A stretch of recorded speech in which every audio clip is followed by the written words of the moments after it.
welcome to today's live stream, which is going to be one of, if not the best, live streams ever in the history of live streaming. Probably. On the other hand, it might not be very good at all, but let's imagine that it comes out good.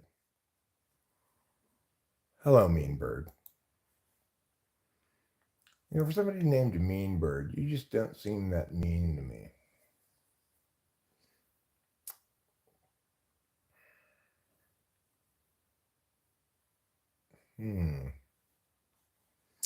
So, what's going on with Eric? You might be asking, Eric. Why are we here today? What do you have to tell us? What important subjects are we discussing on today's stream? All good questions. All very good questions. Questions to which I bet you'd like to know the answer. Probably thinking, what is the answer, Eric? Well, the answer is I'm just killing time for a second while I'm trying to bring it up on the screen here. Had a little bit of difficulty getting things organized. Carthage. You're right, Broccoli Todd. That was the answer. It was Carthage. Hi, Cone Man. How goes it with you? How goes it with you? I hope it goes well. Like Kalamazoo.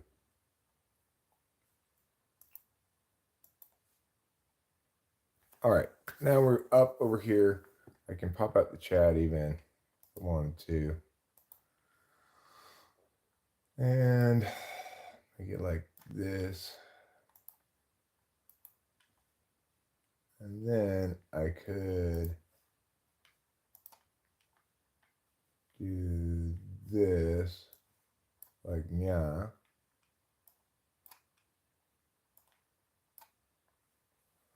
And do this like yeah.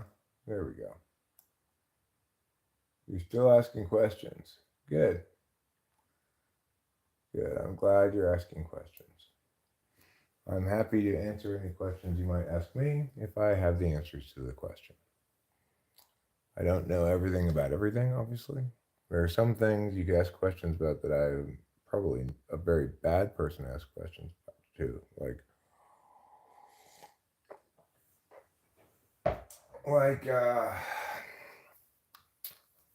history of synchronized swimming Olympic gold medalists. I don't really know any answers to any questions about that. Why did the road cross the chicken? It didn't. Roads can't walk. I think a better answer is because it was tired of being a victim. Hello, Scotland. Hello, David. My name's Eric, and I'm your Schmavid.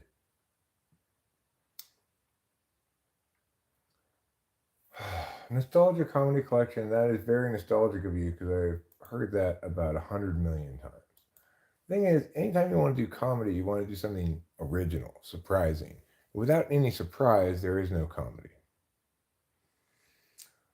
Sure, because normally it just lay there and put up with the chicken walking across it back and forth, back and forth. Say, hey, could you please not? You're scratching me, but the chicken would just ignore it. So one day, finally, the road had had enough. It was tired of being the victim.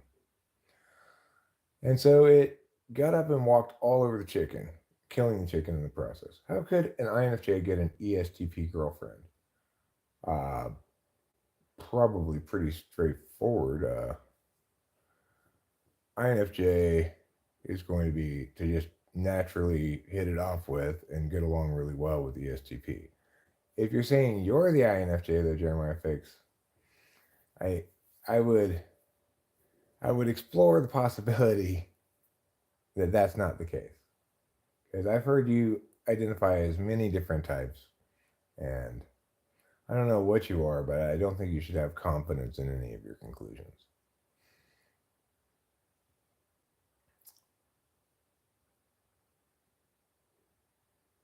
No, extroverted and introverted functions are not paired on the axes because one is more powerful than the other, but rather because the action type and the knowledge type are compatible fundamentally. So if I want to extrovertedly intuit and make something that's entirely original, I can always draw from my own personal experience and memories, mix it in with archetypal ideas or whatever, and come up with something that's diverging from what's either expected or already known.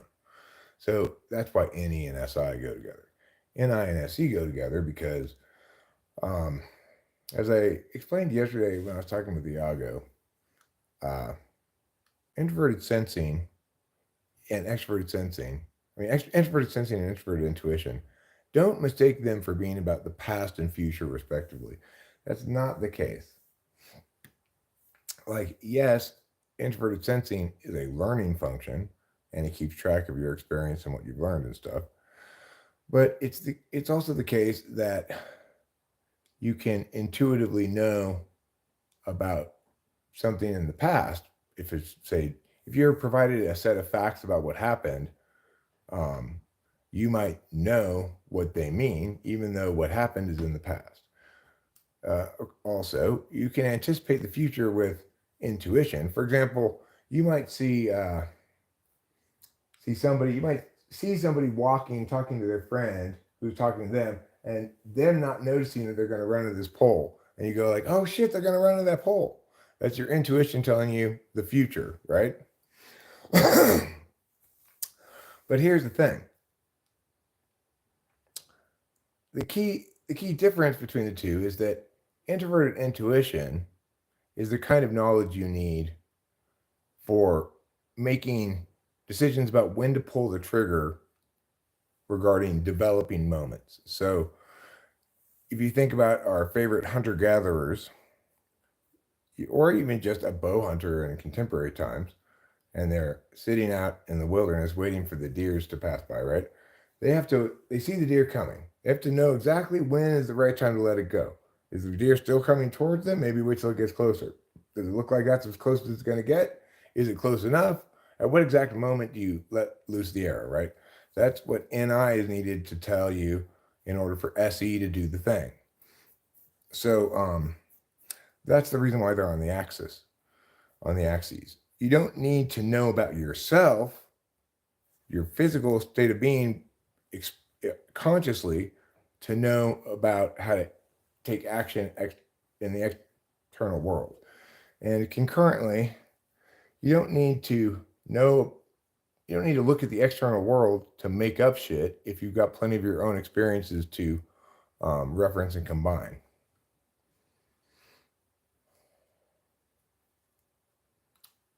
B, where the woman is the one who's in love with you, but you just love her, you're not in love with her.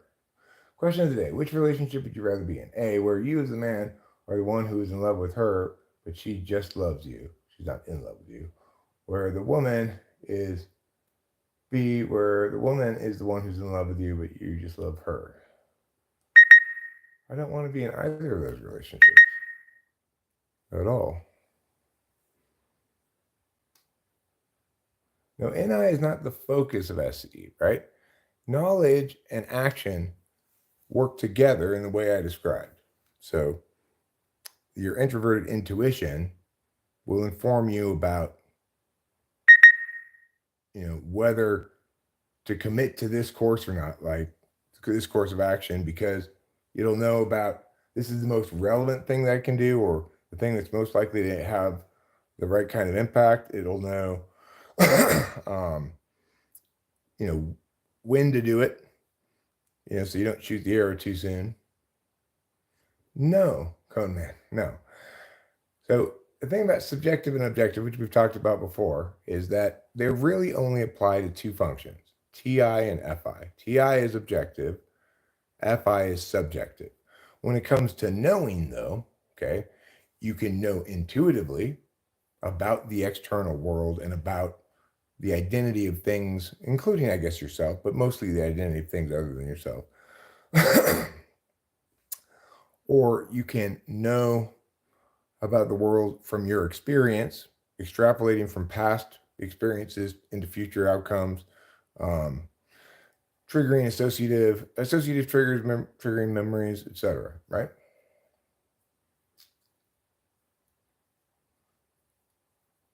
So the thing to remember is, you need to know what you mean by subjective and objective before you use the terms. So what exactly do you mean by subjective and objective when you make the claim that NESI is subjective and NISE is objective?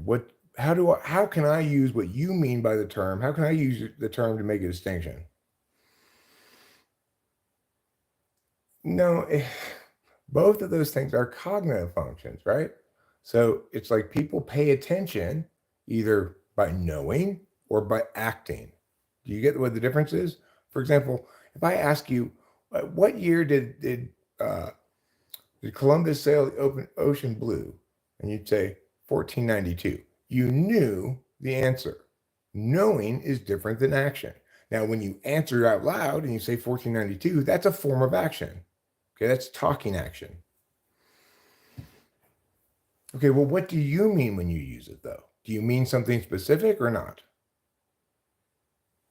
I'm not saying you have to conform to an existing definition. I'm asking you to provide a definition that's actually a definition that we can use. I mean, there's no difference between scientific objectivity and other kinds of objectivity.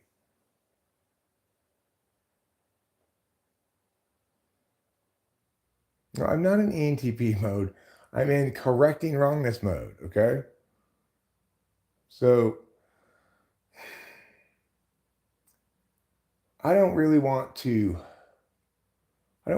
argue with people about this. So Conan, I thought you had, okay, well, all cognitive functions are of the subject, right? So what you're saying is that a cognitive function that's subjective pays attention to the self? Is that what you're saying? Because all cognitive functions can pay attention on all fields. I can pay attention on my internal physical field with extroverted intuition. For example, I can say, oh, I wonder what this pain in my back is. I wonder if it could be cancer. It could be scoliosis. You know, that's extrovertedly intuiting on the internal physical plane. No, but you need to know what you mean by subjective, right? Because each cognitive function can pay attention to the subject and can pay attention to objects outside of you. Every cognitive function can do that. So what do you mean by subjective and objective?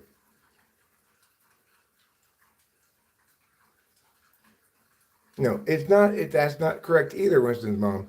TI is not subjective in some slots, right? It's objective. Whether you use objectivity selfishly or not is a separate question. You know, the thing is, people need to stop trying to tell me what's going on with cognitive functions and instead ask me, is this right? Because no, the answer is no, it's not right. Again, for people who aren't meaning something specific with the terms, then it doesn't matter what they say about it. Common subjective experiences can be universal and therefore have objective meaning validity. But what do you mean by subjective and objective? It's not of the subject or of the object, right? We've just established that. Because cognitive functions, of all cognitive functions, can pay attention on all four fields. I can give you examples of all that.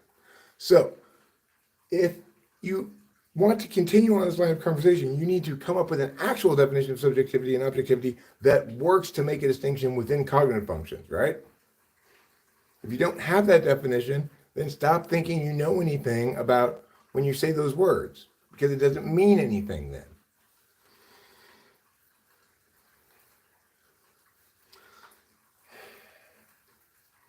Again, this is not, we're not discussing how much we like Judy and Mary and which one we like more and which one we want to pick or something. That's not the kind of thing we're discussing. Instead, we're discussing something that needs you to use language rigorously to accomplish anything, okay? You can't just mean whatever you feel like meaning.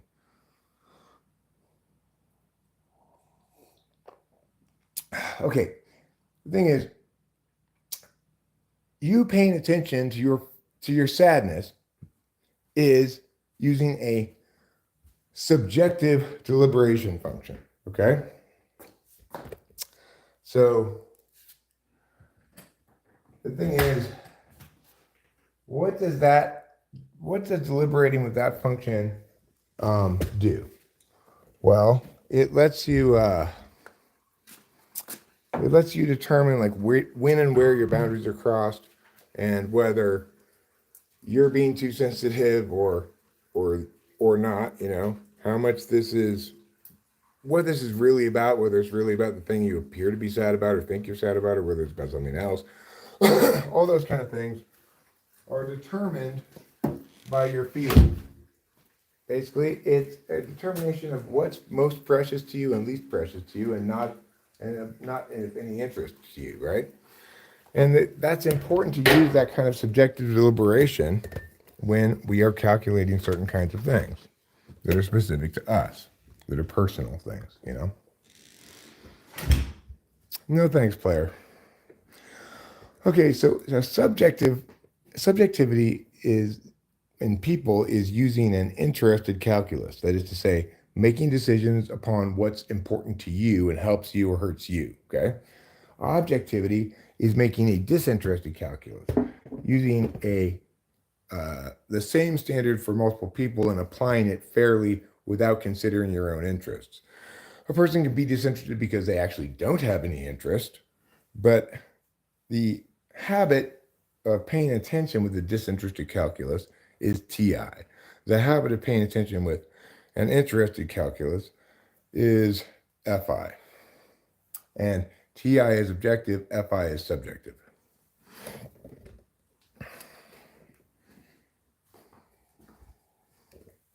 And the thing to remember about subjective and objective is there's a third thing too, which is agent or observer, you could call it. So we can demonstrate the fact that there's not just subject and object with a sentence like this.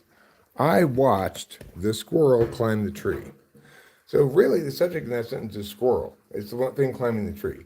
But there's a third perspective in there, namely the observer. I watched. So part of the issue with objective and subjective is it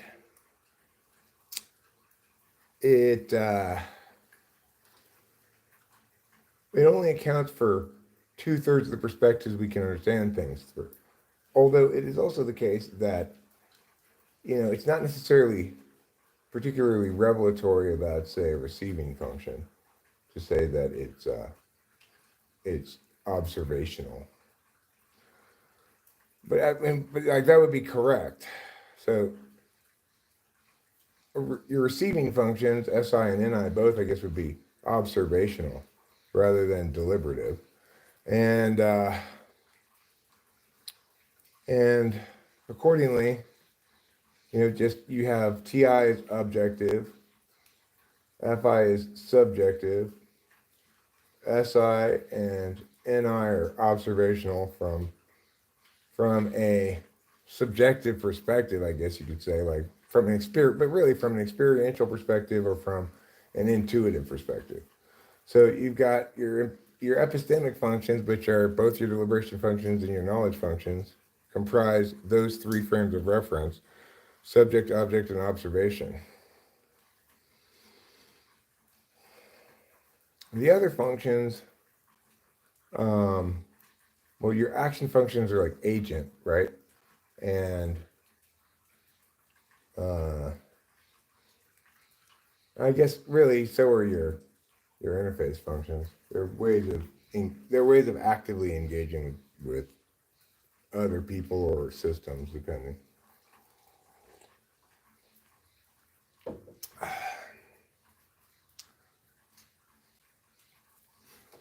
Well, yeah, I mean, subjectivity and objectivity are specific to epistemology, epistemics, ways of knowing and deciding, right? But what I'm saying is that if you want to be more strictly correct about it, you'd say TI is objective, FI is subjective, and NI and SI are observational. from different angles. But if you wanted to get rid of the observational, you'd say NI is objective and SI is subjective. Okay, because SI is literally knowing about your body and your own experiences and keep track of those. Whereas introverted intuition is your intuition about what things outside of you are. I mean, they might be about things inside of you as well. Like I said, every function can pay attention on every field, but they're native to some fields and not others.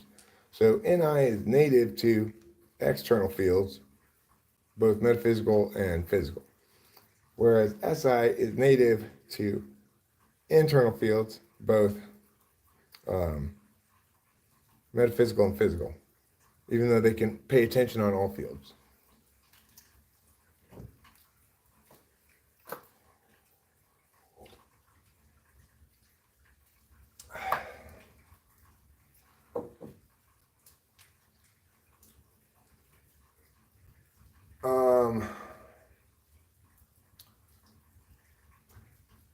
I think, that what you're saying there, Winston's mom, about NI and SI representing a priori knowledge and a posteriori knowledge is not necessarily, I don't hate it, but the best way to remember the most important thing to remember about NI and SI is this. NI represents the developed form, or, includes and represents shape constancy. SI includes and represents object permanence. Because when you're a baby, you have to have two sort of proto-knowledge skills, right, that develop. Peekaboo can be played with babies because when and only when they don't yet have object permanence. If they don't have object permanence and then you play peekaboo with them, they're surprised to see the object appear again. They think when they're not looking at it, it doesn't exist anymore there, So essentially, once you develop object permanence, you realize that, what you act as though when I'm not looking at something, it doesn't change.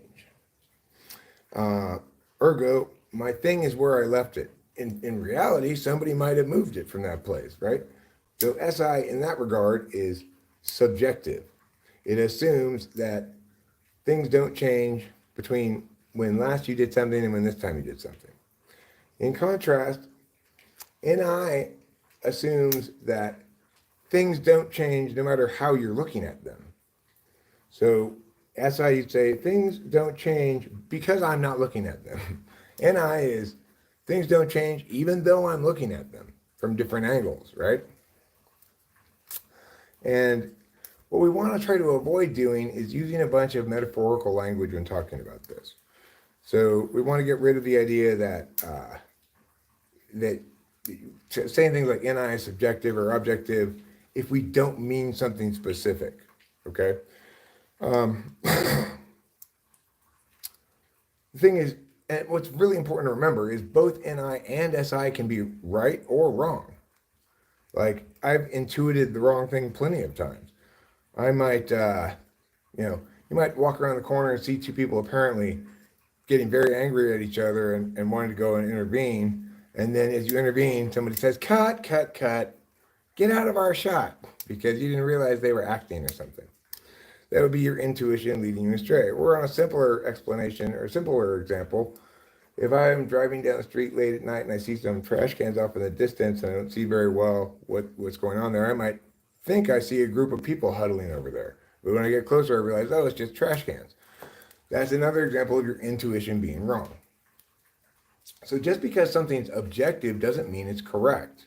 I'm objectively parsing these ideas for you. I'm explaining things correctly, and the reason I'm able to do it correctly is both because I'm ideationally robust and I'm a rigorous introverted thinker. Plus lots of training, right? Lots of training and learning as well. But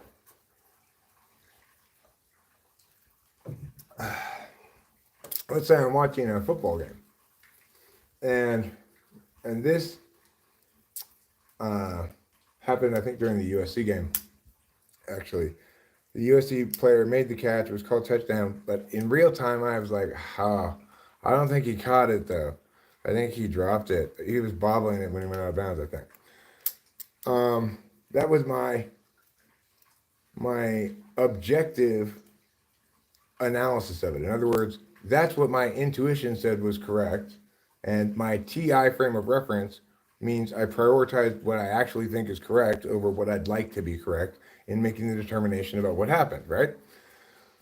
But then the replay showed that actually he did catch it and had his feet in bounds, and it was a touchdown. So my intuition was that was not a touchdown.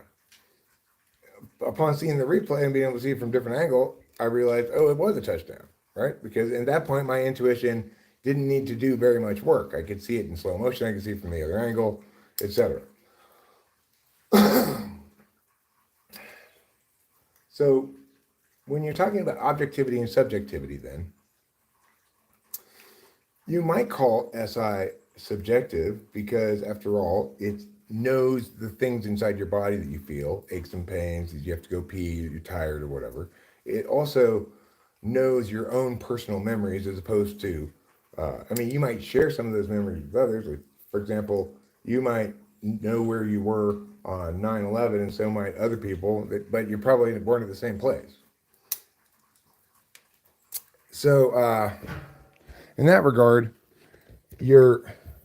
it knows about subjective data. Subjective data is data that only you can access and others cannot access. If you say, well, I know I went to the store today because I remember going, then unless somebody goes and looks at footage of you in the store or something, then they have no way of verifying or falsifying what you're saying. We just have to assume that you remember correctly and aren't lying, right? The other people do. But for you, you know clear enough in your memory what happened.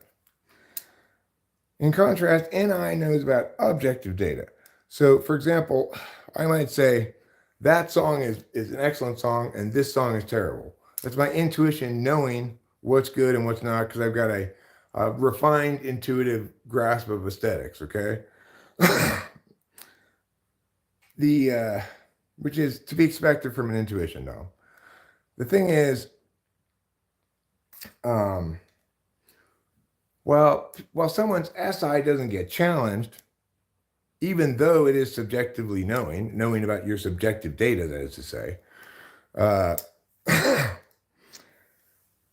so even though SI is knowing about your subjective data, it doesn't get challenged. If I say I remember something, you assume I know best what I remember, and that unless I'm lying, you can rely on that form of knowledge of mine. Granted, it's knowledge about subjective data, but sometimes knowledge about subjective data can report on some external thing, like, yes, I was there and I witnessed this, right? In contrast, people's response to my intuition saying, well, this is actually good and this is actually bad, is, well, that's just your subjective opinion. Well, it's not. It's my objective opinion, which is to say, it's what my intuition tells me is true about something outside of me that has only a holistic truth. It can't be validated or falsified in the way that something deliberative can, right?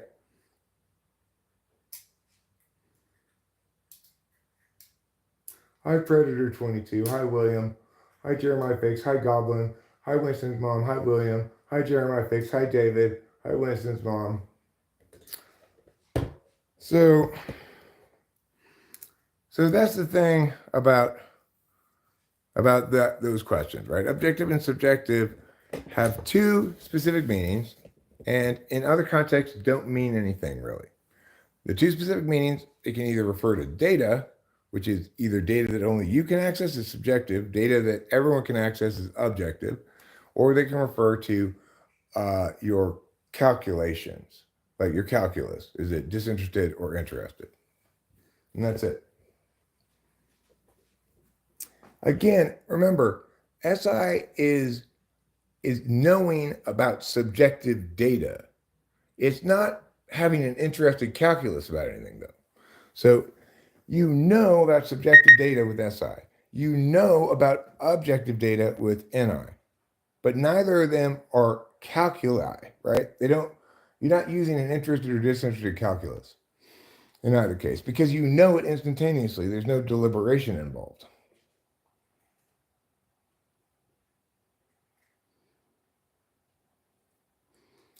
Do you get what I'm saying?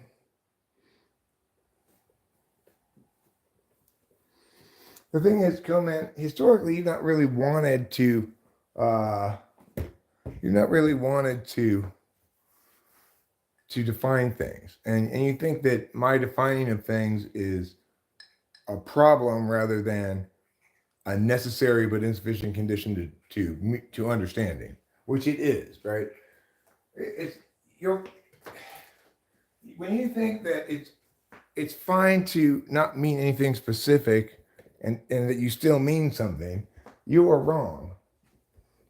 So we have to use our words to mean specific things, which is to say that anyone can use our definition to make a specific distinction about a qualified thing.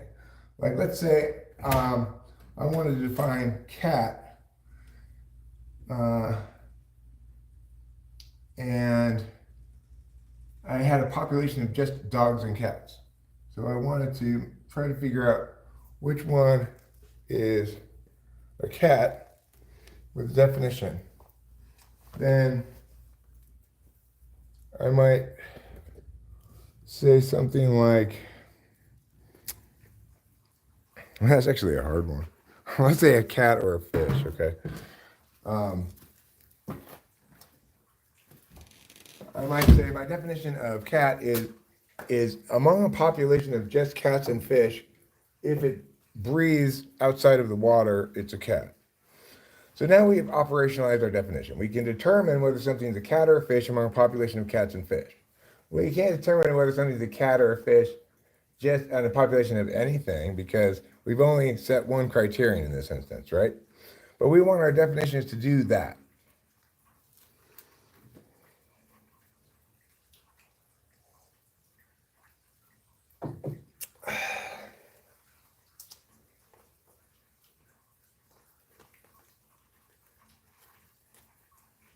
So, obviously cognitive functions is a frustrating topic for me because I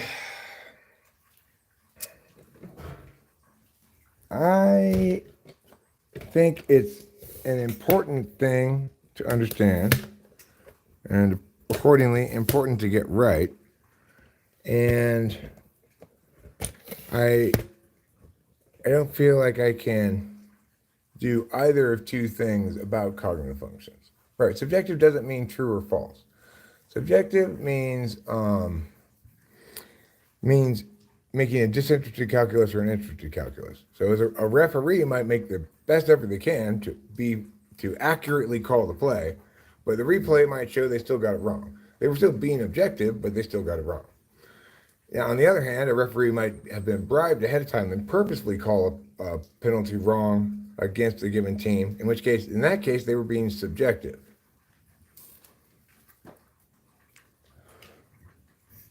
And it's also the case that such a referee might call an actual foul against a team, and the replay show was an actual foul, but he'd be motivated to call it not because there's an actual foul, but because he was bribed beforehand. So in that case, it was correct, but still subjective.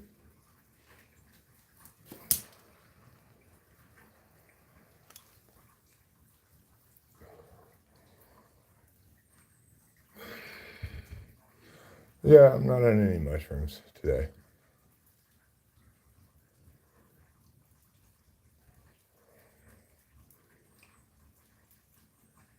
I have to wait and another 6 days or so to take it again. You don't want to take mushrooms more than about once a week because they won't work that great.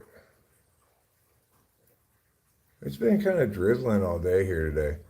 It's cold, it's rainy, it's feeling like a late autumn day. I mean, late in autumn, not late in the day.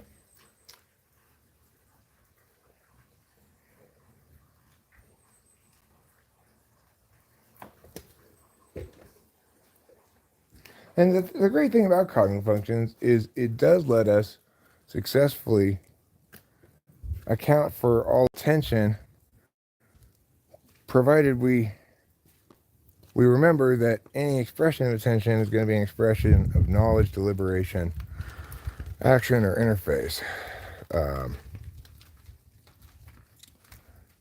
Because and we can validate that just with sort of a simple test, which is, can we think of any kind of attention that qualifies as paying attention by any kind of like, I guess, intuitive understanding of the word, that doesn't qualify as knowledge, action, interface, or deliberation?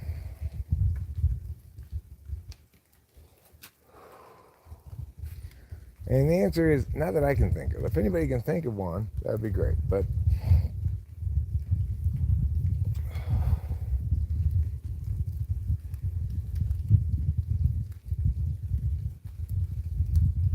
well, when you say, I like sandwiches, you are reporting on subjective data. You could be, however, you could be accurately reporting on it or inaccurately reporting on it. I could tell you I like sandwiches, but it'd be a lie. And the reason I'm telling you that is because I want you to think I like sandwiches, because I don't want you to think that I don't like the lunch you made me, okay? So that would be being subjective about subjective data. Or at least it would be being inaccurate about subjective data for subjective reasons. On the other hand, if I felt like I didn't want to lie, but I had, well, actually, I don't like sandwiches, then I would be being accurate and also objective about my reporting on my subjective data. The thing is, if I don't like sandwiches and I inaccurately report about it, then I'm lying, because presumably I'm not going to have to use objectivity about my own feelings to know whether I like sandwiches. You know? So it's the important thing is, I like sandwiches is a statement about subjective data.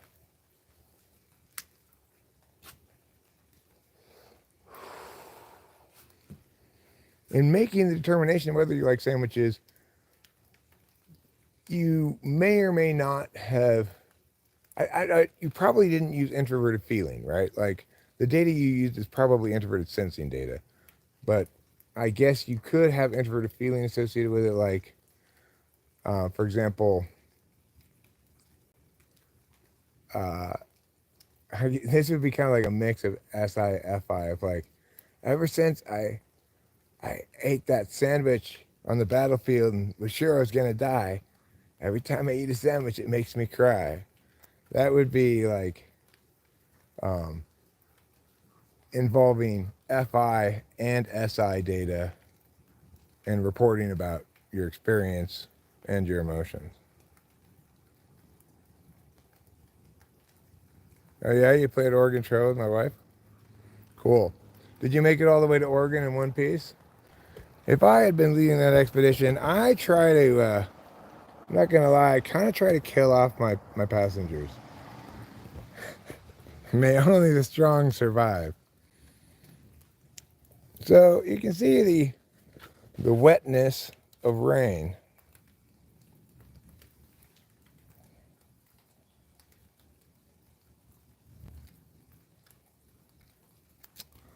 Well, did you die of a snake bite, maybe? I know that there's a lot of biting snakes on the trail.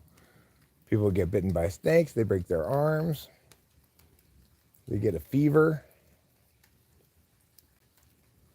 All kinds of things can happen.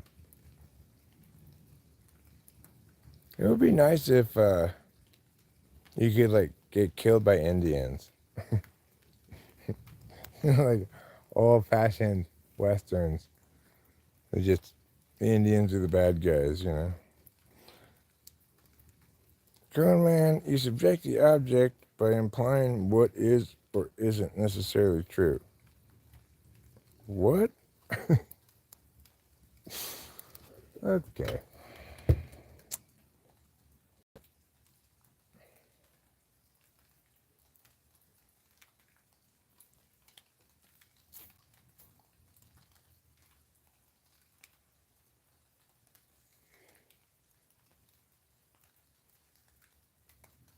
It's just this very light drizzle, ongoing light drizzle. I'm not even really getting wet, but I feel regular little drops on my head. Capia's out in the rain, so that shows you how little it's raining. Hi, Capio. Are you my shmushmio? You are? Well, thanks. Thanks for being my shmushmio. Eric, am I wrong? I mean, I didn't understand that sentence at all. You subject the object to what? That doesn't make any sense.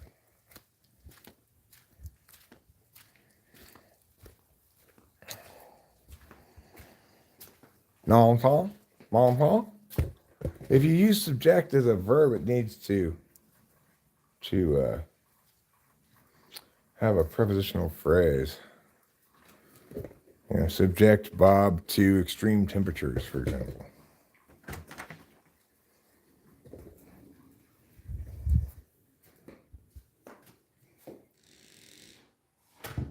Kevin C. I thought this was a TV show everyone was watching. It is. It's a TV show called Talking with Famous People, the best TV show in the world. On the world's only YouTube channel. Stop subjectively subjecting subjects to subjection. It is true that because animals share genetic code, it's appropriate to assume that observation is proof of evolution. No, it's absolutely not proof of evolution. It's a good question. Just because there are elements of genomes that are similar to elements of genomes in other species is not a reason to conclude they came from common ancestors or something like that. It's a reason to conclude that they're similar.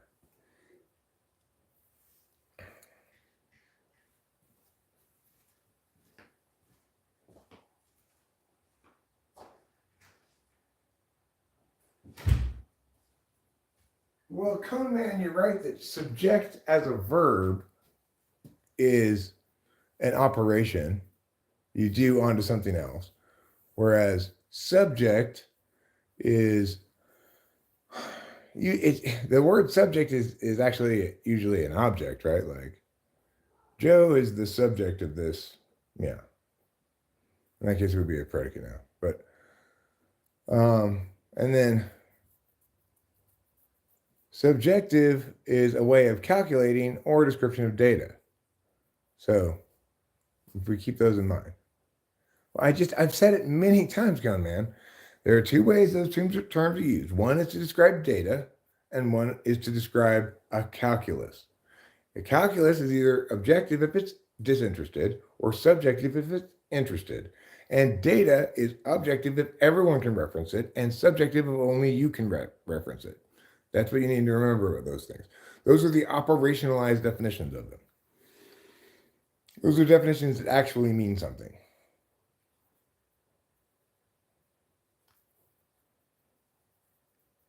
Okay? So we don't want to say something like SE is objective or subjective, because then we're not talking about either data nor are we talking about a calculus. We're talking about something else that doesn't mean anything. We could say that TI is objective because that's a calculus. We could say FI is subjective because that's a calculus. We could say that NI pays attention to objective data mostly. That's that's correct. Okay, but Cone Man, I've already explained to you how come that's not the case. So, for example, a referee can objectively try their best to get the play called right, but the replay shows that there actually wasn't pass interference. They were being objective, but they weren't being correct or true, right? I mean, are you listening to anything I say? But you don't have definitions. Subjective is personal. So I personally think that the Eiffel Tower is in France. Am I being objective or subjective?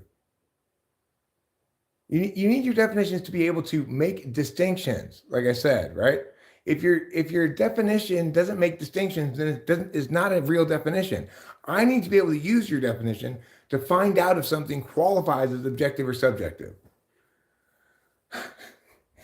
I'm not looking for a dictionary definition either, Cone Man. I'm looking for you to mean something specific when you use the term. Forget those terms. Let's replace objective with A and subjective with B. What do you mean when you say A? I'm not hating on Cone Man. I remind you of Jamie Foxx, huh? Aren't there two X's in Jamie Foxx?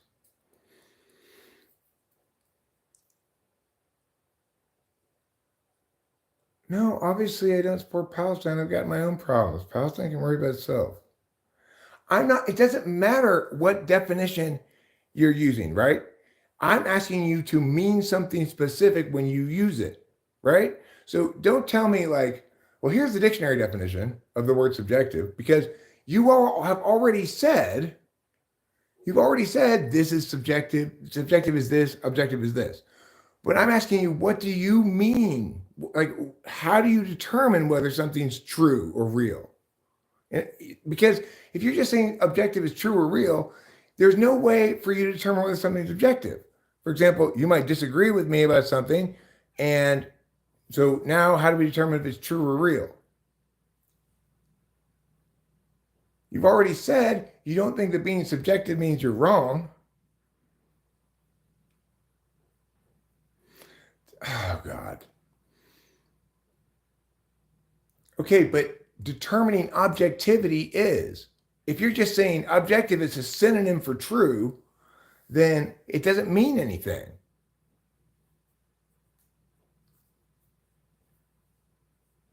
And the thing is, true is also something where you need to remember that it's a status we afford to statements. A statement we say is true or not, right? It's always assumed that every statement I make precedes with an unstated, it is true that, or I believe that, right? So whether something is true or not is determined by, number one, whether or not it faces dispute. If I make a statement that is like, I got back from the store earlier before I started streaming, which is true statement, right? Nobody's going to dispute it because, number one, it's me referencing subjective data, so they don't have any reason to think it's untrue unless, for example, let's say I forgot and I had streamed all the way up until this stream, then ended it and started a new stream. Then they say, wait a second, I've got proof that you didn't do that. But it's not going to get challenged because it's subjective data. But number two, it's not going to get challenged because it's not relevant to anything else, right? It's not important to anybody. If it turns out it's false, it doesn't impact you at all. You're not going to make any decisions predicated on that. You aren't making any statements or conclusions predicated on that. So when we recall that truth is a status we afford to statements, that if unchallenged proceeds forward as true, if disputed becomes untrue if the person fails to substantiate it adequately. And that truth does not exist except as things that people use in arguments.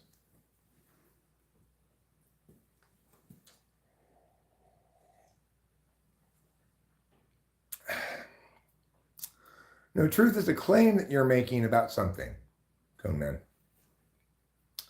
So if you say like tell me an example of this so-called truth that exists outside of your opinion.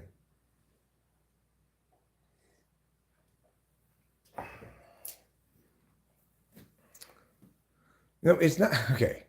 Cone Man, that's what I'm getting at here. If you aren't being rigorous in your use of language, in other words, if the arguments don't actually follow from one another, if your definitions don't precede and inform everything that comes after, if it's not properly framed, then you're not doing discursive work. Now that's fine. If you want to write like a fiction book or something, you don't need to do discursive work. You're not trying to explain anything or understand anything.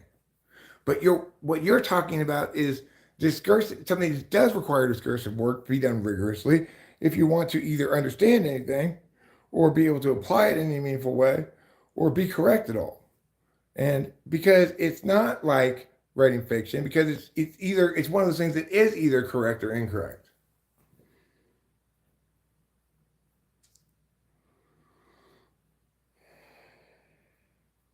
The truth is that I exist. Okay, so what you're saying is you want to affirm the statement Eric exists as true. All right, well, I'm not going to dispute it, therefore it's true. If I did dispute it, I would probably lose the argument if I was arguing against myself because I do exist. So, in other words, the statement Eric exists ought to be affirmed as true by everybody because existence is the lowest possible threshold for a thing to meet, and I'm both a physical object and a metaphysical being concurrently, and people can observe that as objective data.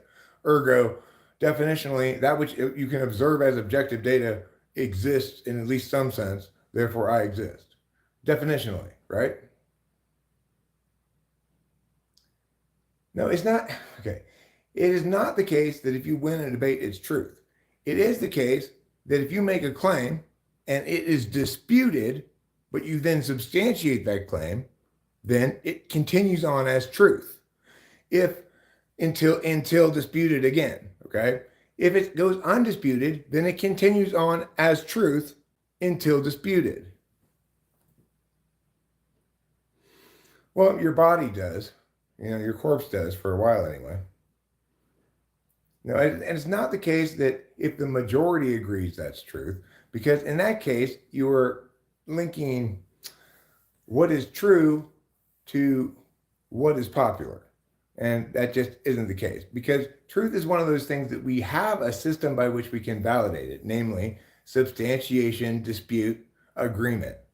Truth is determined by agreement first off by silence, which equals assent.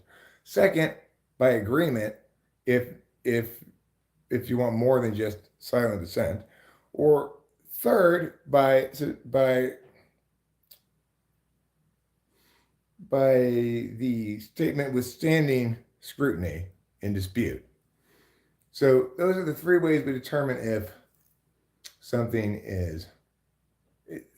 becomes true. Remember, for anything that we currently afford status of true, it's always possible to still dispute it. And if that dispute, especially if it introduces some kind of new idea or new evidence, it is the winning argument, then it may topple a whole pile of things that we thought were true before.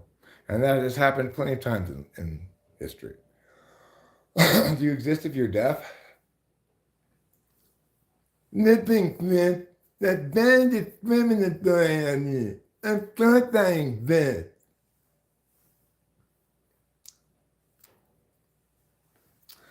The Ukrainian-Russian war is a faux war that was deliberate to artificially increase prices. It's plausible, I suppose. You don't need to spam it, dumbass. It's like, I thought, okay, this is plausible. But now I think it's less plausible because you spam it. It's like, well, this guy really knew what he was talking about? Would he be spamming? It's not a joke. I don't think he's making a joke. Winston's mom.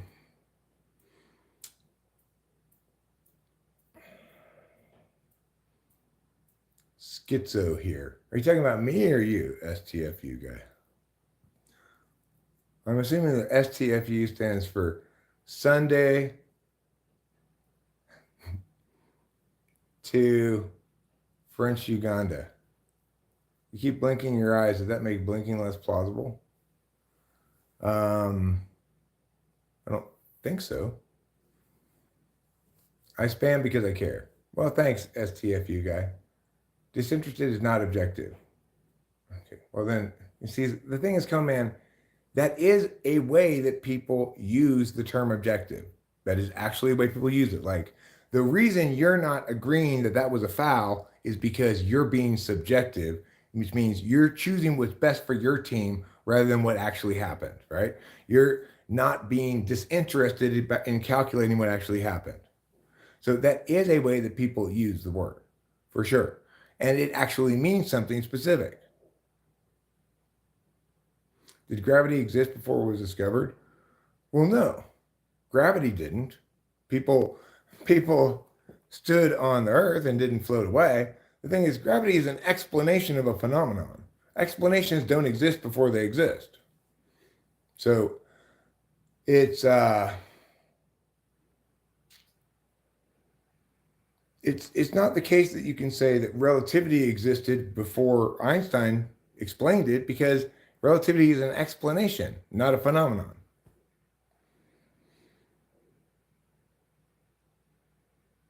Spamming blink with your eyes is fine, but you're spamming words that have existed for hundreds of years.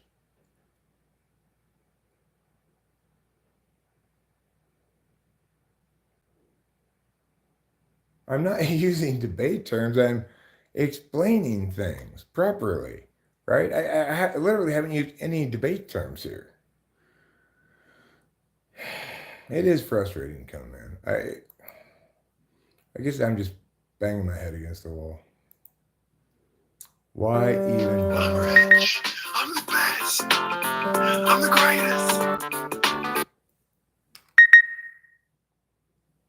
My Wellbutrin prescription has been refilled.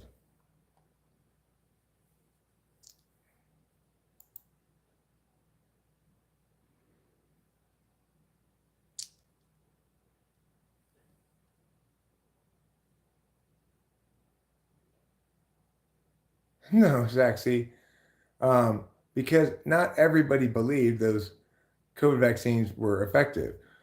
I said before they even came out with the vaccines that they're not going to be able to because of the nature of the virus that it's vaccinated against, and I was correct. I've said many times since that that they shouldn't be called vaccines because they don't actually prevent you from getting anything. Do you believe God is the measurement of humanity's pain? No, I mean I think a relationship with God, which is built around the exercise of faith through prayer, is a way of engaging a magical thinking frame that helps to address and understand things that cannot be determined via a rational thinking frame.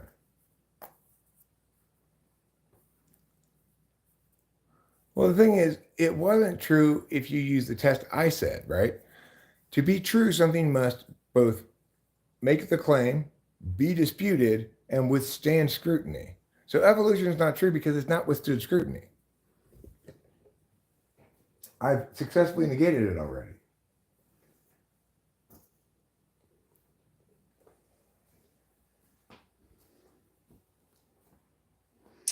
Alison, no, that does not make you closer to God.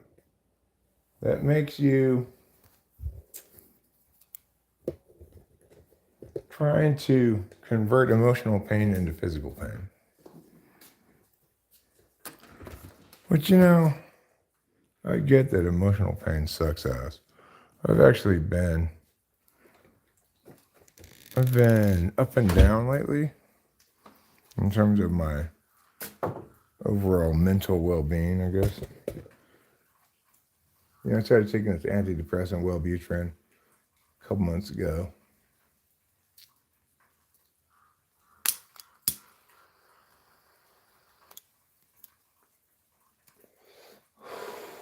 I got mixed feelings about it.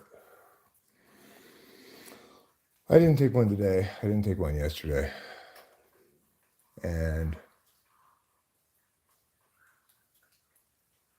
I feel pretty much the same, but I had to take a lot more Adderall. If I take a Wellbutrin, I don't have to take very much Adderall, but there are effects of it that I don't like. It tends to make me feel car sick.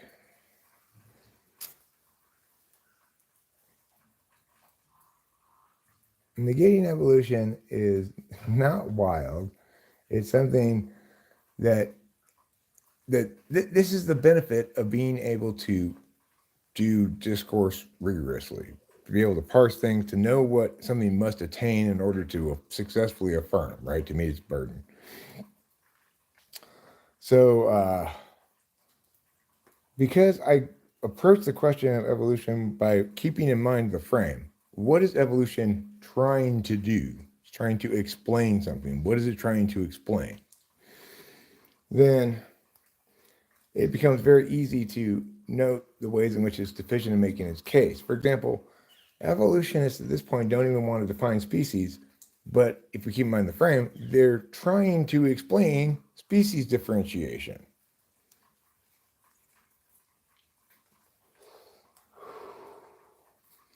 Eric, what's the high point of your day, and what's something that bothers you today, if anything? The high point of my day? Well, I mean, I didn't really get up till fairly late. Then I went to the store and came back and started streaming, basically. So, I mean,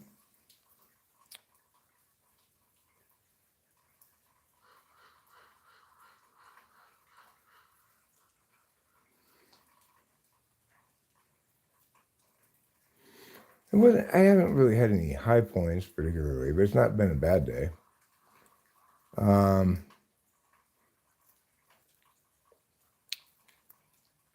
So the thing is about truth, sexy. I'll get back to you, Alex, the second question in a second. Is that truth is a status we afford to a statement. So, for example, if bees have stingers and Joe is a bee, if all bees have stingers and Joe is a bee, then Joe has a stinger, is always true 100% of the time because it's structurally true. It's a conditional that says if the following conditions and the following specific reality, then the following status gets afforded. And it's always true because it's conditionally true. So we have different kinds of statements that have different kinds of relationships with truth. If you're talking about a descriptive statement like this is a cigarette, the standard for truth is easy to meet. It's easy to validate or falsify because you don't need to verify any more than just by looking at it that it is, because it's not a very significant claim to make. It doesn't really matter even if I'm trying to fool you.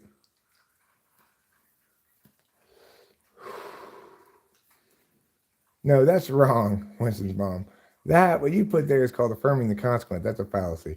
If all bees have a stinger and Joe is a bee, then Joe has a stinger. So, but what Winston's mom put there, that was invalid. Well, math isn't the kind of thing that can be true, right? Remember what I said. Truth is a status we afford to statements. So math, you might make a statement in math like 2 + 2 = 4. That can be true, but math itself can't be true, okay? Any more than water can be true.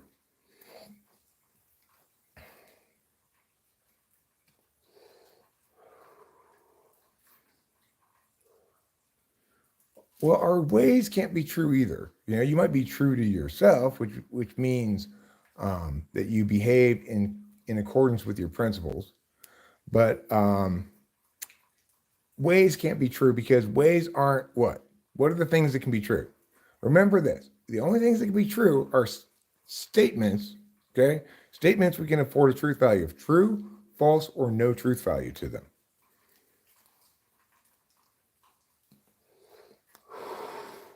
Your feelings are neither true nor false. Your statements about your feelings might be true or false.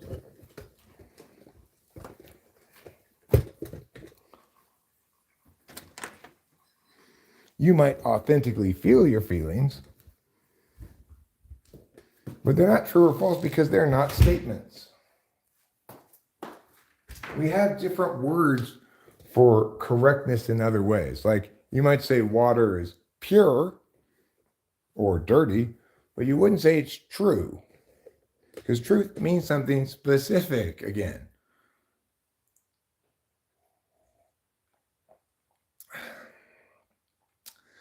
It depends what the statement is, right? If I say normally people from Alaska have beards, and you say, well, this is a person from Alaska who doesn't have a beard, I would say, well, I just said normally, not always. If I say all people from Alaska have beards, and you point to Judy, who's from Alaska and has no beard, then you have falsified my claim. And the status of the claim, all people have beards, should be false.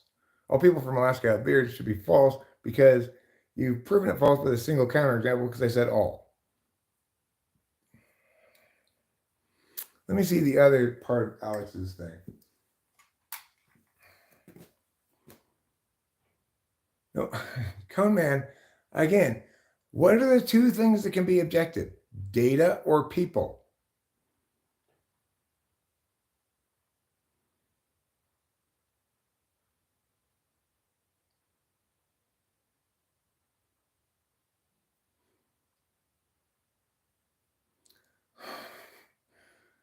People aren't listening to me.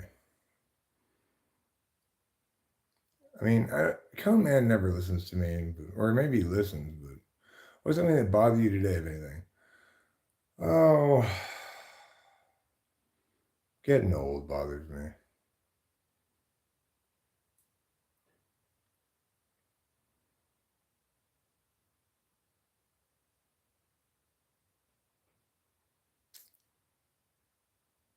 It's not been a great day, I guess, but it's not been a very long day. It hasn't been a terrible day either.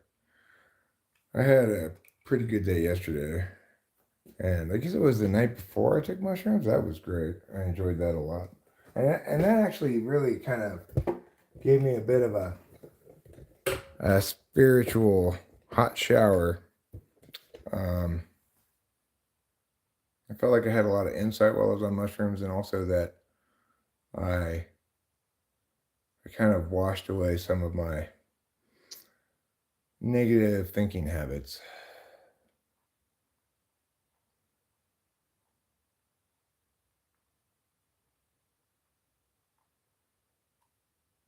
Right. Well, I'm not asking for any kind of intersubjective approach or anything like that. I'm saying we don't have to be, we don't have to, we can communicate specific things to one another if we choose to define things in such a way as to mean something specific.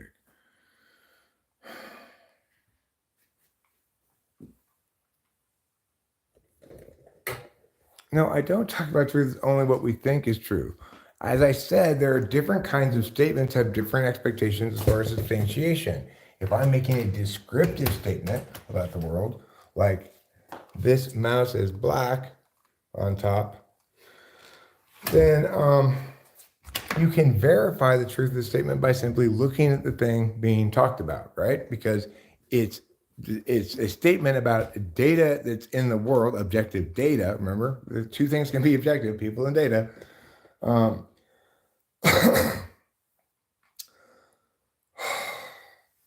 And so, accordingly, that's the validation metric that we use for determining the truth of that statement. In contrast, if I make a statement like, truth is objective, okay, well, that we can falsify that in any number of ways, provided we mean something specific by objective. I would falsify it first and foremost by saying truth is not the kind of thing that can be objective. Individuals can be objective in their calculations, and data can be objective.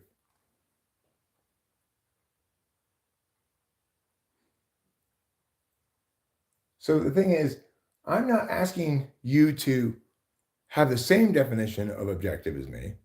We can go with your definition, but it needs to be an actual definition of objective. Okay?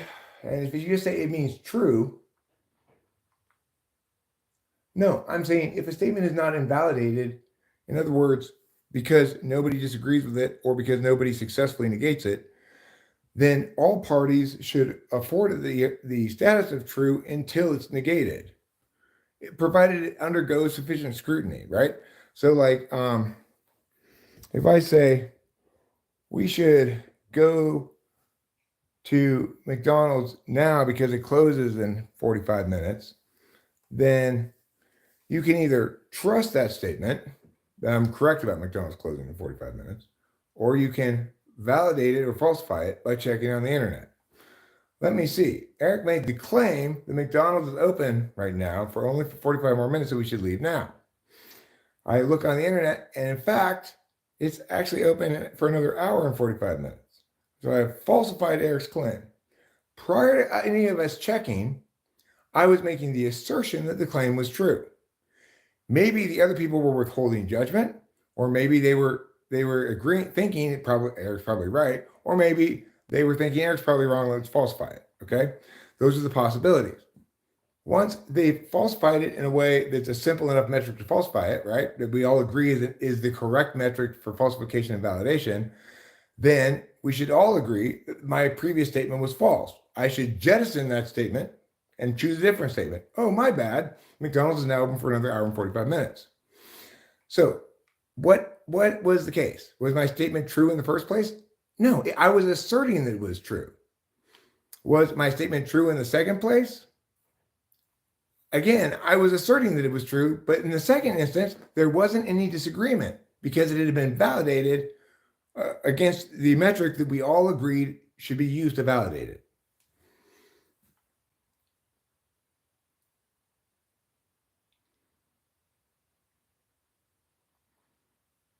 No, ideas or truth cannot be objective or subjective.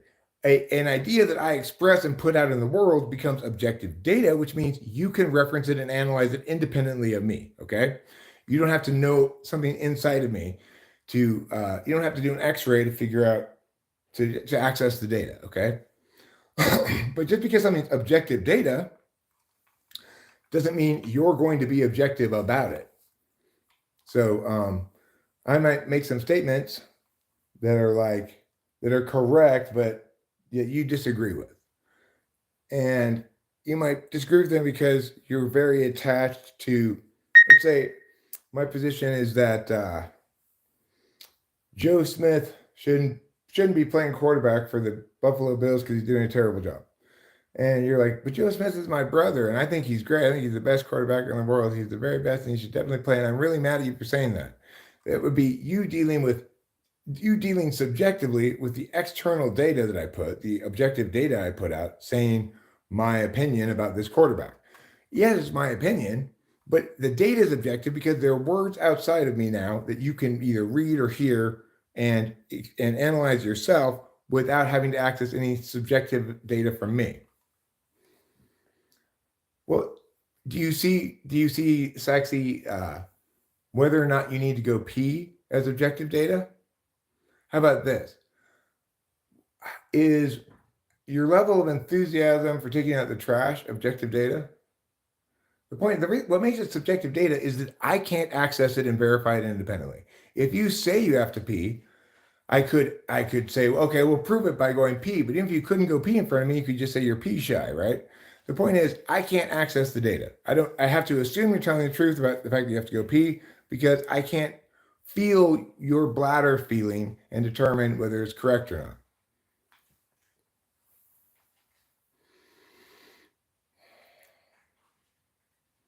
No, extroverted intuition is an action function. The only function that's objective is TI. The only function that's subjective is FI. SI and NI, which are also epistemic functions or epistemology functions, they qualify as something like that, but what they are is observational. Okay.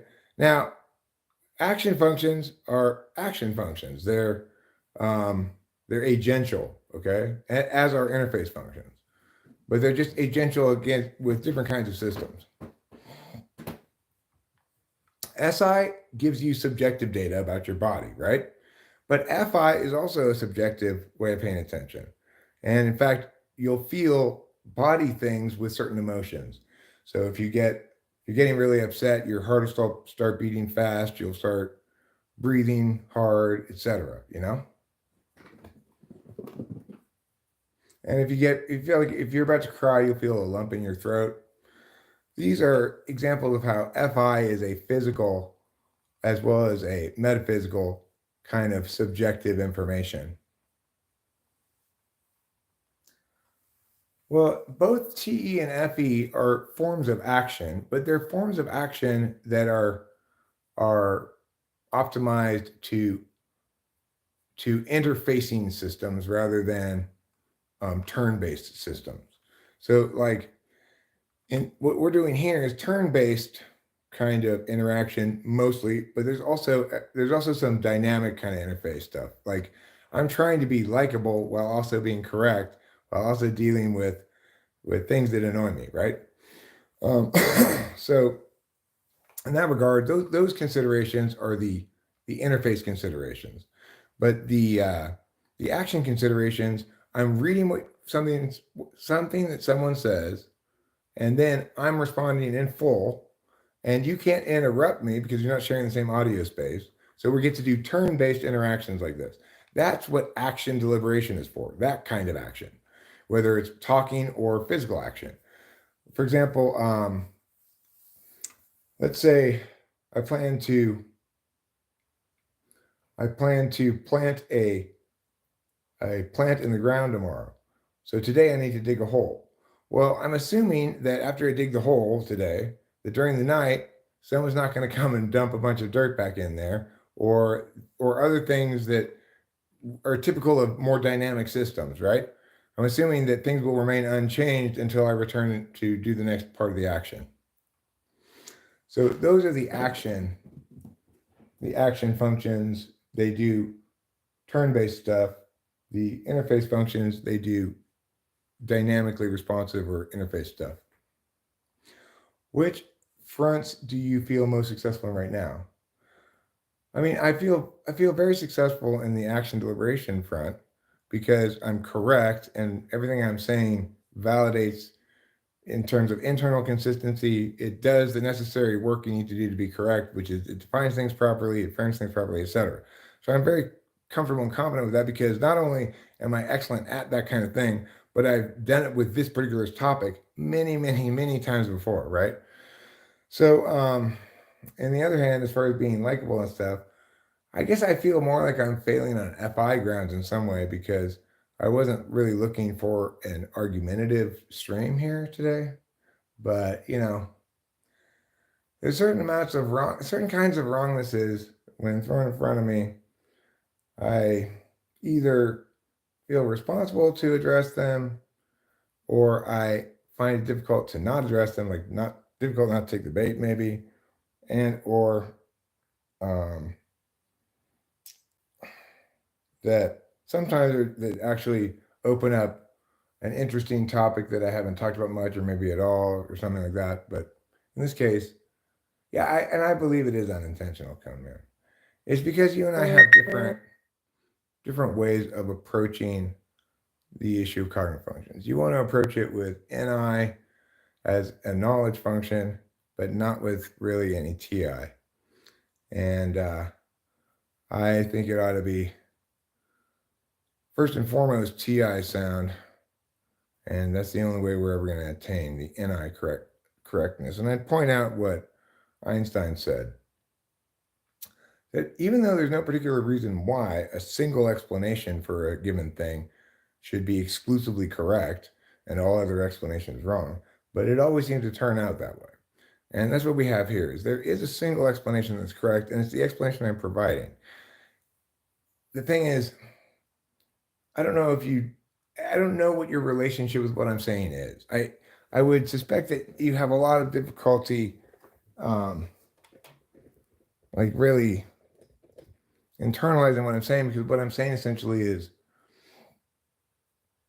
treat words as variables so that we can do something purposeful with them.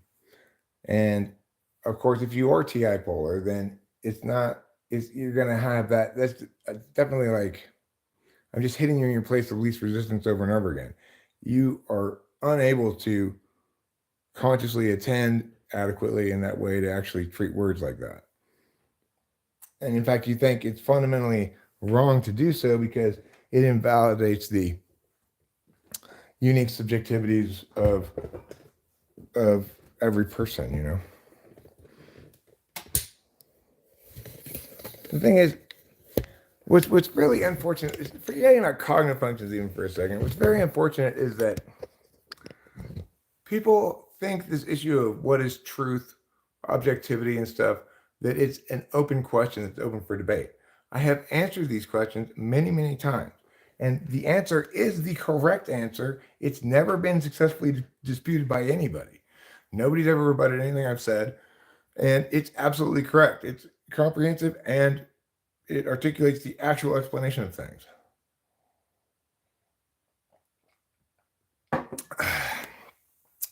Well, Coleman, I know that you self-identify as an INFJ, and you know that I don't think you are one.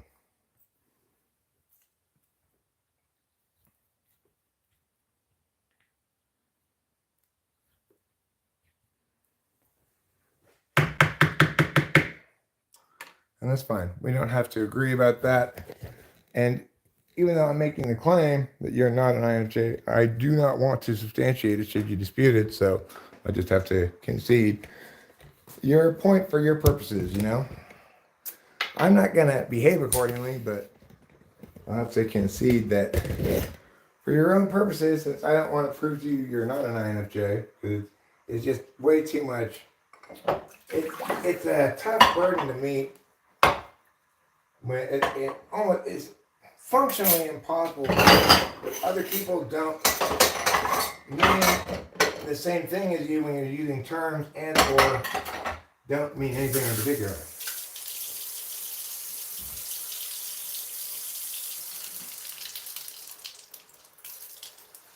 We'll just get this cleaned out a little bit because it's getting a little bit gross in the old barroo.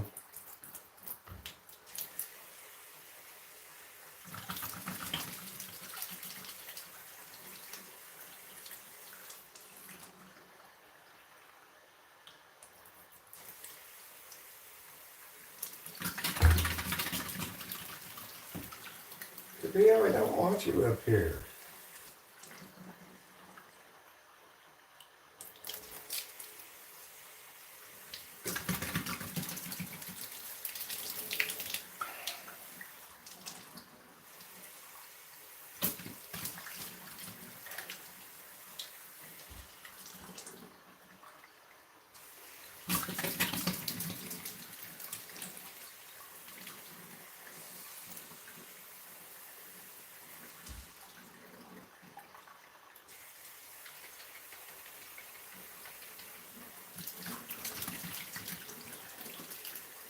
All right, good enough. Now let me squirt away the bong resin and down the drain. Down you go, bong resin, down you go. Go on. Go on now. Go on. You can do it. Go ahead. Go on. Down you go. Okay. You too, cereal. Get down there. Down where you belong.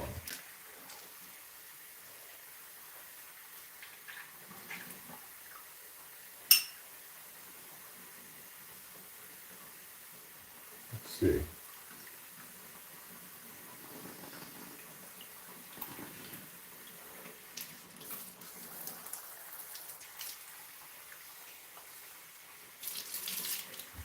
Okay, so I need to alcohol this bowl.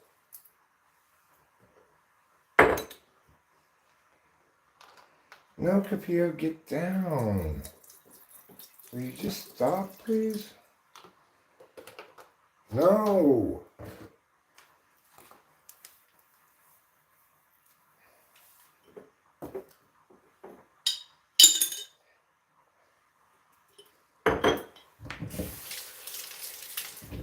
Okay, get down. Get down. Get.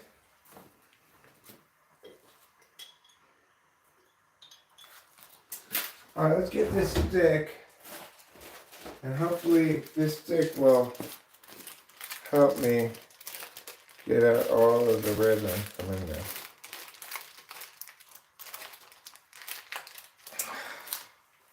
God. There.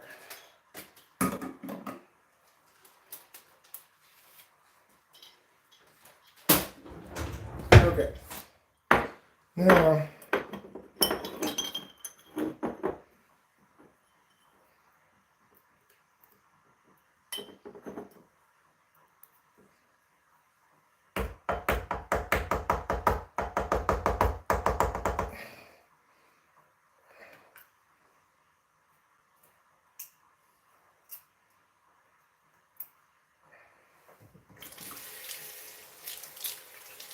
okay. One get. And you need to get some more of that there.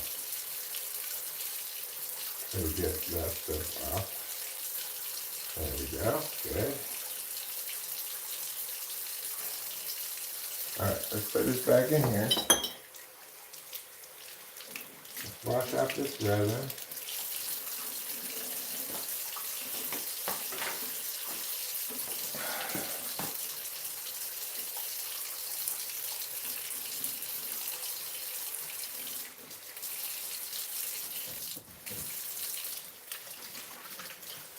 Okay. I didn't wash out the resin very well, but that's fine. Maybe I'll wash it out from this alcohol.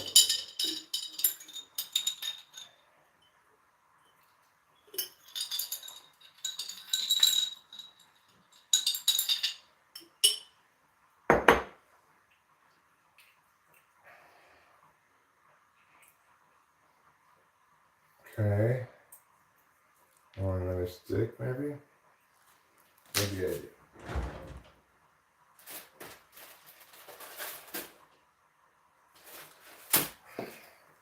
Okay.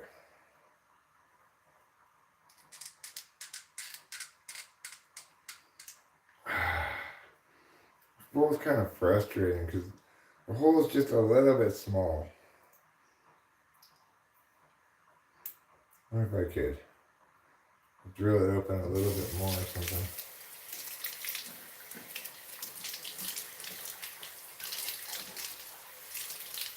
I might be able to with like a Dremel tool or something. Alright, in the meantime, good enough. Just leave this here. And we'll put this back in here. And then we'll go back over there and pull some bolts.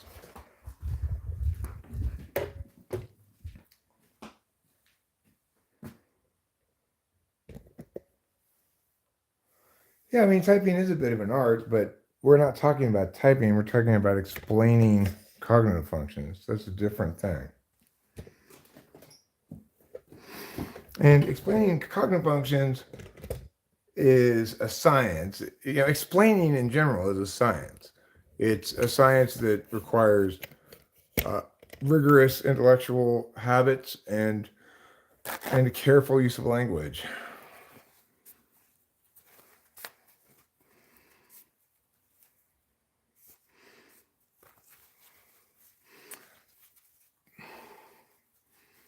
Subjectivity is mental illness. Objectivity is realism.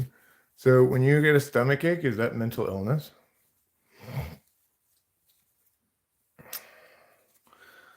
Anyway, I don't really want to argue about this because, again, and as usual, the people who want to argue with me need to put on the learner's hat, right, and go, okay, I don't know, I don't understand, and I could, in theory, if I wanted to learn. I mean, you might not be able to. Some people can't, but I think for at least some people, a prerequisite to being able to learn is wanting to learn.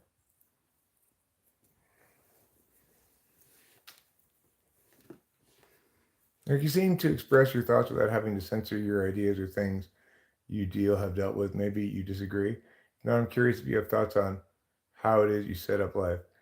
You express your thoughts without having to censor your ideas or things. Yeah, I don't have to censor my ideas. I didn't set it up that way.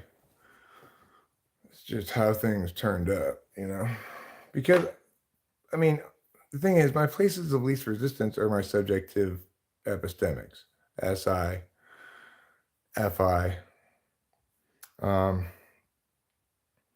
and my, to a lesser extent, extroverted sensing is a weakness of mine too.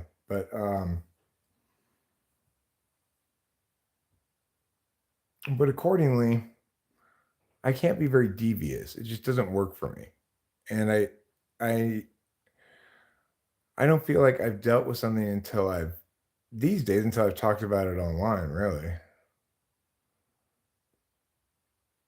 physical sensation is just sensation, not subjective or objective. Well, right, it's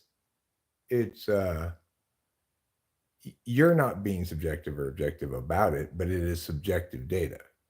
Remember again, you can use subjective or objective in two ways: to describe someone's approach to calculating something or to describe data. Being online like this means social interactions can be more direct and less emotionally sensitive, but sensitivity can be triggered. Well, I mean, I'm not really worried about whatever emotional responses I have to stuff that you say, Cone Man, because you're not trolling me. You're not trying to trigger me.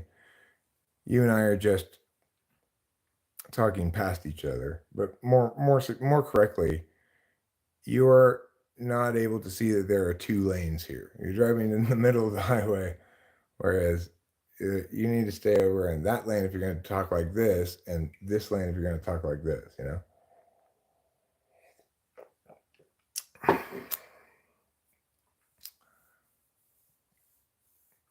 You said I'm not emotionally smooth with me.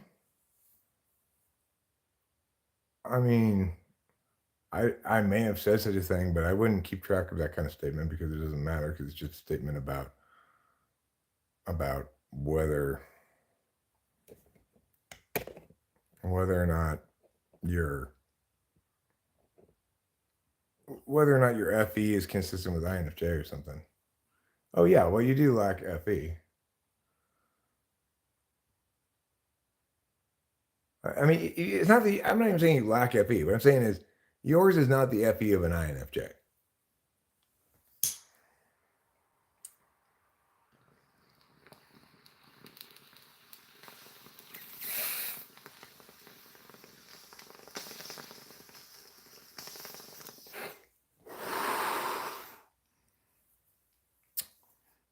Well, it's true. That's my opinion. It's also my opinion that the Eiffel Tower is in France. In both instances, my opinion is correct.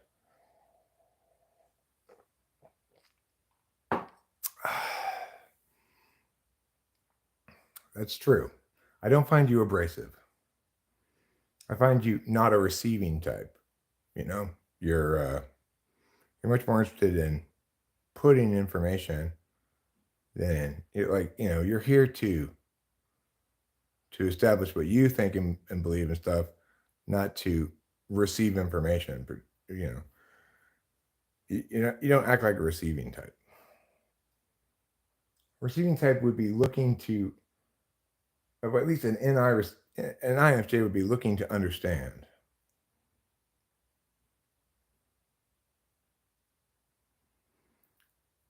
The disconnect is not over FE. It has nothing to do with that at all. Right. Jeremiah Fix is right about that. Well, it is true that your FE is not consistent with the FE one would normally see from an INFJ. I can't say definitively you're not an INFJ because I've not typed you. Okay. In order to say definitively you're not an INFJ, I would need to actually type you.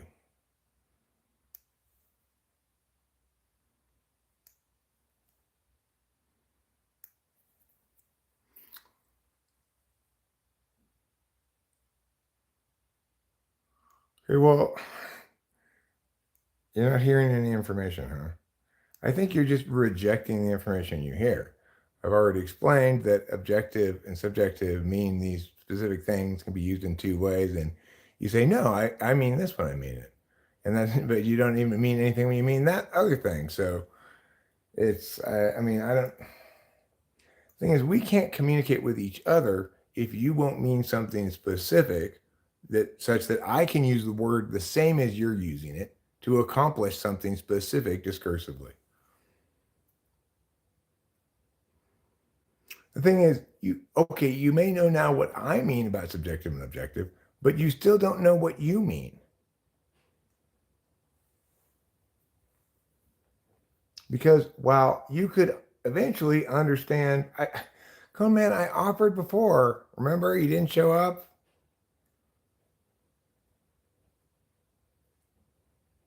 Yeah, you have a continuing offer. If you want me to type you, I will type you for free. You do not have to publish if you don't want to, although it would be appreciated, but whatever. At least then I will have data I can refer to.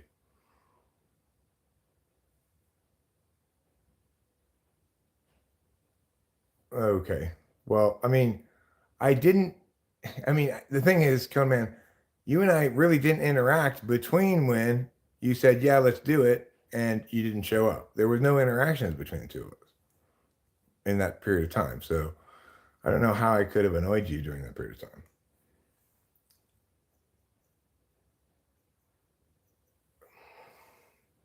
And even if I did annoy you, thing is, that annoyance is only a problem if you don't want to actually know what type you are. If you want to avoid being told something you don't want to hear, then any little thing is a good reason to not get typed. But if you actually want to genuinely know what type you are, in a ways that's defensible, right? So it's like I'm not just gonna say what type you are. And first thing I spend a lot of time asking you a lot of questions, testing you in a lot of different ways, testing you about on the same thing from different angles, etc. And so then when I tell you what type you are, I will be able to back it up with evidence from the typing session and from myriad other typing sessions in which people show the same patterns of answers for certain kinds of functions.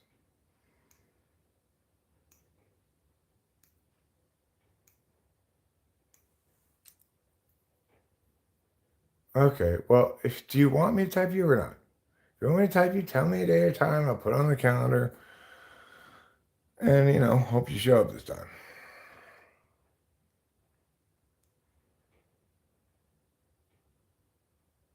Yeah, and code man, it's important to note that in typing sessions, when people think I got it wrong, or especially if I actually did get it wrong, I will hear all about it. People are eager to jump down my throat about how I got this typing session wrong or that typing session wrong. Okay, well, if you want to do it, code man, then tell me a day and time and I'll put it on the fucking calendar. I'm on California time. Hi, Terrible Posy.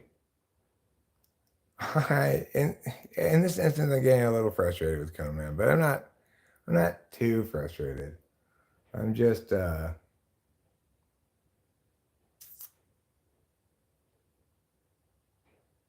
in intermediate land right now. I just feel kind of intermediate. I need to get some sleep, but I'm also not that tired because I did get a fair amount of sleep last night. A lot of sleep, really.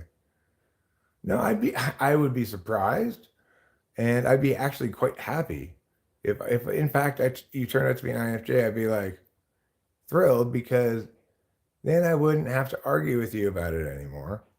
And then the only thing I'd have to explain is why you behave as you do in the chat, given that you're an INFJ. But that's a question of little significance, really. So I think it'll be great.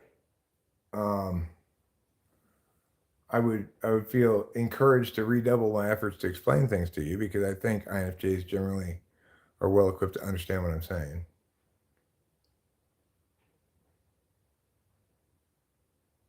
Yeah, I mean, I would say, okay, so then since you are an INFJ, surely I can explain this to you so that you understand what I'm saying.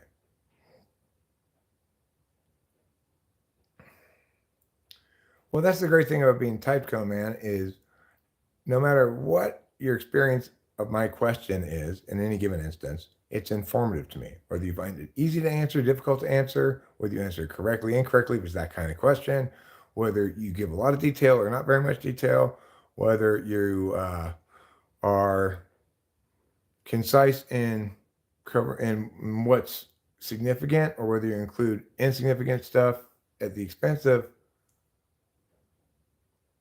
You find that difficult to answer? Tell me what you did today. Okay, well, then you just do the best you can. The thing is, it's not an IQ test exactly. Everybody has, to be any given type is to express weaknesses in the other possible functions in varying degrees depending on the stack. So everybody has functions 1 and 2. All the rest of your function stack is necessitated by, defined by, implied by 1 and 2. 1 defines 5, 4, and 8. 2 defines 3, 6, and 7.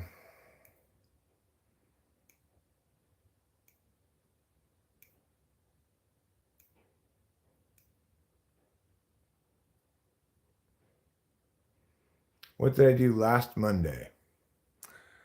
I don't remember.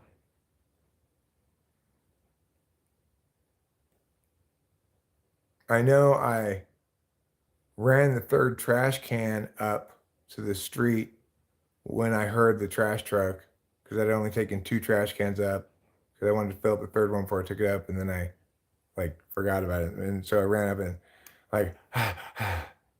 and he's like, "Sup?" And I'm like, "I'm bringing the third trash can up." And he said, "Yeah, yep, you are." And just like that. I remember that from last Monday, because that's something that happens only on Mondays, and that was the last time that happened, was last Monday. I mean, I'd look for all things come, man. I do all the polar tests I have, plus I do other tests that are, are indicative of but not determinate of. I look for, ideally, a nice, neat set of results that are all consistent with meow. Ideally, I'd find a clear-cut polar, and, if it's TE polar, then I'd be able to narrow you down right away to SI or NI and either ISFJ or INFJ. If it's not TE polar, well, let's see. If you test, there are some functions that I don't have a definitive polar test on, like SE, for example. I just have questions that are kind of indicative of that. And FI is a little bit tricky sometimes. Do I believe the Earth is flat? No, but I do believe my floor is flat.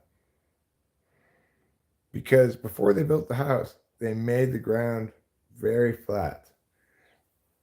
And then they poured concrete, probably, and made that very flat, I'm assuming.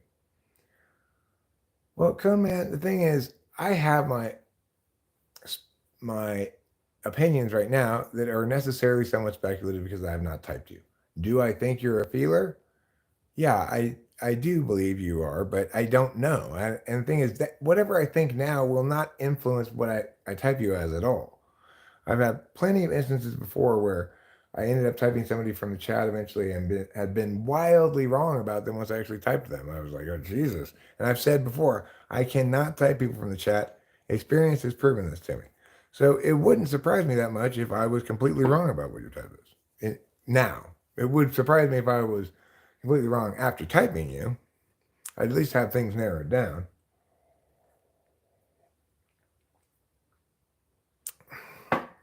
The universe isn't flat, okay? It's a cube. It's a cube with a pyramid inside, surrounded by a sphere. The Earth is bumpy, goes up and down, up again. Some parts of it are wet. Some parts of it have plants on it. It's all kinds of things. It's all things to all people. Listen, ooh, ah, ooh, do you want Earth to be turtle? Ooh, ah, ooh, so that you can walk around. INFJs are naturally somewhat insecure of their type. That's a true statement. You don't seem to be.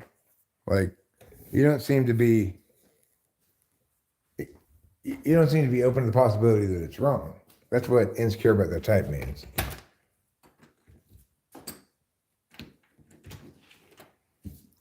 Like, one of the issues with INFJs is that they are easily influenced by others about themselves.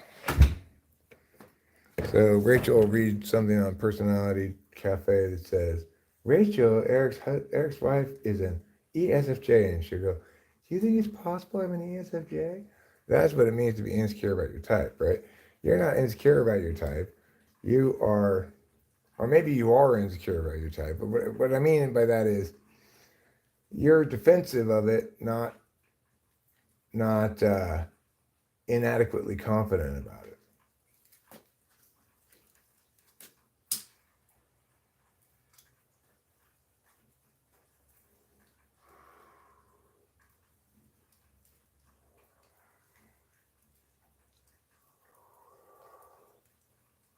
But the thing is, we could sit here and talk and speculate all day long. The point is, if you want to know what your type is, you have to let me type you.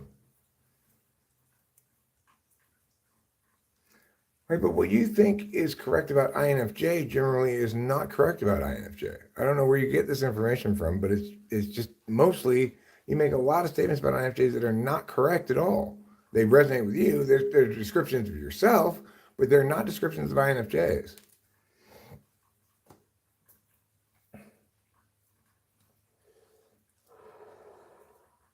Well, cerebral palsy, that's good. The thing is, in general, you've got two kinds of approaches to typology. Somebody like me, I'm not defensive about my type or insecure about it because I don't really care what my type is. The point is that I'm correct about things, not whatever type I am. It doesn't matter. I'm not correct because I'm an ENTP.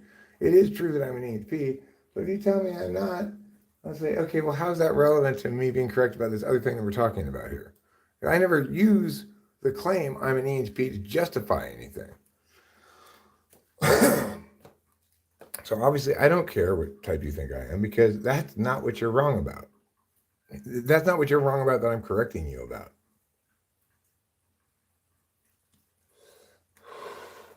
Con man, I can't remember all the things you said about INFJ. When you were first coming around, like every sentence out of your mouth was, INFJs have the most magical meow meow meow or something like that.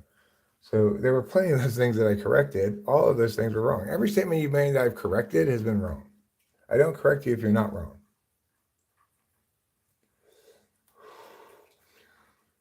Well, if he's certain you're an INFJ, is it because he's typed you? If he hasn't actually given you a typing session, say an hour's worth of interrogation to actually determine what type you are, then he should not be certain about anything.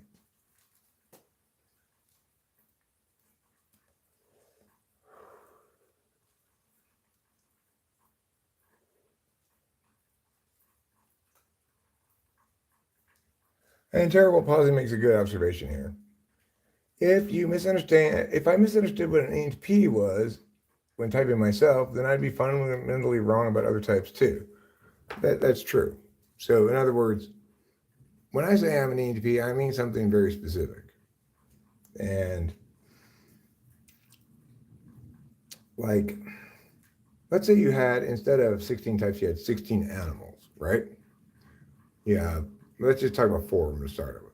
A cow, a dog, a seal, and an elephant. Now, the cow is the one with the udders. The dog is the one that barks. The seal is the one in the water, and the elephant's the big gray thing, okay? You might call the big gray thing a cow, and this an elephant, and this a seal, and this a dog or something, right? But even if we use different names for them, we are talking about the same thing. Now, the problem is what you're talking about, you keep getting things confused. You keep, in some sense, maybe you're looking at the thing and saying, this is a thing that swims in the water. It bounces the ball on its nose. It makes a bark. And you're also saying it's a dog. Therefore, it barks and it has fur and it has four legs. The thing is, it is a seal. And by getting the wrong name for it and getting information you know about the name confused with actual observations that you might be making that are meaningful, like this is one that's in water and is wet, And that seems to be to typify one of these possible kinds of animals here.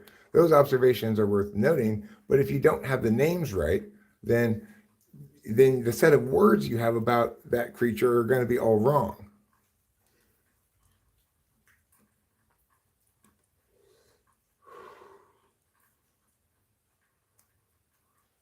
No, I don't think you've ever changed my opinion about the INFJ mind, but you might have changed my opinion about some things at some point. I don't know, but not about INFJs, because I believe your understanding of INFJs is predicated on, number one, a bunch of false bullshit you've read about INFJs that is wrong because those people don't know what they're talking about. And number two, extrapolated from your own incorrect assumption that you are an INFJ, and therefore ways that you are consistent with INFJ.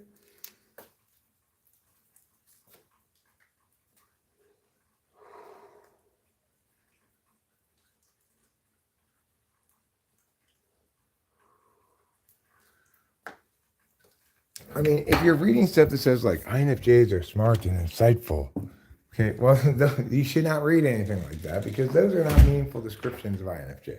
They're not descriptions of ways of paying attention. They're descriptions of positive attributes, adjectives you'd like to be called by someone else, right?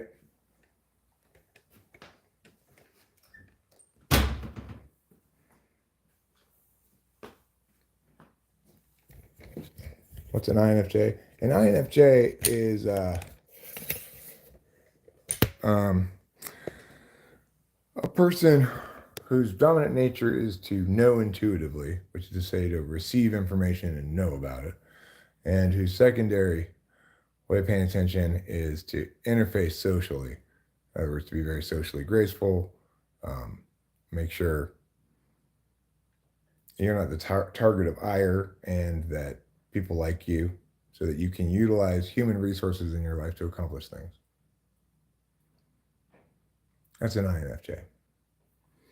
You could also define them by their weak relationship with TE. They have a great deal of difficulty ordinating tasks, like how many steps should you break down the task of taking out the garbage into? Somebody who's got decent TE might say 4. Pull out the bag, take it out to the trash can, come back inside, and put a new trash bag in.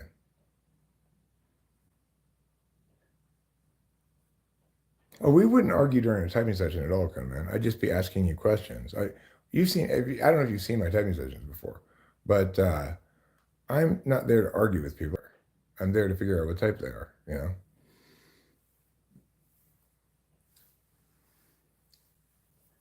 Do I think INTJs and INFJs have an important relationship with being goal-oriented, task-oriented, passion, ambition-oriented? I don't think INFJs are passion, ambition-oriented.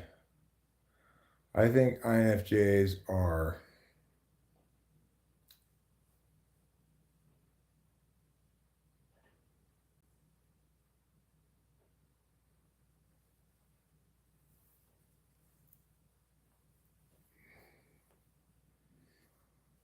well, I mean, if you just want to have a conversation with me about INFJs are not very ambitious. They have a very conflicted relationship with both of the sensory functions, 4 and 8.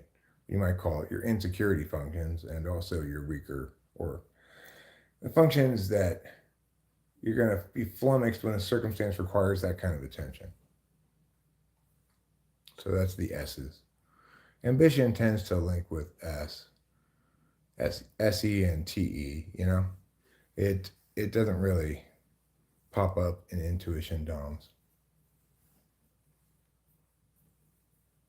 Okay.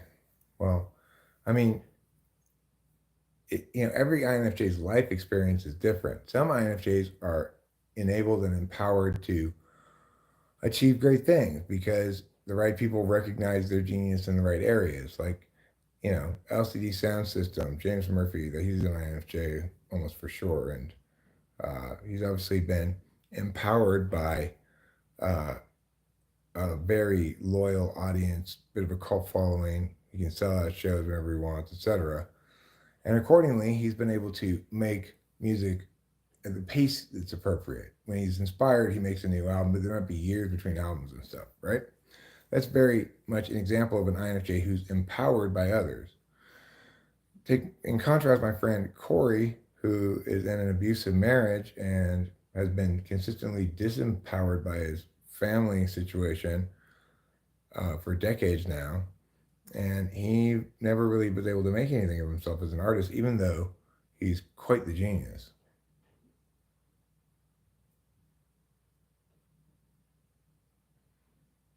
Well, I mean, we all have ambitions, presumably. Like, it is the case for everybody that they prefer to be rich and successful than poor and unsuccessful. Um, Even for people who are really non-materialist, they'd rather have no money concerns and be non-materialist than have money concerns and be non-materialist. And it's probably the case that everybody needs to find their calling to succeed. Some people have a broader range of callings that qualify as a possible calling, you know, than others. Hi, Nancy, for you.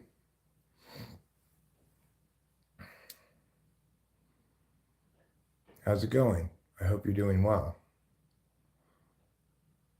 I mean, I just see ambition as, you know, drive to actually move vertically to become more successful at things. That's something specific, you know.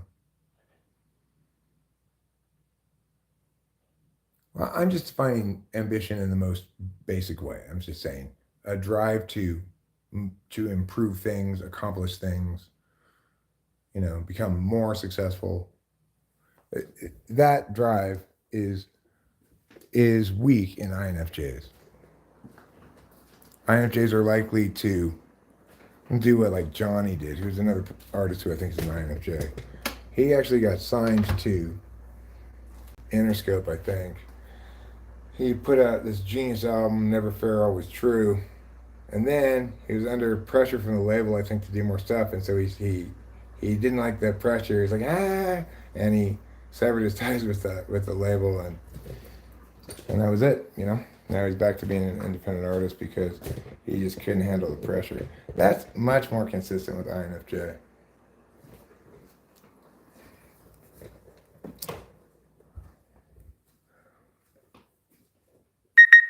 Well, everybody wants to be a positive influence in the world, unless you're toxic or sociopathic or something. It's these sort of statements come in that I'm talking about, right? Like, man, I said like you say a lot of things that are wrong about INFJs. So INFJs are ambitious is not correct. They're compared to other types that are less intuitive. Obviously, they are less ambitious. Intuition runs opposite of ambition and concrete success in general. There, it doesn't mean that there aren't incredibly successful intuitives, but you know they tend to be successful in fields that require creativity, out of the box thinking, etc. And there aren't really that many such jobs available.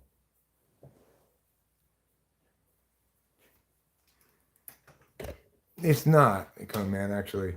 Intuition correlates very strongly with underachieving, well, at least in the dominant slot.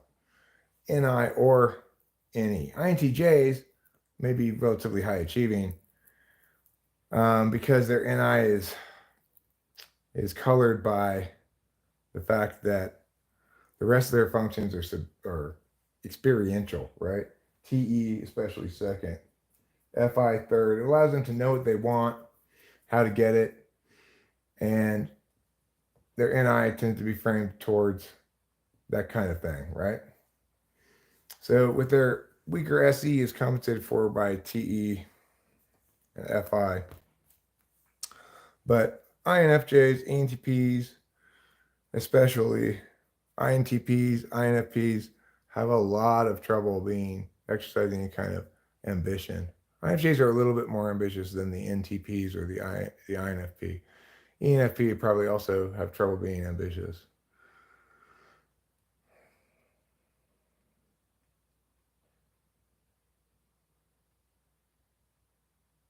Okay, well, I don't really think that's the case, Conan. I think INFJs are kind of continually jaded and disillusioned with the world, aware of how difficult it is to change hearts and minds, because the most successful kind of extroverted feeling listens and is responsive to the other person rather than making advocacies.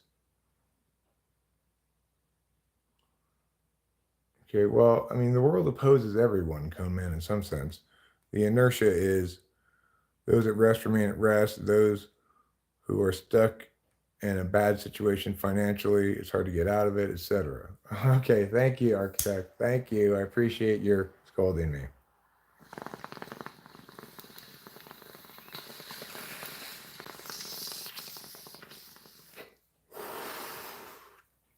And the thing is, you may have ambitious INFJs. INFJs will differ from one another in their particular expression as they are shaped differently by particular circumstances.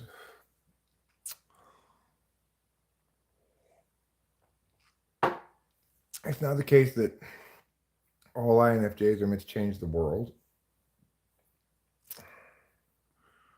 Um,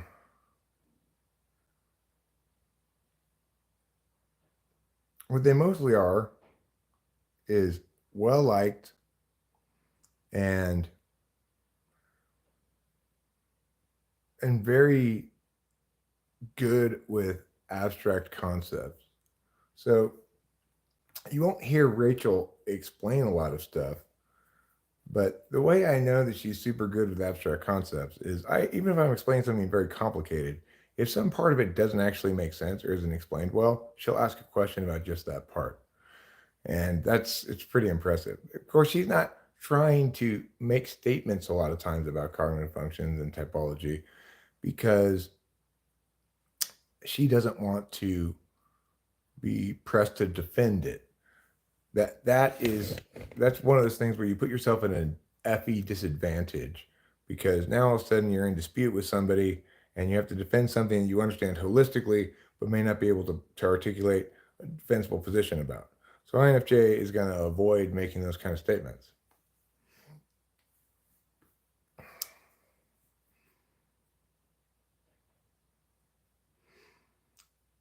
No, I agree with you completely, Coneman 3, that success in the world does not equal success as a person in human terms, but ambition means success in the world.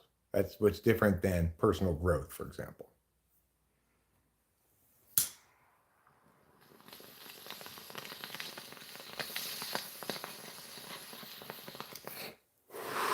I'm not saying you should be ambitious. It's like maybe the best course of action is just to be the best person you can be within your own personal frames of reference and not worry about the larger world. No ambition is not the same as success. No, I agree. You can be ambitious and fail to succeed, but ambition is the drive to get more successful in the external world. If it's internal, then you have something like spirituality or personal growth, right? You wouldn't call that ambition.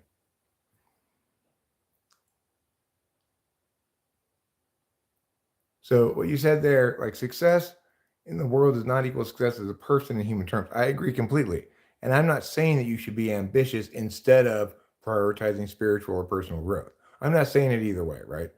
But the point is that when you use the word ambitious, you're definitely talking about this and not this.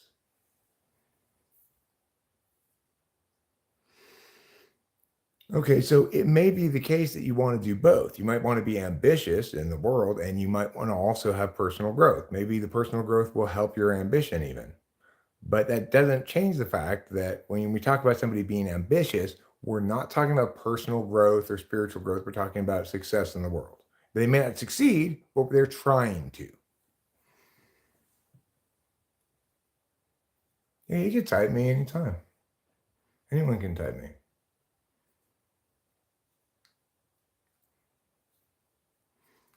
The point is that they have different areas of jurisdiction, right? So I'm sure there are plenty of very ambitious musical artists who never succeed. So absolutely, ambition does not equal success.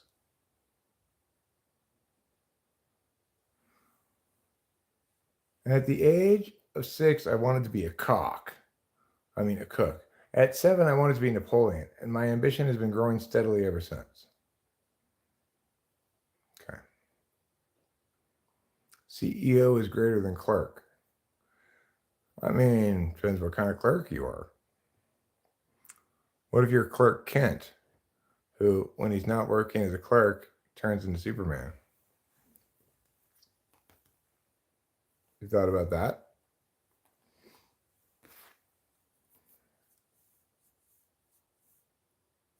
It often comes from lack of awareness of skills of the INFJ and misunderstandings, etc. What often comes from whose lack of understanding or lack of awareness?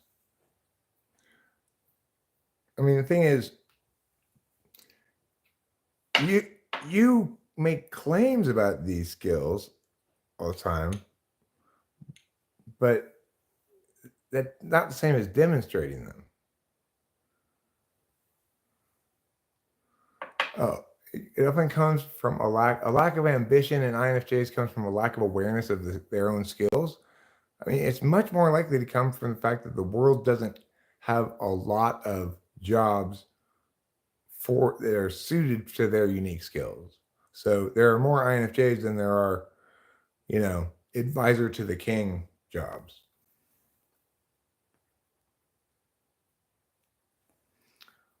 Well, I mean, you just let me type you. That's how. Then I'd be able to determine where you score on all the skills based stuff. I'd be able to figure out what you demonstrate absolute instrumental values on and all that kind of stuff, and I'd be able to give you all the answers you want. How do I feel about the topic right now? I'm tired of it. I can be ambitious about playing basketball, but I will never be as good as LeBron James. Right.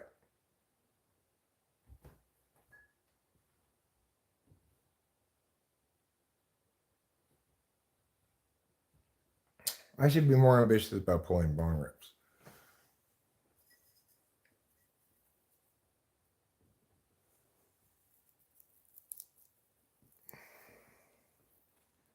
I think I'm an ENTP too.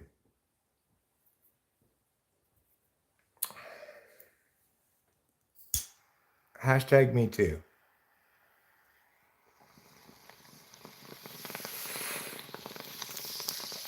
Yeah, but I'm less tired of it than I was when it's more about cone men, right? Like, I don't mind talking about INFJs and how they are. But I get tired of it when I start thinking that, it's like, cone man's not interested in learning anything about INFJs. He's interested in convincing me he is one. That's what makes it frustrating. If there was sort of a line of inquiry that I could answer and provide useful explanation, it's not an unpleasant topic. It's just that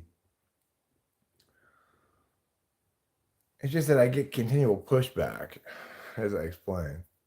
I will rip along an extra one for you. I ain't dead yet. I am always monologuing a bit.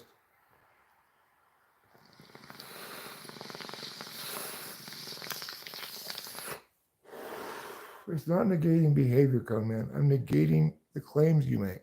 I'm saying no, but your statement is wrong. That's what I'm saying. I'm not negating you, and I'm not trying to negate what you say. It's just that so much of what you say is wrong. Like, for example, I react to all your negating behavior. I'm not engaged in negating behavior. I'm negating the claims you're making. Your words are separate from you.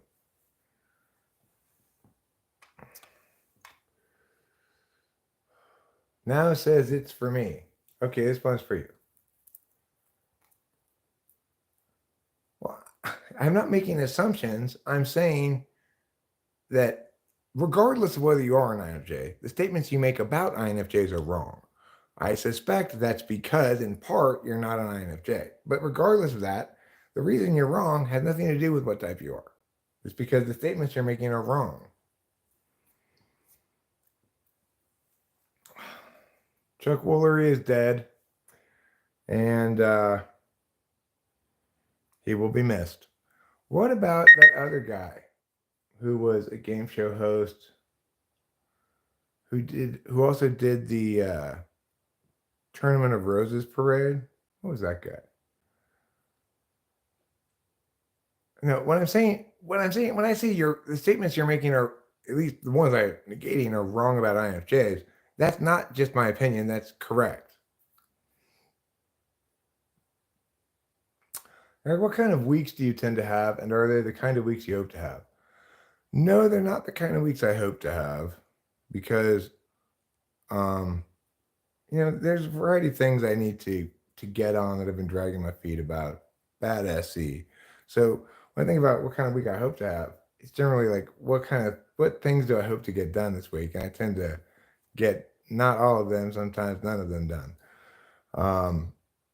What kind of weeks do I have? I mean, I have some good weeks. I have some bad weeks, I mean, I don't really have any bad weeks in the sense of there's nothing concrete that I can point to that's bad. It's just that, well, I mean, sometimes it's like sleepy week plus some, and I'm ready to get back on speed. Sometimes I get broody, sit around and do a lot of self-negative talk about myself, and that's not good. But sometimes I'm in a happy mood, watching TV or something, enjoying what I'm watching. That's good. Sometimes Rachel and I are going and doing errands and stuff. That's good. I like live streaming, usually. And how I feel about a given live stream in general has a lot more to do with how the stream goes specifically than, say, numbers. If a stream is too sparsely attended, like there's 4 people the whole time, then that'll bother me because it would be unusual.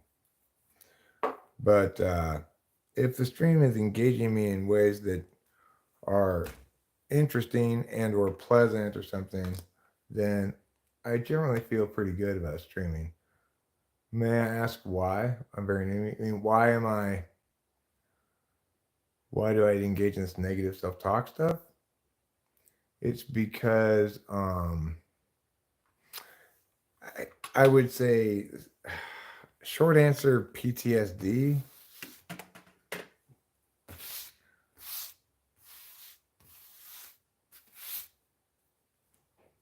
But I'm not exactly sure. It's something I used to do when I was a drunk. When I drank alcohol, I used to engage in a lot of negative self-talk. I'd say shame and anxiety, shame and anxiety. I wish I were dead. I wish I were dead. But then after I quit drinking, I really didn't engage in that kind of self-talk again until after my dad's death. And the reason it was traumatizing was because while we were there. So it was a little bit of it made me say, shocking. Ask you a TE question. Sure. Do you know the way to San Jose? Do you want me to type you? Then tell me a day and time. You keep wanting to skirt around the edges. Make your decision. Just say yes. Okay, you can type me in. Here's the day and time, and then show up at that day and time. Otherwise, I don't want to try to type you on your terms that aren't the normal way of typing people, because I can't derive normal results from that.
I've got a match, but you've got a lighter. I was high, you were much higher. I was high.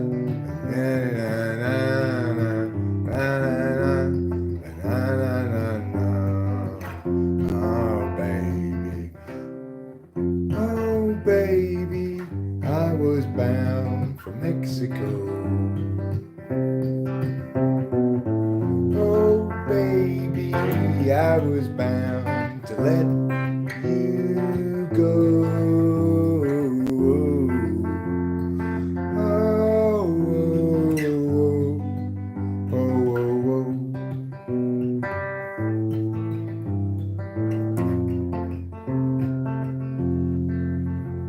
I don't know much about Cinco de Mayo. I'm never sure what it's all about.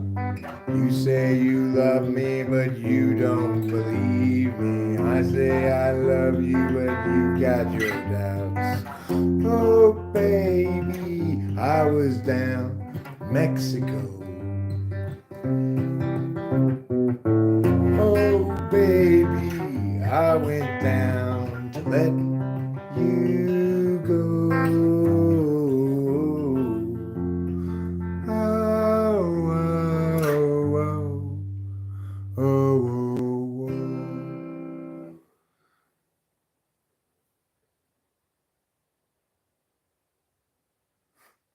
Well, I mean, everybody reacts badly to being questioned about their integrity and abilities. Among the only types who can handle being questioned about their abilities are FI polar people. Like ESTPs, ENTPs are very able to take critiques compared to other types, but nobody takes critiques well. Thanks, Nancy, for you.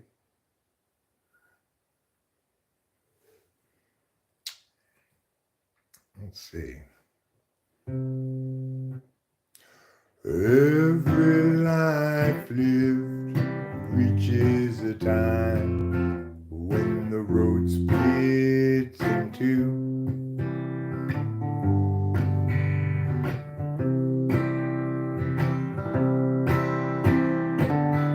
There are times, dark times, times of despair,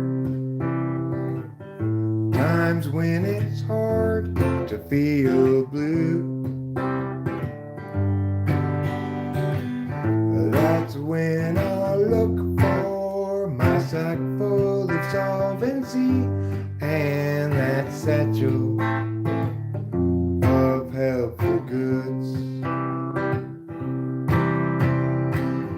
Satchel of helpful goods. Satchel of helpful goods. Satchel of helpful goods. Every life lived reaches a time when the road comes to an end.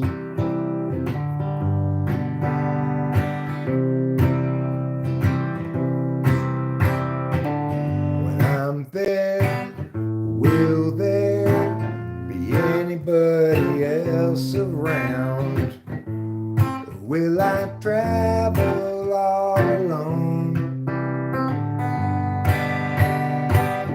That's when I look for my sack full of solvency and a satchel filled up with home. Now that satchel, nothing but bones. Satchel of helpful goods. Satchel of helpful goods. Satchel of helpful goods. Satchel of helpful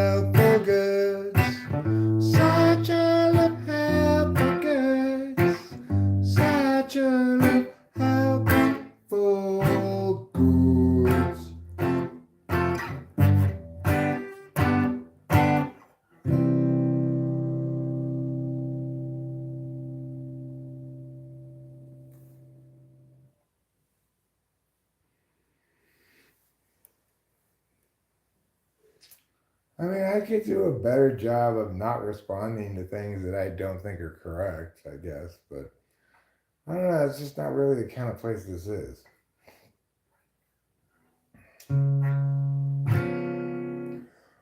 Gerald has a thought.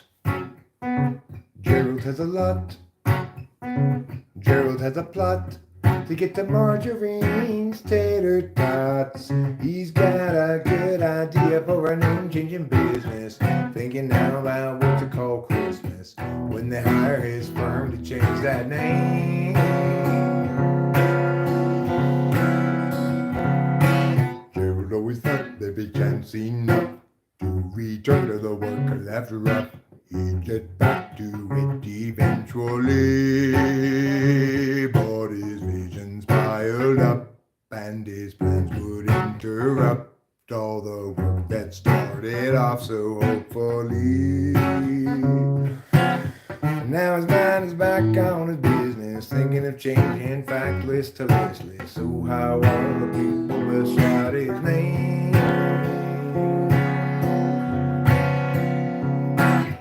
And Gerald knows he understands ever more clearly now. He won't provide explanation regarding the why or the how. He'll see you and know you from inside your heart. Exciting, delighting, Gerald plays his part. But Gerald still knew there's too much to do, and he had dropped time in the underview. Too much to do, but so where now and what? Too much time spent picking the skew with you. Now Gerald has a thought. Gerald has a lot. Gerald has a plot to get to Marjorie's tasty spots. He's got a good idea for a name-changing business. Thinking now about what to call Christmas when they hire his firm to change that name. Now Gerald has a thought. That was pretty good. Like on, man.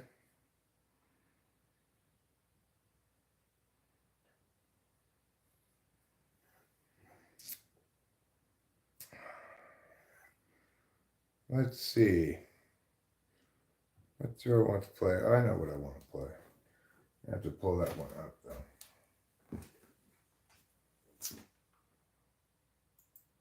Sing, sing a song, make it special, or something like that. I don't really know how that song goes. Hi, Unicorn Ninja.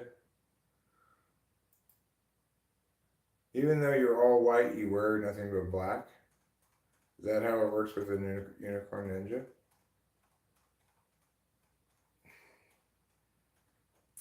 Well, oh, right. Right, I remember, right. Okay, right. Russell Brand is a rapist, and I hope he goes to jail.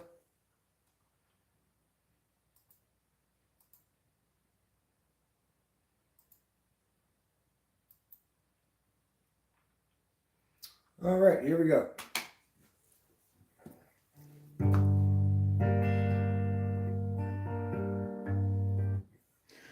It was 100,000 million years ago. Time ran slow. Nobody had to show. The slabs below, let them go. They will start to grow. More years into when tears gnashing through, the holy slabs come to view. Unchangingly true, eternally new. Going the slope up is in charge today. Options at large, other ways.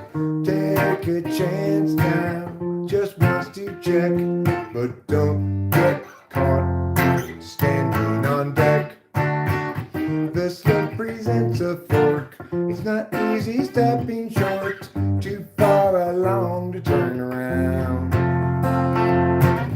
Perhaps the better course was headed ever north. Now there's a fitter force. Enemy ground, enemy ground. It was 100,000 million years ago. Time ran slow. Nobody at the show. Place the slabs below. Let them go. They will want to grow. Your ears ensue and tears gnashing through. Holy slabs come to view. Unchangingly true, eternally new. But when the slope up is in charge today, options at large show other ways. Take a chance now, once quick to check, but don't get caught standing on deck. The slope presents a fork. It's not easy stopping short. Too far along to turn around. Perhaps the better course was headed ever north. Now there's a fitter force. Enemy ground, enemy ground.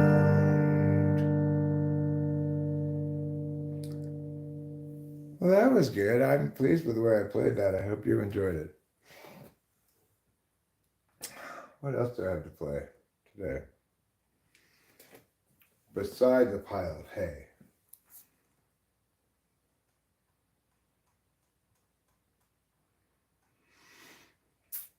I'm going to play this one here. Ha. Play this one, ha.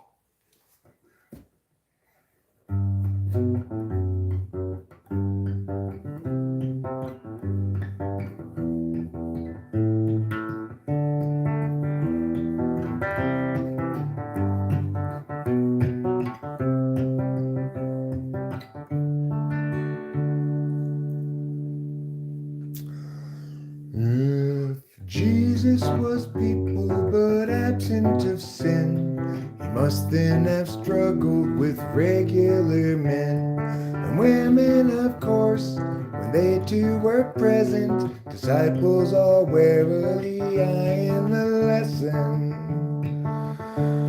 If people were Jesus, they'd know as they think, and everyone's work would be true. Feelings once spoken would sit where they sink, and we'd all know just what to do. But people aren't Jesus once they're betrayed. The easy believing forever is lost. Maybe naivete is not to be saved, but the wise pay a terrible cost. The one you thought you knew acts like you never have met. The life you made for two has faded into regret. There's no one unshaken, we all have been shook. Being forsaken don't mean you're forsook. And though in the past we've been hung out to dry, we'll find them at last if we're willing to try. People aren't Jesus once they're betrayed. The easy believing forever is lost. Maybe naivete is not to be saved, but the wise pay a terrible cost. Yeah, baby, naivete is not to be saved, but the wise pay a terrible cost. That's good songwriting there. You did a good job writing that song. I'm proud of you.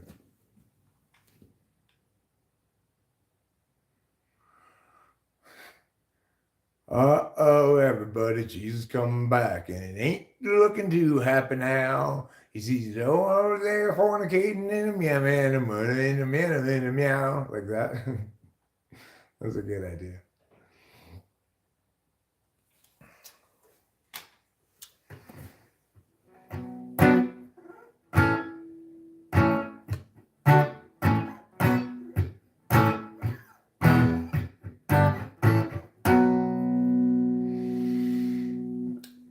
Amelia, go from that place. take unto you the details of your case. Amelia, when you rise up above, floating ahead and soaring like a dove. What will they say when they look at you then, moving sideways in the space you're in, and staring sidelong with your thirsty grin? Amelia, can't you see, you and I will never be. Amelia, yet you're still free, with too much opportunity to be out in the rain. Amelia, Amelia, we're watching you fail for sure, no matter what we do. Amelia, when you rise up above, floating ahead and soaring like a dove. What will they say when they look at you then, moving sideways in the space you're in, and staring sidelong with your thirsty grin? Amelia, can't you see, you and I will never be. Amelia, yet you're still free, with too much opportunity to leave out in the, too much opportunity to leave out in the, too much opportunity to leave out in the rain.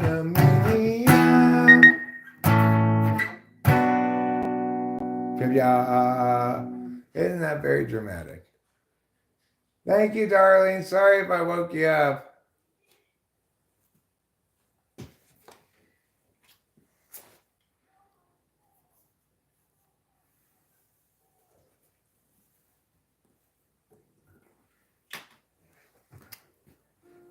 I did miss Amelia.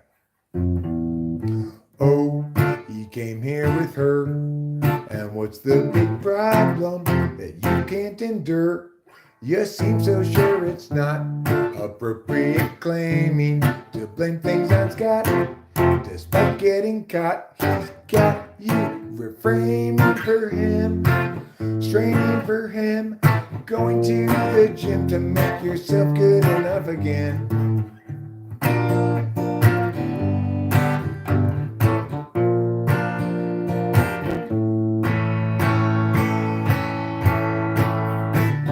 Yeah, you guys both have loans invested.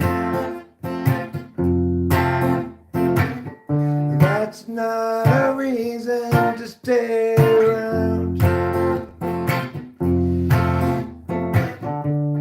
Through the years, you've both been tested. Time to move up, find higher ground. Oh, he came here with her, and what's the big problem that you can't endure? You seem so sure it's not appropriate claiming to blame things on Scott, despite getting caught. He got you reframing for him, straining for him, going to the gym to make yourself good enough again.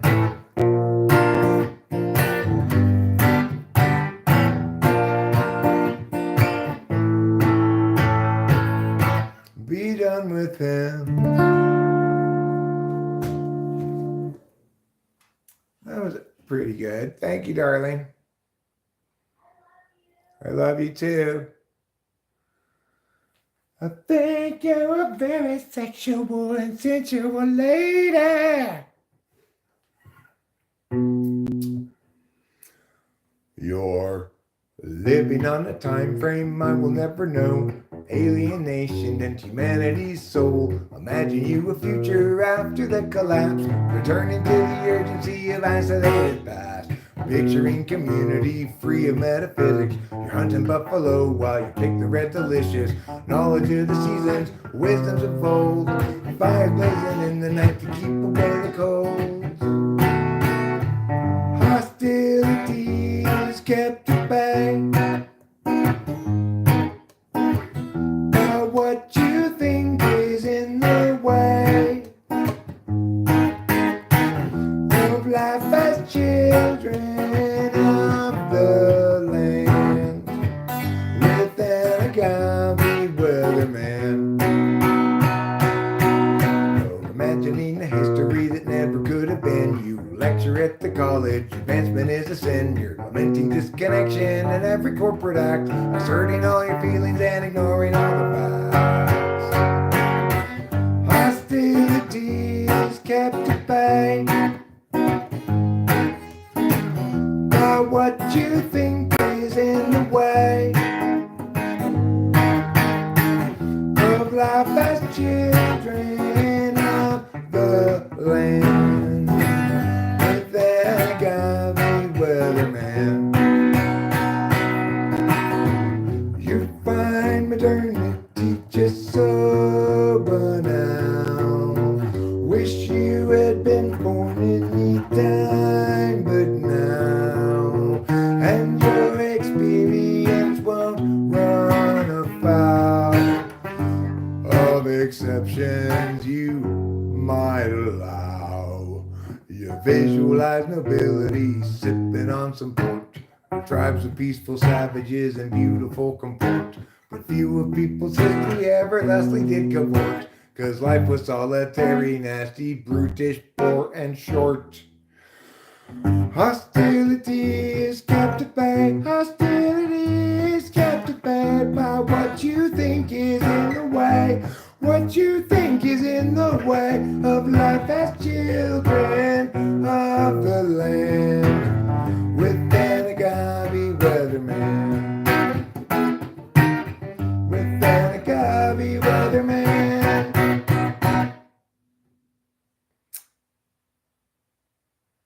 This is not about actual Native Americans or anything here. It's about dumbass hippie white people, white women in college who are like, I'm like the Native American and I tell the weather by an agave. Okay, it specifically says like it's like you lecture at the college, right? This is about not about actual Native Americans. When it says it doesn't say there were peaceful tribes of peaceful savages in beautiful comport. It's saying you, meaning the college professor-y type person, visualize that. So you're misinterpreting this song. It is not a critique of Indians. It is a critique of Luddite white people.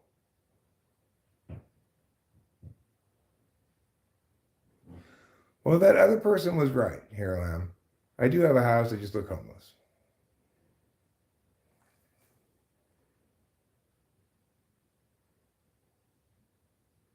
Right, so the point is, this is making fun of dumbass community studies professors. Yeah, well, I mean, you don't hear me saying that shit, right? I'm critiquing that shit.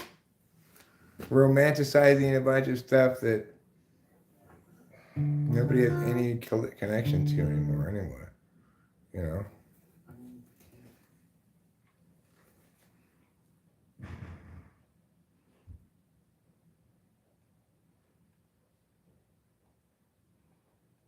Let's see. What should I play?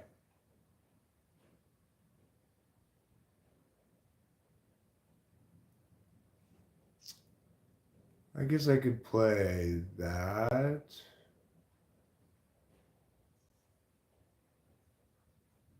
But I could also play...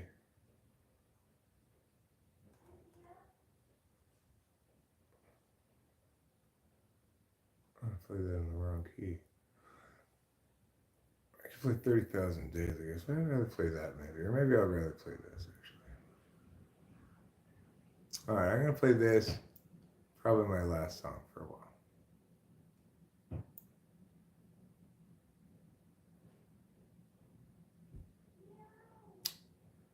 God damn it.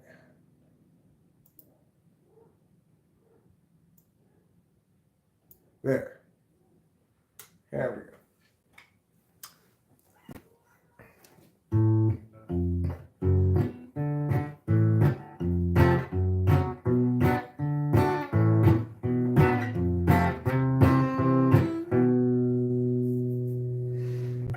Santa Ana's from the east are blowing, driving down this mountain fire.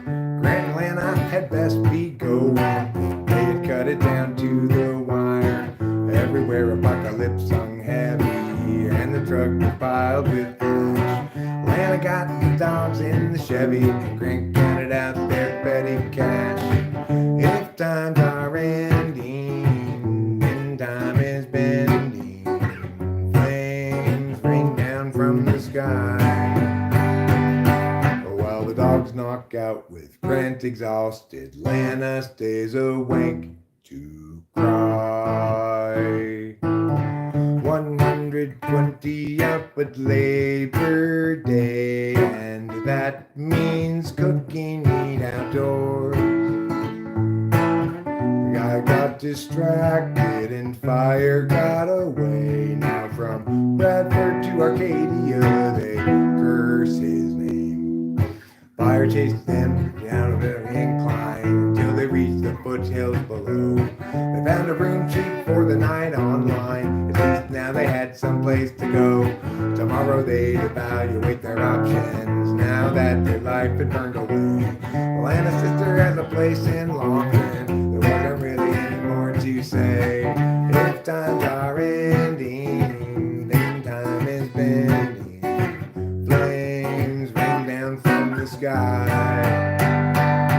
While the dogs knock out with Grant exhausted, Atlanta stays awake to cry. While the dogs knock out with Grant exhausted, Atlanta stays awake to cry.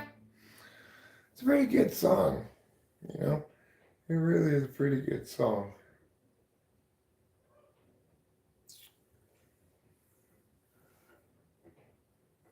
Maybe I'll play one time through this song now. It's the second night when you start to feel strange and you're wondering if the rain is on. Spending stars that soar in the kitchen sky. An actual night. Is there no top to the dark up above the shelves? Where she stores the child above the sleeping forms of vivid mind figurines of Western lonely types. They lie beneath a million running suns. They're rugged and they're done with the actual night. It's the second night when you start to feel strange and you're wondering if the range is on. Sending sparks to soar in the kitchen sky. An actual night. Is there no top to the dark up above the shelves? Where she stores the child above the sleeping forms of vivid mind figurines of Western lonely times. They lie beneath a million running suns. They're rugged and they're done with the actual night.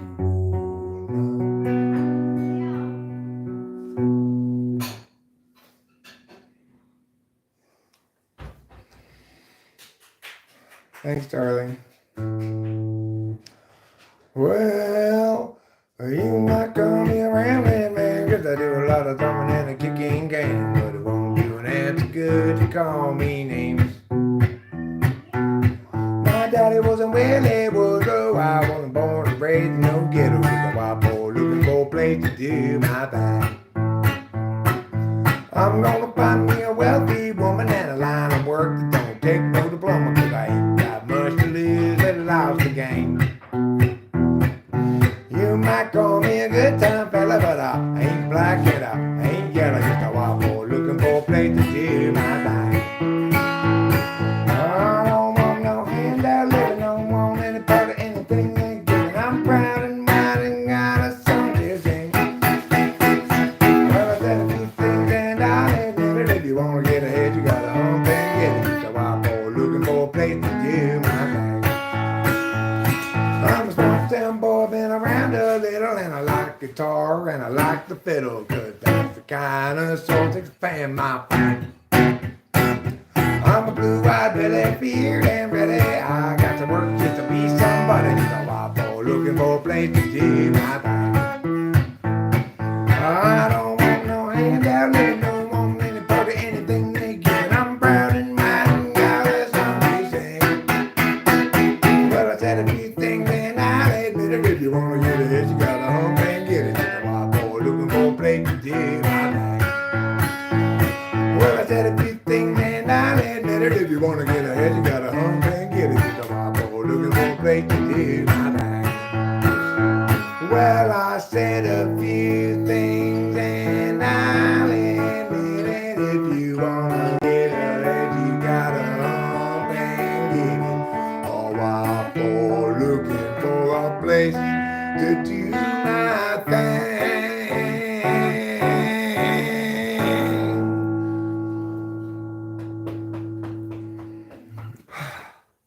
Thanks.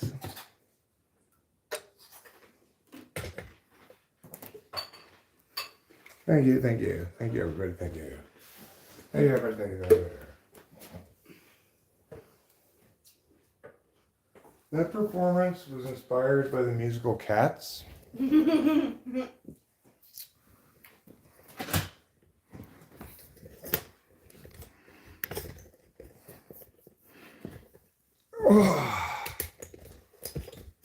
Well,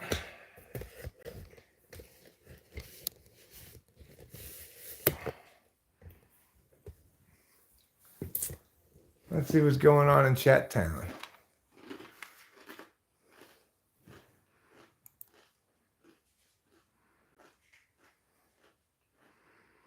Well, the thing is, I did not write that song, okay?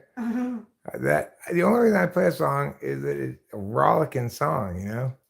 It meows and meow and meows and meow, it pews the pew and pews the pew, you know? Does everything you want a song to do.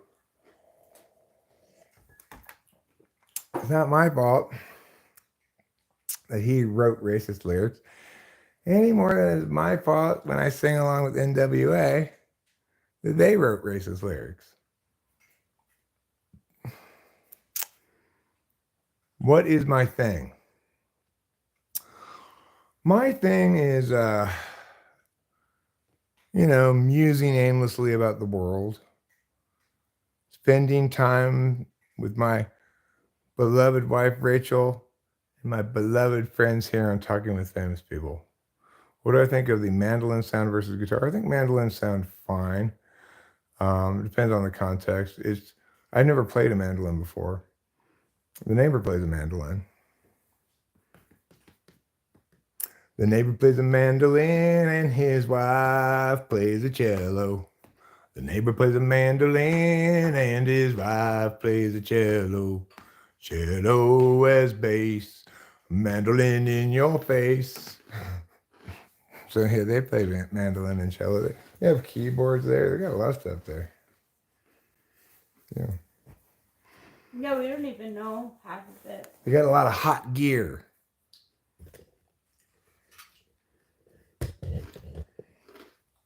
Hot gear in the atmosphere. Good thing Hitler didn't make any bangers. He really didn't. I can't sing a single one of Hitler's songs.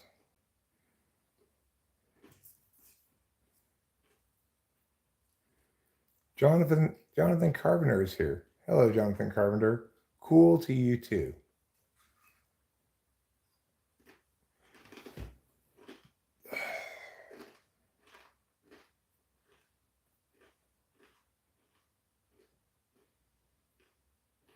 So I don't know how much longer I'm going to be streaming for. A little while longer. I'm going to at least go outside, smoke a cigarette.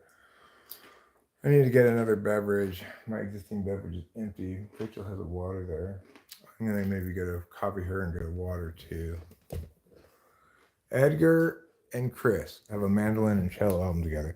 Well, the thing is, she plays the cello like a stand-up bass. It's got, the cello's strings are pitched differently than guitar or bass, you know? Like the first string is C. So when I was trying to play along with her and following what her fingers were doing, I couldn't figure out what the hell was going on. It's like, wait, that looks like a C that she's playing on the fretboard. Like, it seems like where the C would be. But of course, if the open is C, then it's not C. It's, you know, C sharp, D, E flat, I guess.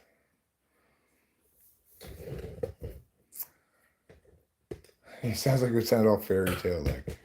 And into the forests walked the elves. So like that. You get, but the cello played as a stand-up bass sounds great actually as a bass.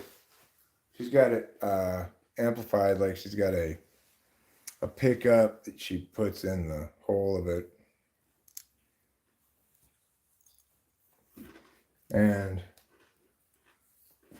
you know, I think of all the things that they do, I think her bass playing, like quote unquote, on the cello is the most impressive. She's a very good bass player. And I'm sure Jared's also a very good guitar player, but for what we were doing, you know, if we were going to have two guitars, if it were my stuff, I need to tell them exactly what to play. It would be sparse. It would be like, or something like that. It comes back in here and there.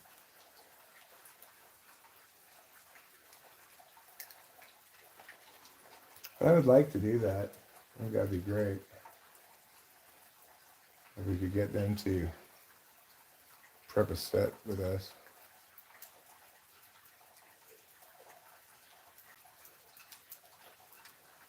We might win a prize. I forgot to get a drink though. What prize might we win? The Nobel Prize for Coolness.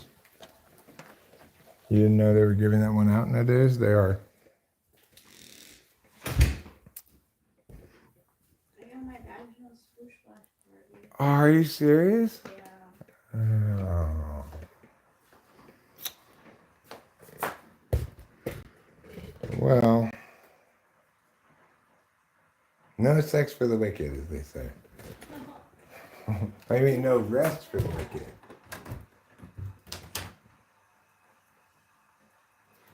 It's fine. It's not your fault, obviously.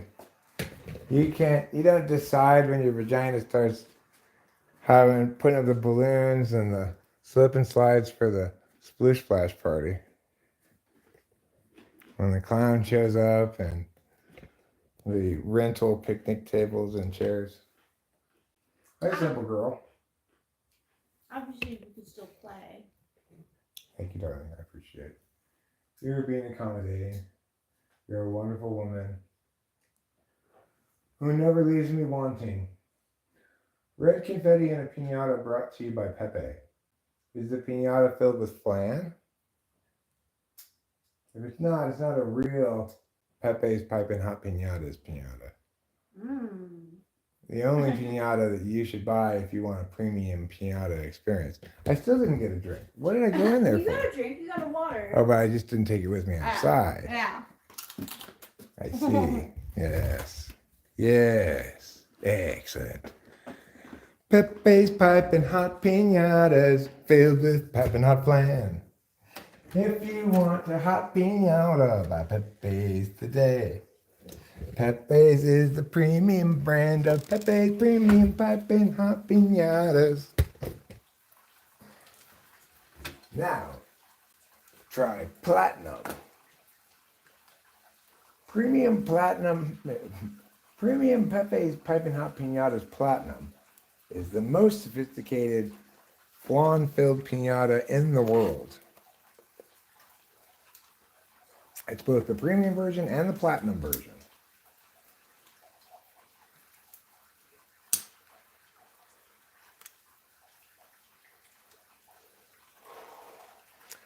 It's the only pinata filled with flan in the world. Exactly. It's both the only and the best.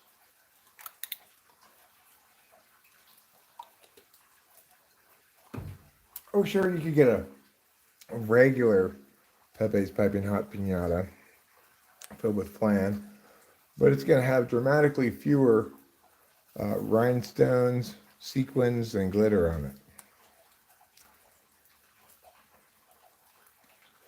than the premium version. And if you want the flan really piping hot, you also need to get the platinum version. The flan inside the platinum version is so hot that if it hits the ground right away, if you hit it right away and it hits the ground, it'll burn through the concrete like magma.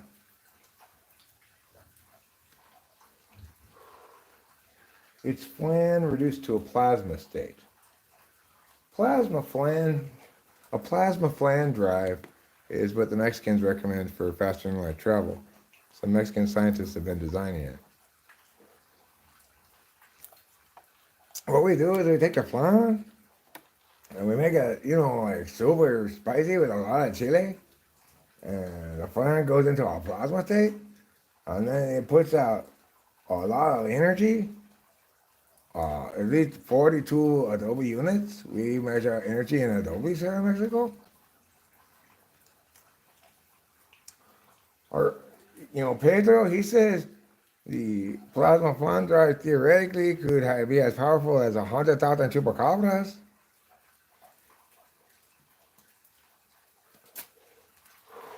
Or we make the whole ship out of Adobe. It's super strong. That's what they built the Alamo out of. That's really our Alamo, El Alamo es nosotros.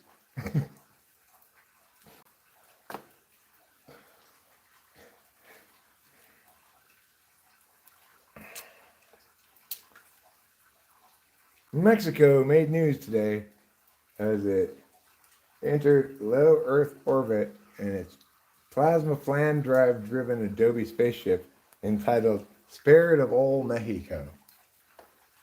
El Espíritu de Old Mexico de Mexico. What's old in Spanish?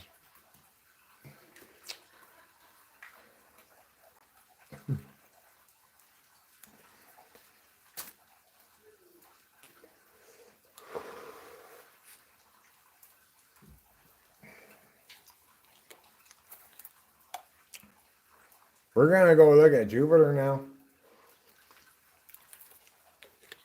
You got to put some more flan in. You got to shovel another shovelful of flan into the drive engine. What do you mean we're almost out of flan? Jose, have you been eating all the flan? We need it to travel. And they had to go back to Earth to get more flan. I was like, I'm sorry, I just really love the flan.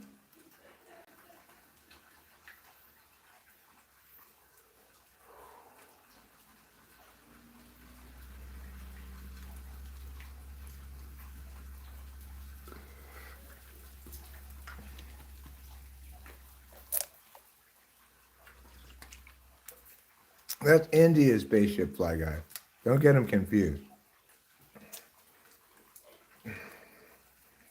India's spaceship is filled with unhelpful people on phones. I'm sorry, sir. I can't help you if you're going to be angry with me. I just circle around the earth and frustrate people on phone.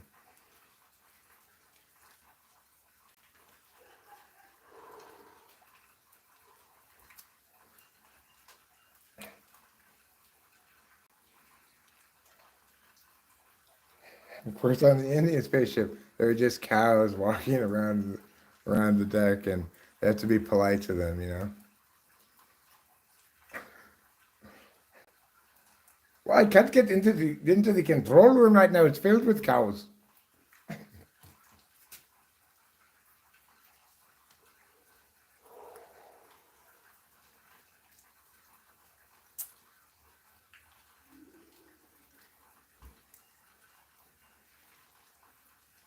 Every day, this guy is live in the morning making donuts on live. Oh, Mexican Donut Maker. Is that his YouTube channel name? Make me want to make some fried donuts now. I could make some dough and then fry up some donuts. How do you make donut dough? Let's look it up. This kind of sounds fun. What do you think about this donut idea, Rachel? What? What do you think about this donut idea? Us making donuts? I'm just going to look up and see how to make donut dough. I feel like it's not that hard, but we should check it out. Let's check it out, y'all. Let's check it out. Glendale Boulevard. It's where I'm at. I'm just kidding. I'm not really on Glendale Boulevard.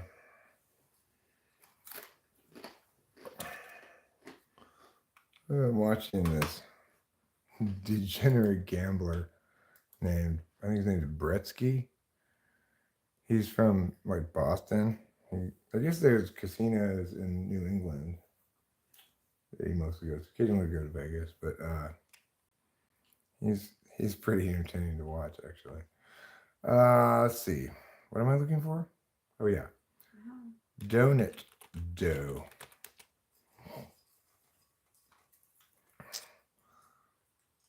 What is donut dough made of?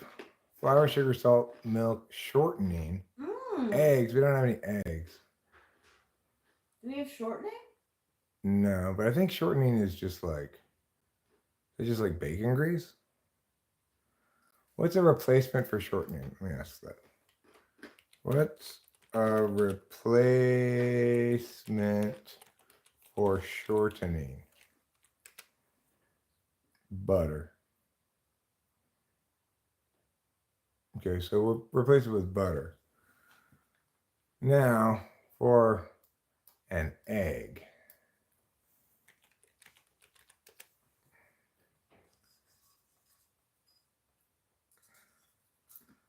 Mashed banana, tofu, yogurt. We don't have any of those things. Do we have sour cream?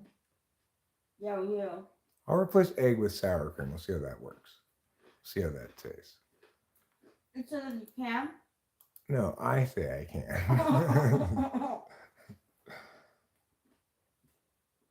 All right, so I'm gonna replace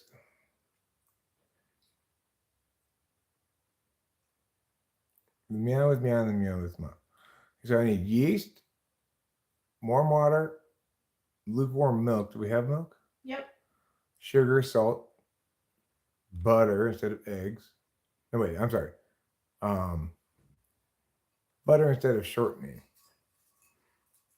And then sour cream instead of eggs.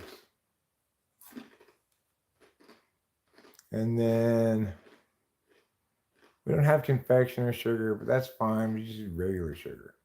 Do we have vanilla? No. Are you sure? I'm pretty sure. Let's pretend we do have vanilla. Even if we don't have vanilla, you know what we can do without vanilla? We can put a little honey in instead. 4 tablespoons of hot water or as needed. All right.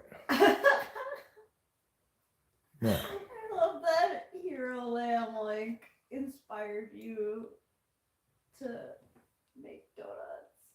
Yes, he did. Good job, Hero Lamb. Okay, let me pull this up here so I can look at it. So, we're going to need to activate the yeast.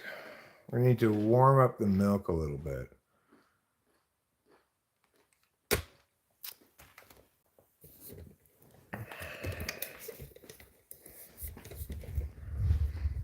I don't know how I'm going to warm up the milk a little bit. Maybe I could put it in the toaster oven or something. All right. Let's get cooking on Chef Eric's homemade donuts for fun and profit.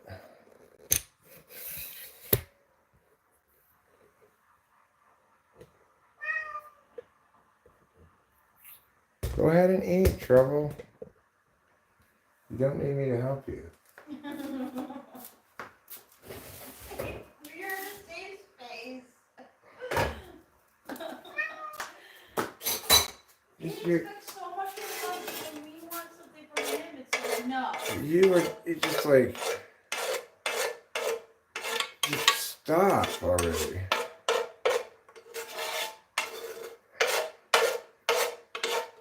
You're a real pain in the derriere sometimes.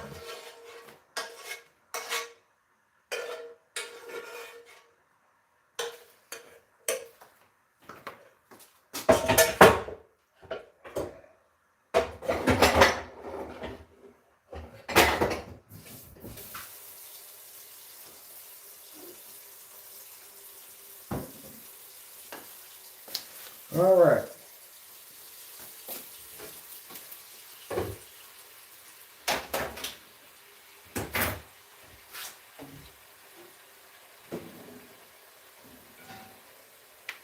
This will be it. To fry them. All right. Now I need to get the mixer. Let's get the mixer. Mixer is a tool that you use to make dough with.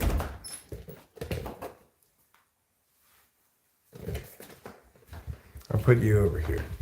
I can't carry you and the mixer at the same time.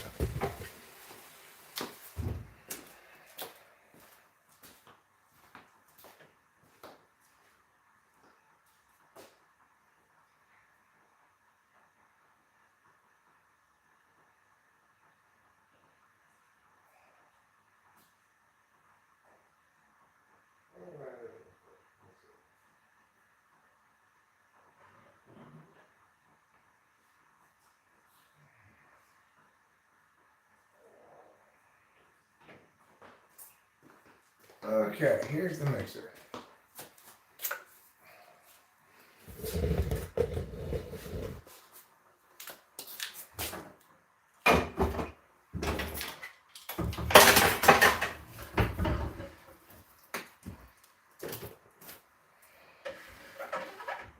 Okay. Unwrap this cord.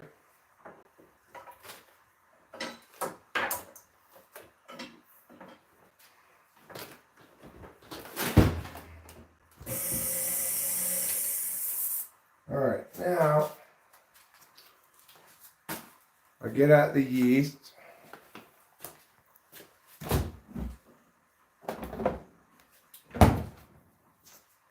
Get out the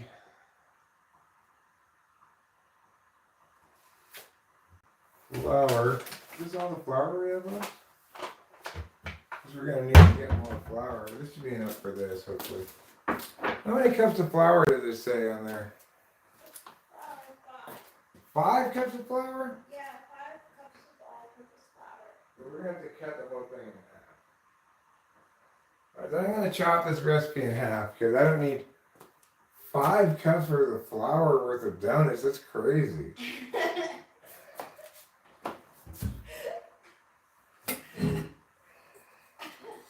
So we'll go 2.5 cups of flour. Even that seems like a lot. You know, it's like 2 cups for pizza dough enough for 2 pizzas. Easy, plus 50 some, you know. There's 2 cups of dough for that. And 2 cups of flour. 5 cups makes 1,000 donuts. Alright, here we go.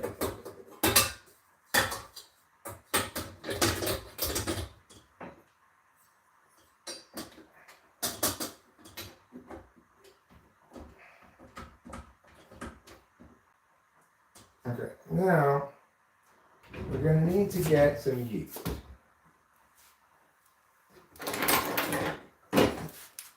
I'm not even gonna chop the yeast in there. We could get one.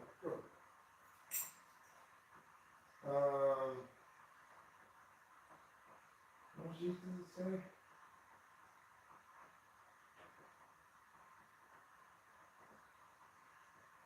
What does it say? You gotta do that. 0.25 ounces of yeast. What? Not how you measure it.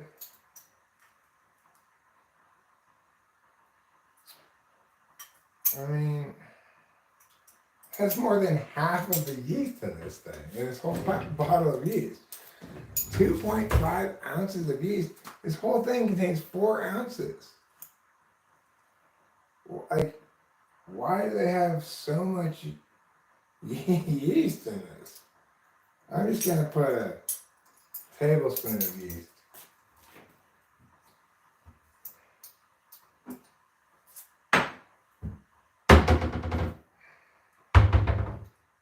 All right, yeast.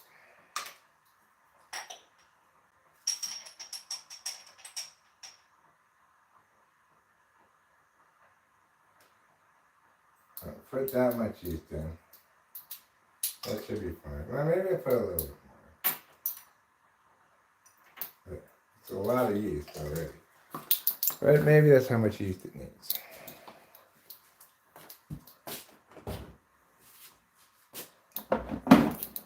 Alright, now we're going to turn on this water, make it hot, or it's warm at least. And we'll proof the yeast.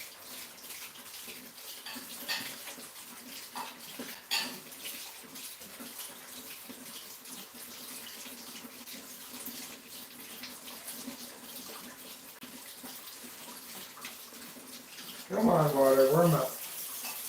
It's taking a long time to warm up. Alright, so I'll measure out these 2.5 cups of flour.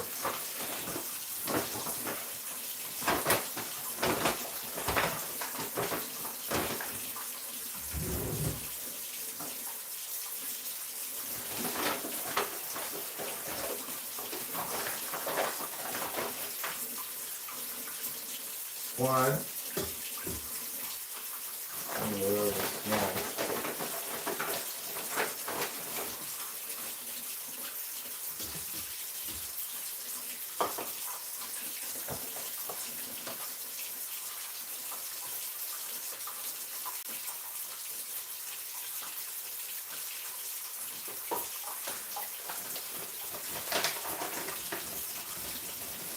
Alright.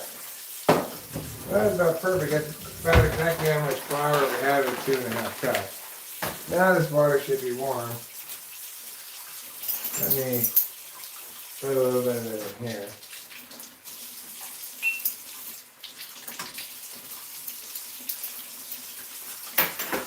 Along with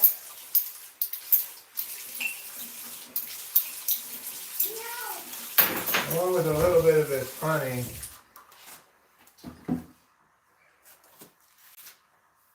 To give it some sugar to work off of.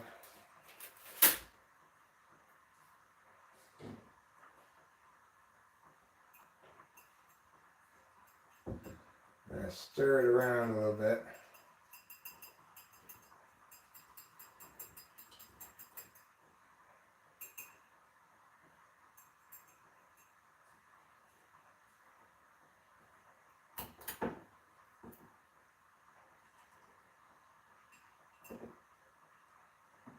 There. Okay. Put the honey off into there. Now I've got the flour, I've got the yeast, I've got that little bit of honey there. And I might need this honey more. Let's go look at the recipe again.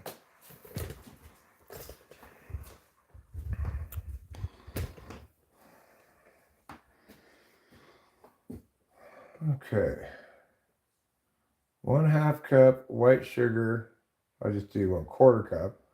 1 teaspoon salt, do 1/2 teaspoon salt. 1.5 cups lukewarm milk, I'll do 3/4 cup. All right, so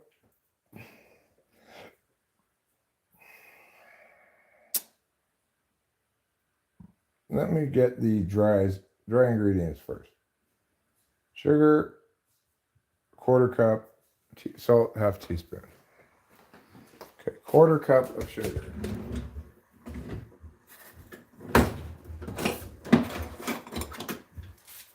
That's 1/3 of a cup. May not have a 1/4 cup. I guess I'll have to do half a cup. Sugar.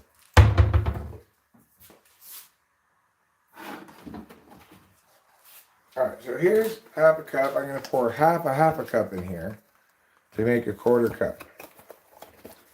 So, oh no, this is brown sugar. Do we have regular sugar?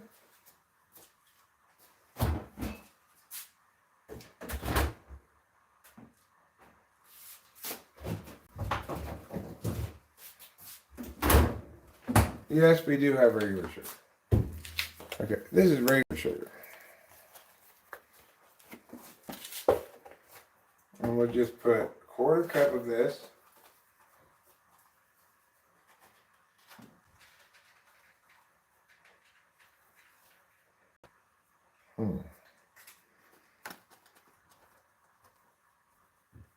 It seems like about half a cup.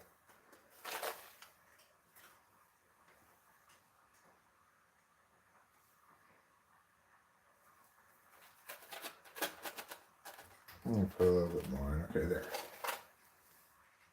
So there's that.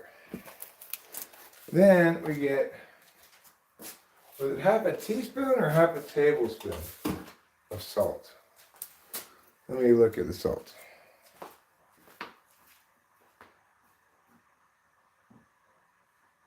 Half a teaspoon of salt. Okay. That's half of one of these. So have a 1/2 teaspoon? Yeah, this is a 1/2 teaspoon. 1/2 teaspoon of salt. Pow. Alright. Now we're going to need to put some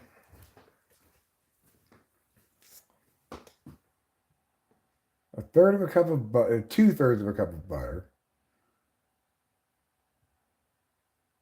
No, but half of 2/3 of a cup of butter. 1/3 of a cup of butter. And 2 cups of confectioner's sugar. I don't have confectioner's sugar. So I'm going to have to put, I guess, brown sugar in. So that'd be 1 cup of this. A whole cup of this. All right, a cup of brown sugar it is.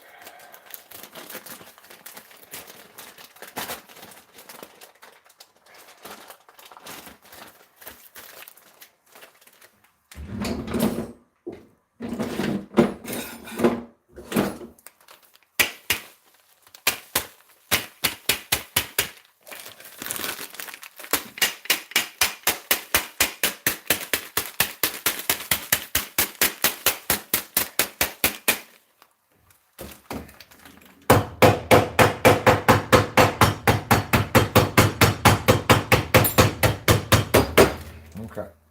Now I've smushed this up some. Get a cup of brown sugar. Whoa.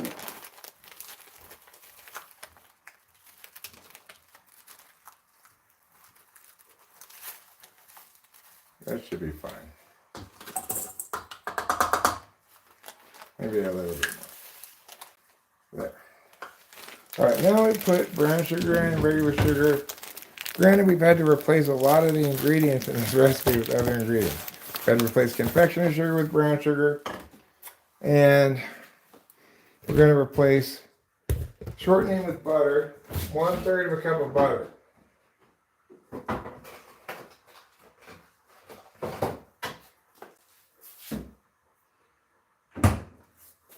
Alright, let me get my glasses on.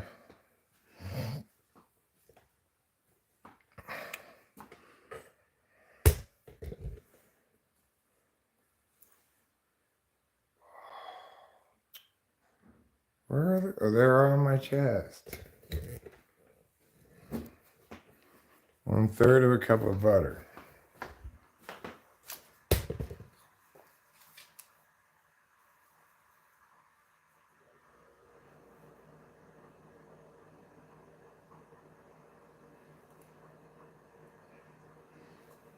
Okay, so there's like a little line on here that shows where to cut it for 1/3 of a cup.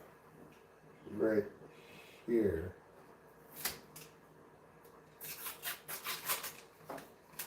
I guess a whole stick of butter is 1/2 cup of butter. So that we put that butter in there. Alright, now we need to put 2 eggs worth of sour cream.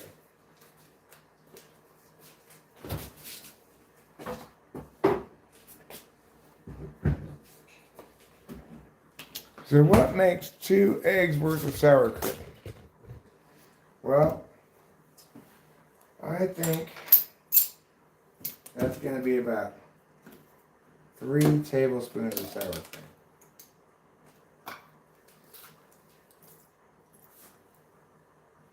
One tablespoon. 2 tablespoons. That's 2.5. Get a little bit more. Yeah. Right there. Now we put the sour cream in. Oh! Davat.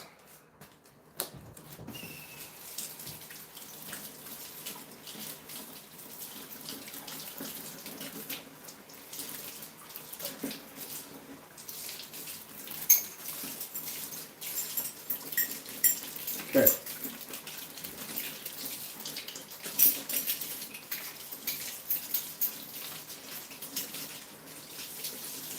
Next we need to put in this yeast,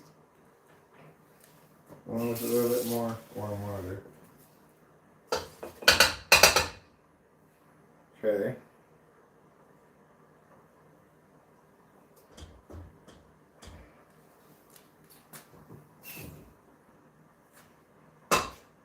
Okay, now we're going to look at the recipe again and see what else has to go in there.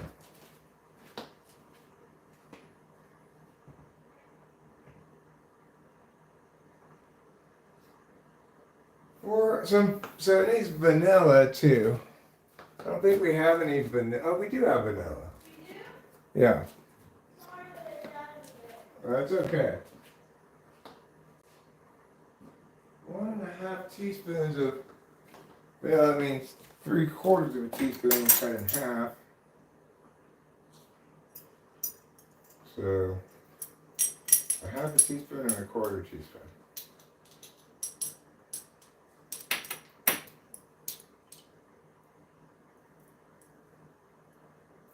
Oops. Well, that's a little more vanilla than I expected. That's fine. A little extra vanilla never hurt anybody.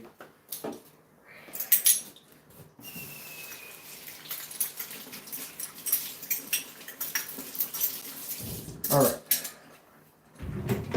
Now we can stir it together, I'm sure.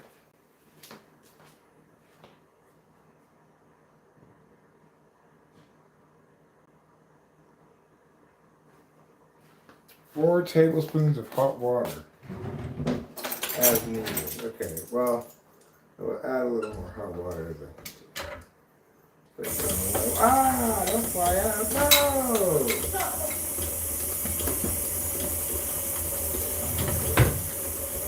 You scoundrel.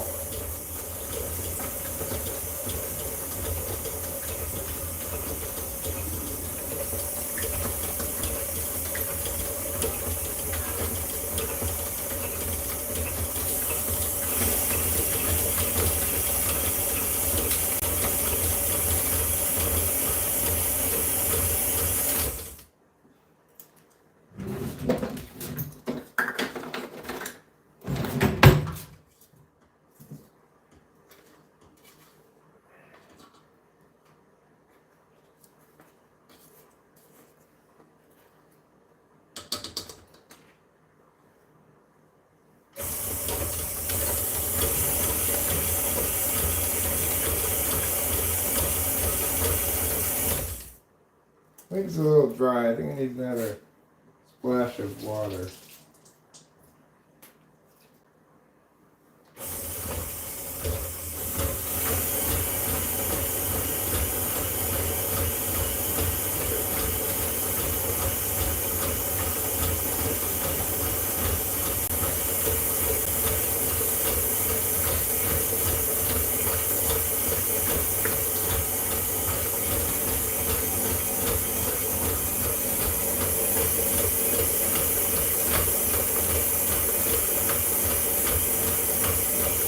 Alright, that seems pretty good. Now, let's see what we do.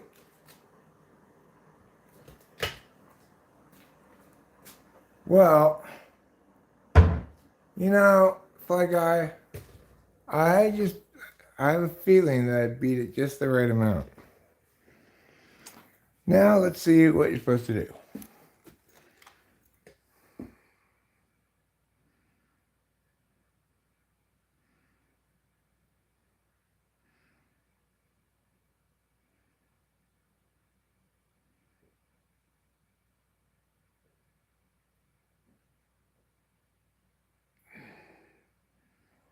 So now I'm supposed to wait for it to double in size. Okay.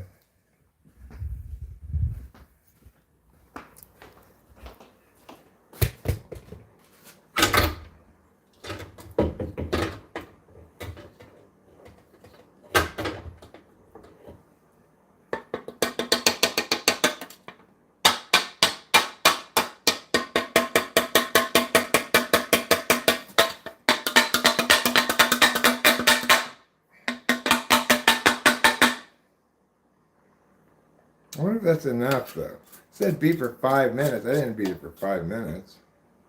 I just put it in for longer.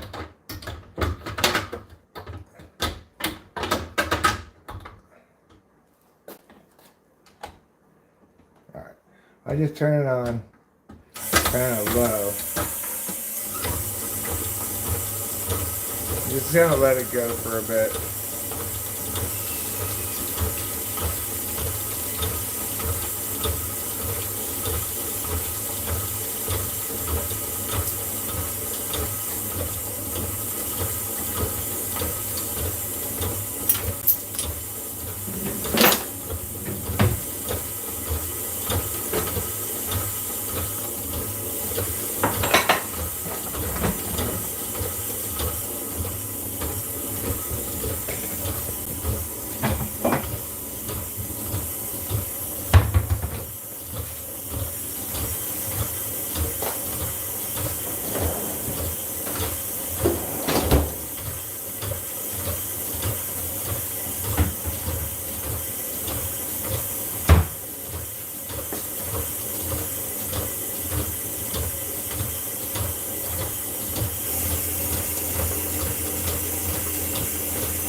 This is what they're playing at the rave tonight.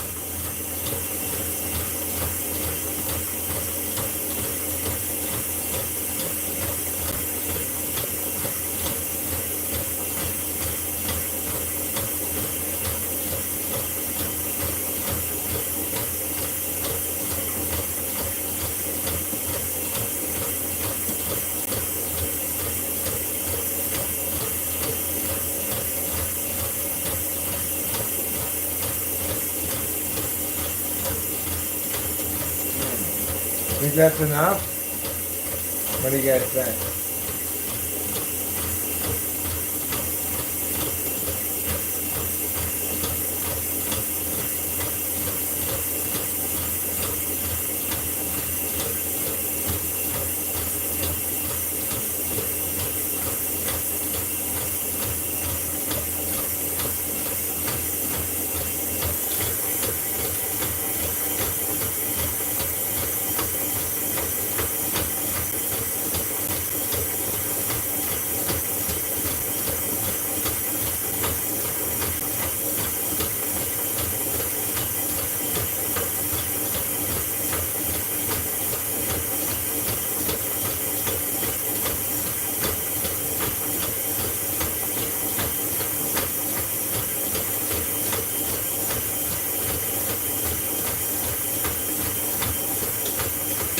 think that's enough? What do you guys think?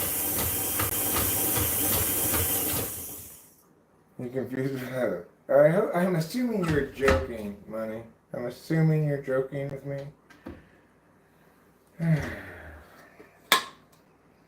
You're just teasing me because you like to see me suffer. Hey, I can respect that. I can respect you enjoying my suffering.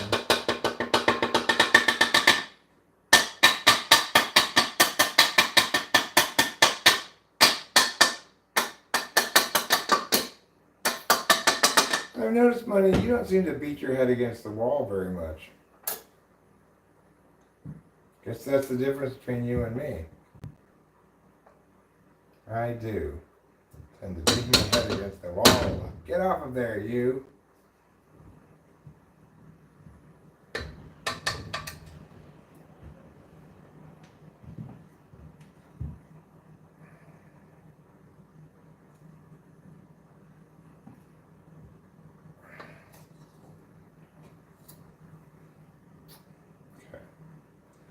This seems kind of wet, maybe, or something. But I don't know. I'm just gonna let it rise and see what happens.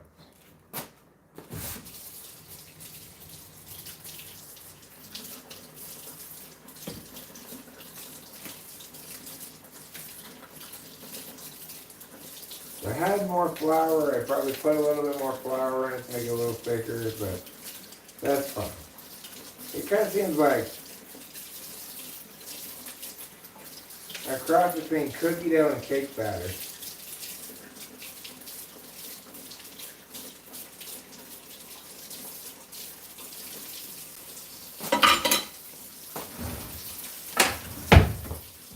So just let that rise. Let it do its thing.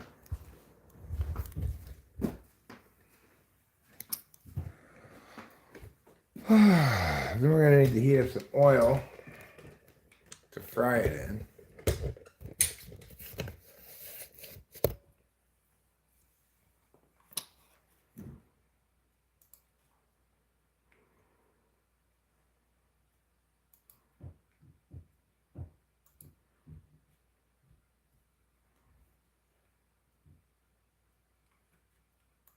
Okay, I'm going here, putting this mia, and here we have the mia.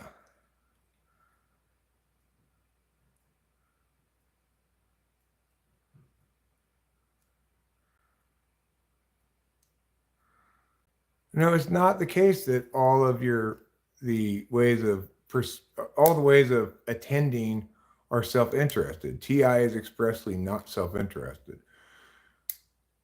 Just because you have a reason for engaging in it and that you can point to, perhaps.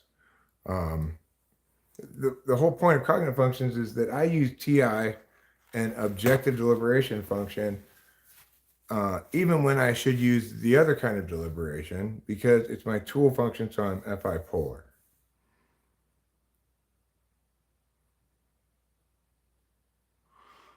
Okay, so what I would say then is the statement 2 plus 2 equals 4 is objective data, and that if you objectively parse it, you'll determine it to be true if you know what you're doing.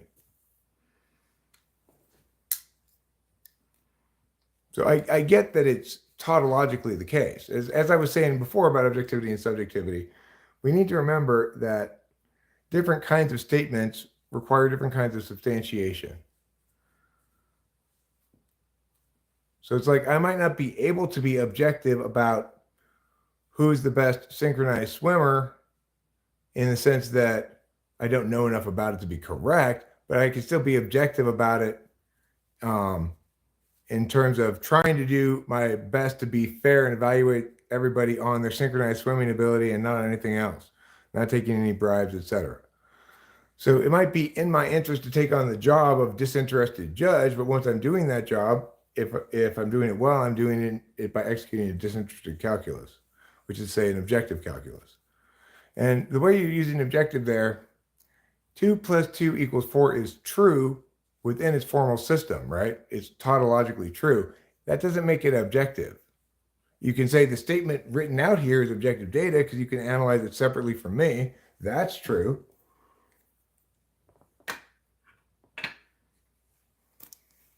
Hello, Jordan. What are we talking about? We're talking about objectivity, subjectivity, and truth. Like you can have a conditional statement that's a syllogism. If all bees sting and I'm a bee, then I sting. That's 100% true because it is only possibly false when the first part is true and the second part is false. Well, that's for a conditional. But so that one would be like, if all bees sting and I'm a bee, then I sting. That would be valid, which means it's conditionally true. Provided the first part is true, then, and the second part is like the first part, which is the conjunction, right? So the problem with this one is it's not true because I'm not a bee. So in that case, the statement as a whole is always true because to be false, it needs to go true, false. The antecedent needs to be true. The consequent needs to be false. That's the truth value for a conditional statement. Since the antecedent in this conditional statement is false, it's always a true statement. Yes, objectivity exists. Objectivity is a way of, no, I frankly, Money, I'm surprised to see that you understand this poorly because normally you understand things extremely well, often much better than me, depending on the subject matter, you know. Of course, objectivity exists, but the thing is, it is a way of calculating something, a way of deliberating something. It's also the case that introverted intuition knows about things outside of oneself or objective data based on what it is, rather than your experience with it. So you might try to call NI an objective form of knowing while SI is subjective, but you will note that being objective or being subjective doesn't make something correct or incorrect. It is the case that one way that people are incorrect is because they have subjective attachment to a position that is indefensible. That if you actually do the argumentational work, the discursive work, that it doesn't withstand scrutiny.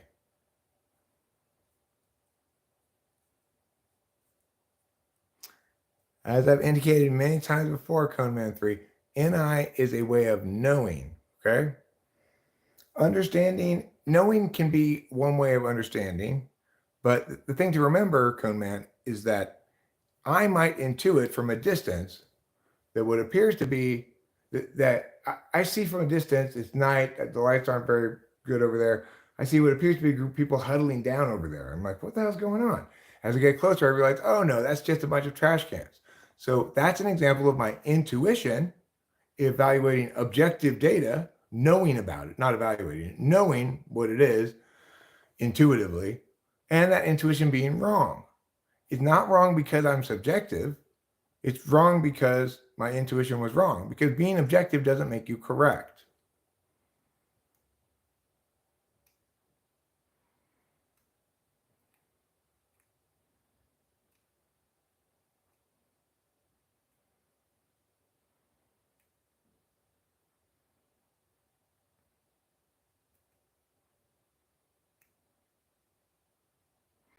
Well, I mean, in that case, Money, if you're talking about stuff like there is a distinction between data that's objective, which is to say data that anyone can access and evaluate independently of any other person.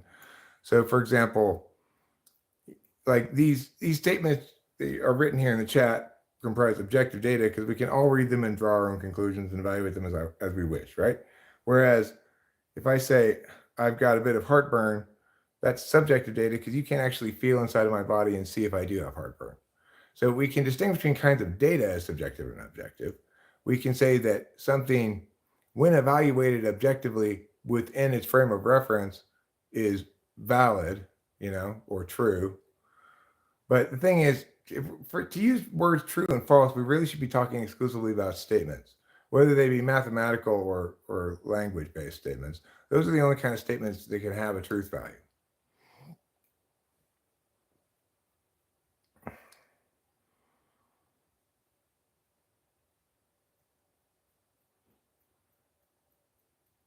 Animals exist because for a long time, humans had a difficult time figuring out how to give birth to other humans. And at least like 70% of the time, they'd give birth to some different species.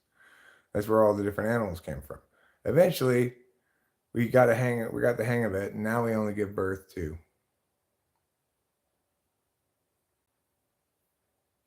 no. I mean, objectivity is not determined as interconsistent subjectivity. Objectivity is about the disinterested quality of your calculus. Okay, you are disinterested in your calculus means you are trying to be objective about this.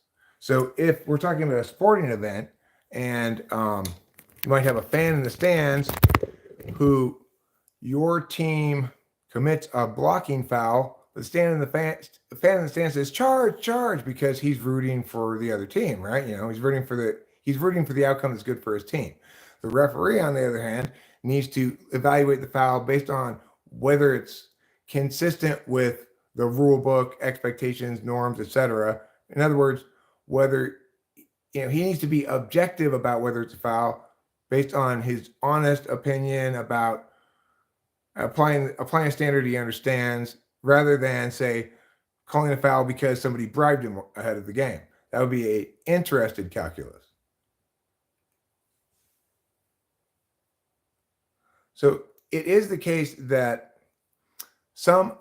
formal systems allow for a kind of regulated objectivity. I can determine the validity of a conditional logic statement, and if you disagree, you're definitely wrong, because the way to validate is contained within the system, is part of what the system is, right? And because all the data you're dealing with is external or objective data.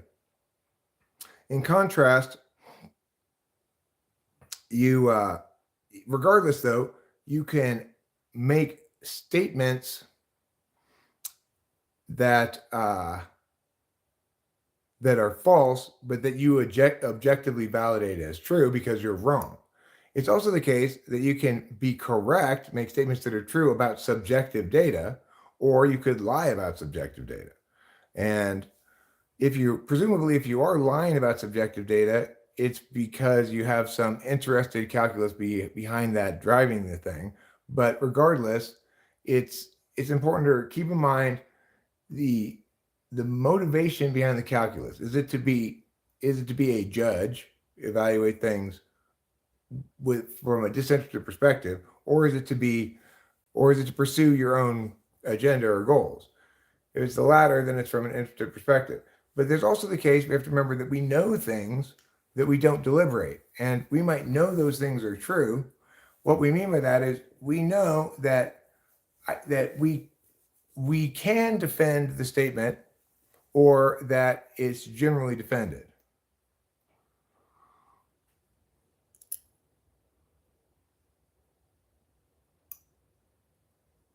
I mean, the thing to remember is objectivity is something people have. They can do things, they can calculate objectively. Data can be objective, but it's not like objectivity can be implicit to a self-determined formal system. All you're saying there is, if you don't evaluate it according to the objective data about how to do that system, in other words, if you don't mean plus when you use the plus symbol, but you instead mean minus, then you're not going to be able to validate that system. If it's a system that has languages that I don't know, like if it's code, Python code or something, and you ask me, why isn't this code working? Where's the bug in it or something? I'd say, I have no idea, because I don't know how to read that language. I don't know I don't know what the mechanics of this language are. You need to stop caring about what Jung says. And you need to definitely stop caring about what Myers-Briggs says. Yes, you will find plenty of wrong people who disagree with me. What I'm saying is correct, okay? Because the reason you know what I'm saying is correct is because I'm actually defining the terms to mean something specific. So my claims about them can be validated as correct or incorrect. If you don't use the terms to mean something specific, then your claims about it cannot be validated or falsified.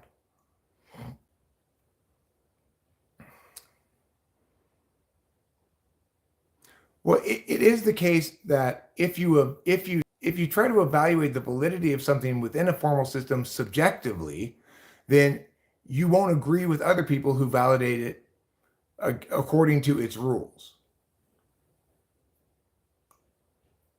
I mean, they're just, you're talking about communicative action versus real life action. So anything that's, say, us talking back and forth now, or math language, or coding, or something like that, that's you call turn-based kinds of action with objective data that's static. You can do it, stop, evaluate, know that nothing's going to change until you change something, then take action. That's a turn-based kind of action.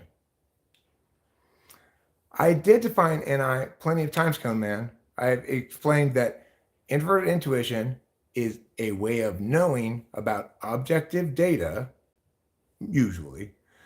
Of course, you can pay attention on any field, as I've explained, and that it's the intuitive way of knowing what something is based on its identity rather than on your experience from it.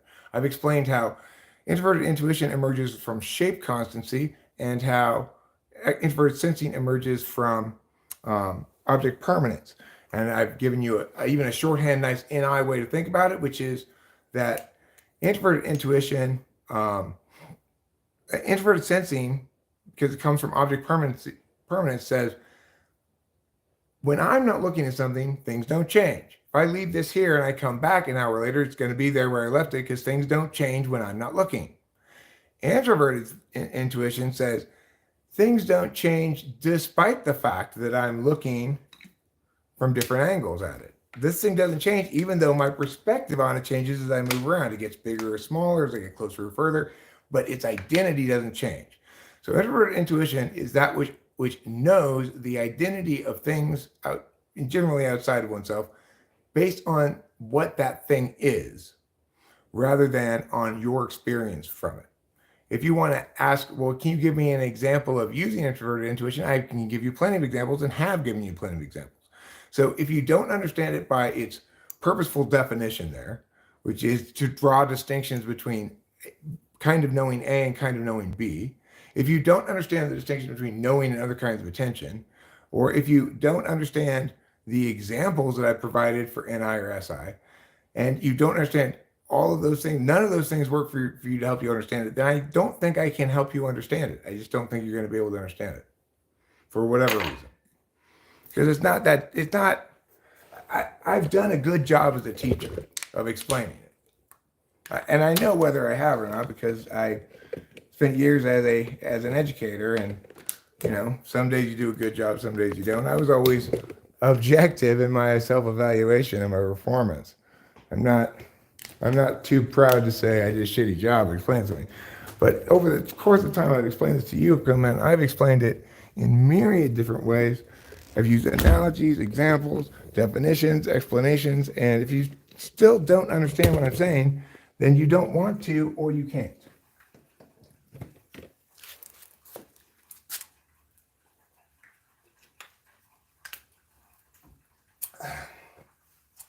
Either way, there's not much I can do about that.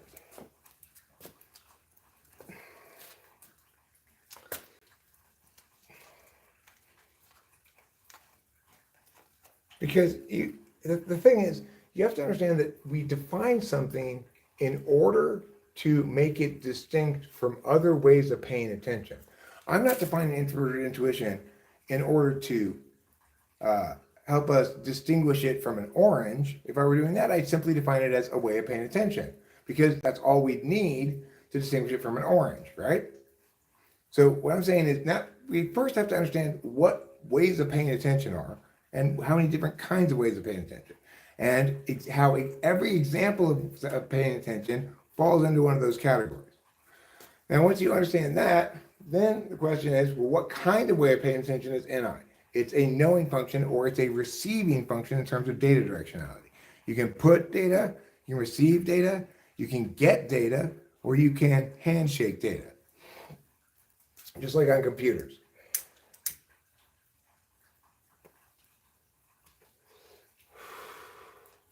So the thing is, NI is a receive function, as is SI. The knowledge is received instantaneously. You don't have to get it, right? You don't have to seek it out. If you read a situation like, oh shit, that guy, he's looking the wrong direction as he's walking, he's about to run into that pole, you're intuiting what's going to happen, right? Because you receive the information as soon as you observe the thing. You don't have to sit there and deliberate. Well, what might happen? You just know instantaneously. That's what makes it a receive function. Whereas if you're asking questions of somebody, you're trying to get information. That's a get function, like TI or FI. Like you might ask questions of somebody to find out if they like you like that, you know? In which case, you'll be doing FI questioning. Obviously, TI is the communicative of the two deliberation functions, but that doesn't mean FI doesn't seek out information to make decisions or determinations about it. It just uses the subjective, authentic experience of preciousness and or lack thereof versus validation against a universal logic that is language.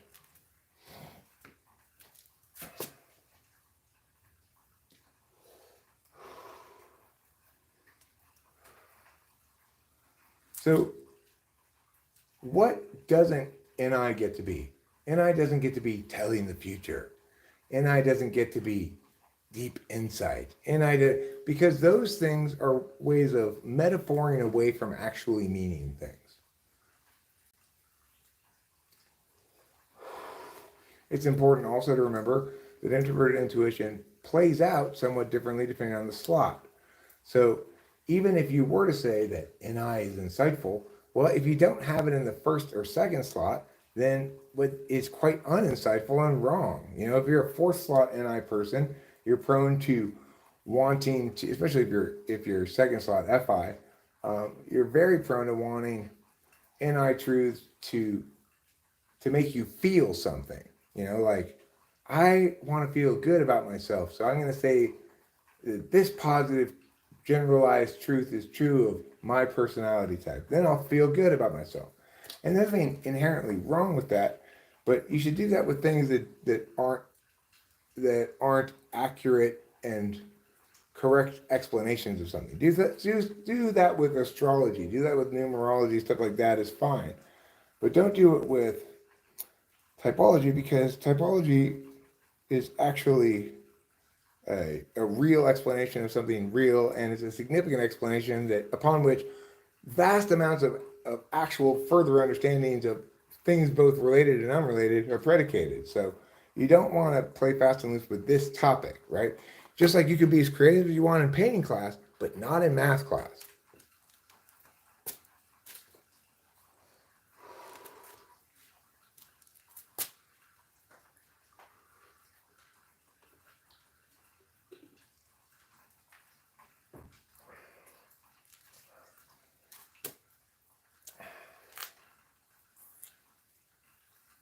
And it's like if you're writing a poem about your feelings, there's nothing wrong with using a bunch of metaphor and stuff that's suggestive of stuff and emotionally evocative, but doesn't actually mean anything specific. There's nothing wrong with that, because that's an appropriate medium for that kind of language.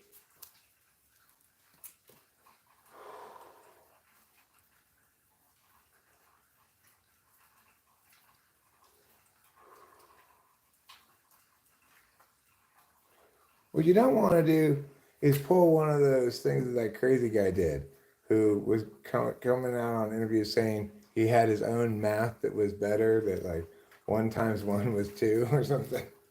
But the thing he was presenting wasn't internally consistent across things. It was just maybe internally consistent within this one angle of reference. You could attempt to define things that way, but he was unaware of how, if you did, it would cause all this cascading changes to how math works, and it wouldn't work in the end.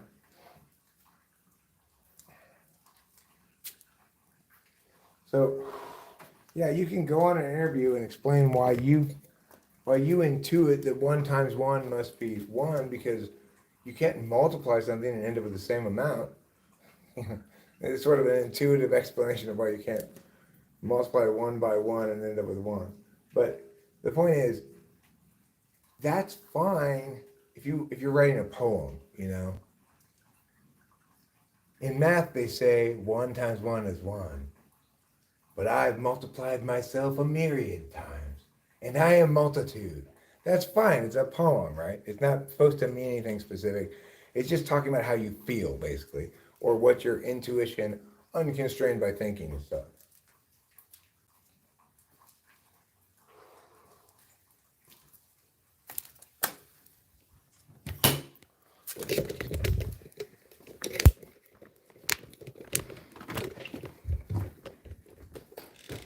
All right, let's check on our donuts.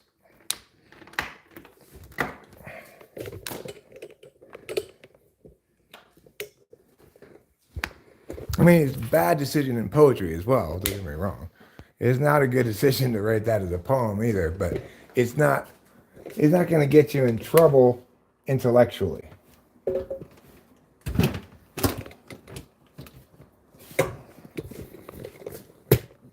I don't think this has risen really at all. You know what I'm going to do? I'm going to push it down, the sides down a little bit with this thing.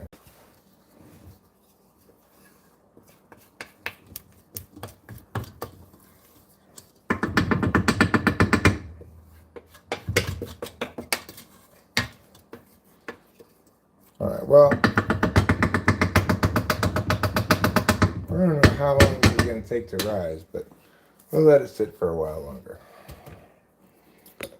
And the thing that's, I guess, most frustrating, Cone Man, is that it doesn't matter what I say, right? You either are not processing what I'm saying, or I'm not exactly sure what's going on, but you're not engaging what I'm saying as though it were exclusively correct. You're saying, well, you know, you can have that position, Eric, and I can have this other position, and they're contradictory, and that's fine. We're both correct, or I'm just as correct as you, or something. That's absolutely not the case with cognitive functions. It's not like I like my eggs over medium, you like them scrambled. You know, we can both be right in that context because we're talking about a personal matter. Because he pisses me off so much for being so wrong. Do you have a video of why evolution doesn't add up? Yeah, if you do a channel search for the word evolution, you'll see lots of videos on the subject. Lots of videos. And the thing is, the reason he pisses me off is because he's not trying to piss me off. And I believe that in some sense, he's trying even to understand. But mostly what he's trying to do, I think, is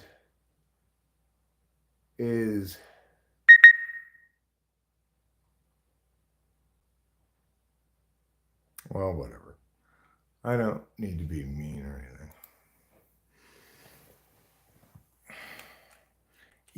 EVOLUTION. If Cone Man were just trolling or whatever,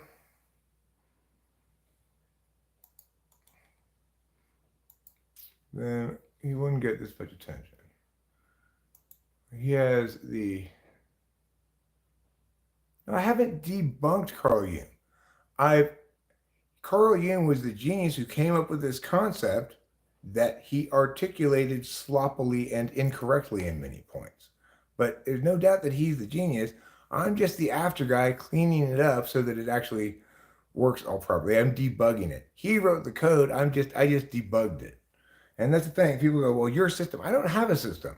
I've just eliminated all the incorrect things that people say about cognitive functions. I exclusively say the correct things about them, including where I don't know and stuff, right?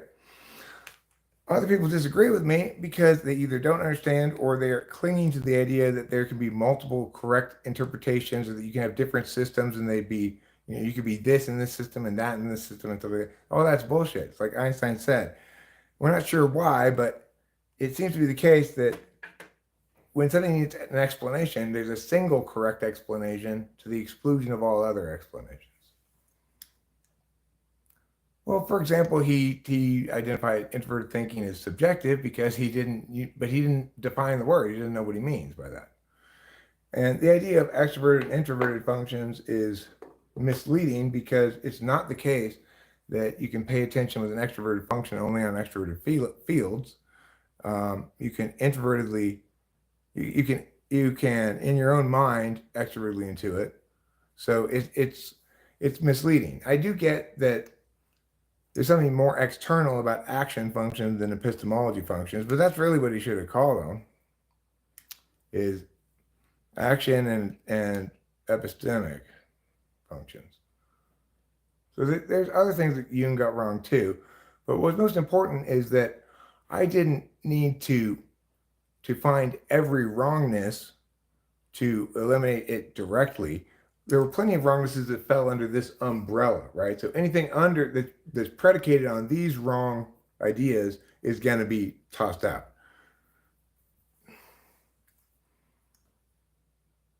Yeah, I'm not tweaking it though. Remember, I'm fixing it. So it's like the problem Carl Jung had is no one could defend that case successfully because it wasn't a well-made case and he got a number of specific things wrong. The problem with MBTI is you can't defend that case successfully because it doesn't really make a case about cognitive functions, and it gets the judging and perceivers backwards on introverts, right?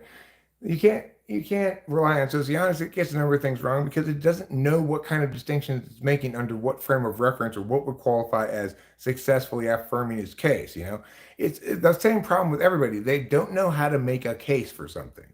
And if you want to be correct, the way to do that is to make a case that withstands scrutiny, that you can defend all the claims.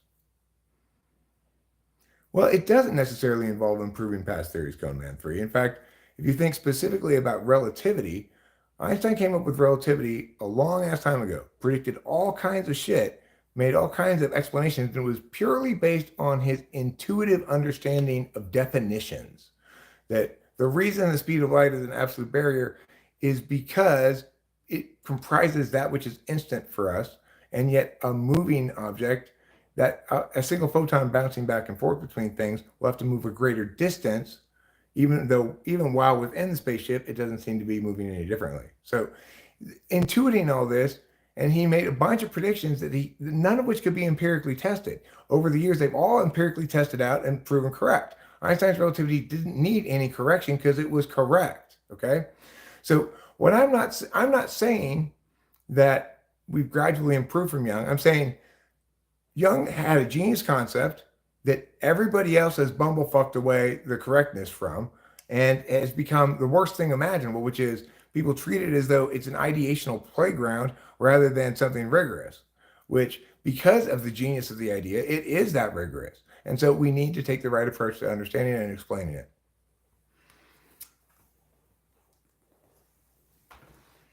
So no, I do not have a system at all. No.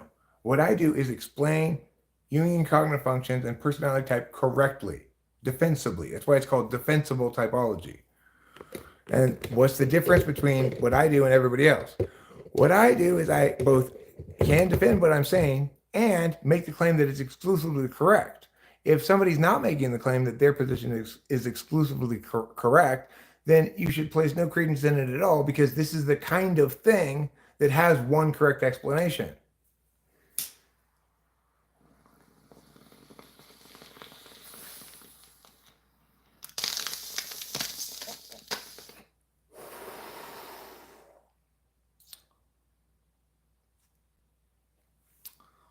Well, sometimes new theories do debunk old ones. That's true. When the old ones are wrong, you could tell in advance probably that they were wrong if you thought about them most of the time.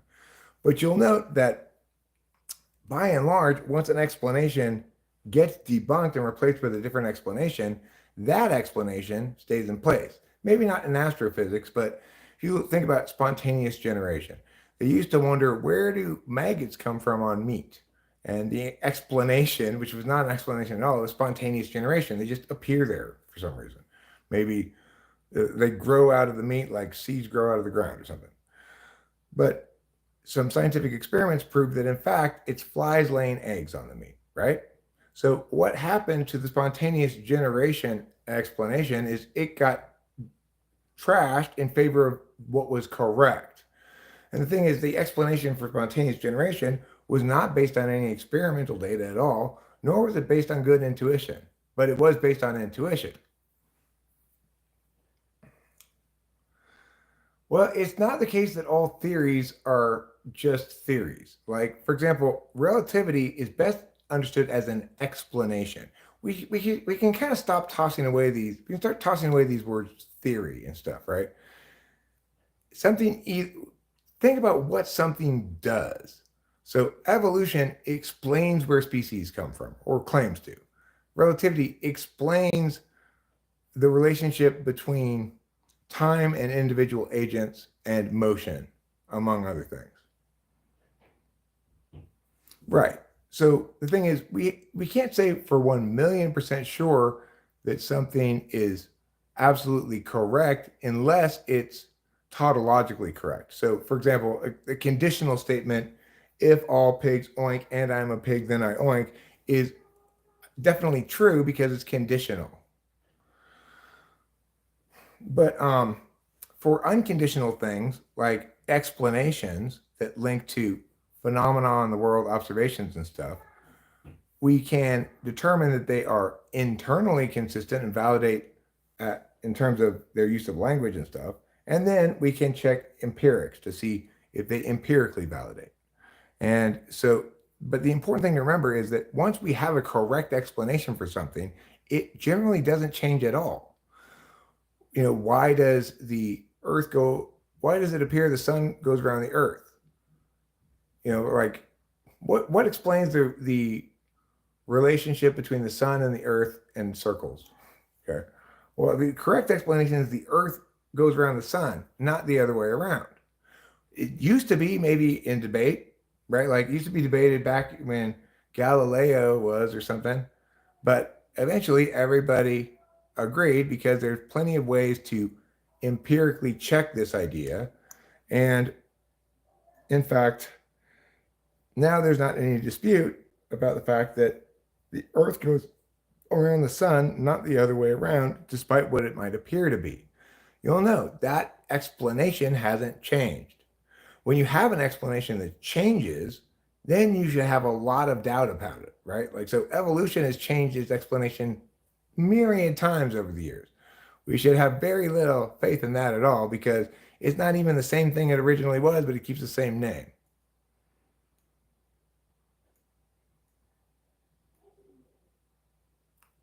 Well, the thing is, you can have words you say that aren't testable, but that doesn't comprise an explanation for something. So any explanation worth anything makes predictions kind of implicitly, right? So by explaining cognitive functions the way I do, it predicts, for example, that nobody will ever test both TE polar and TI polar. And if in fact somebody does test both those, then that would falsify the idea of people just having one polar.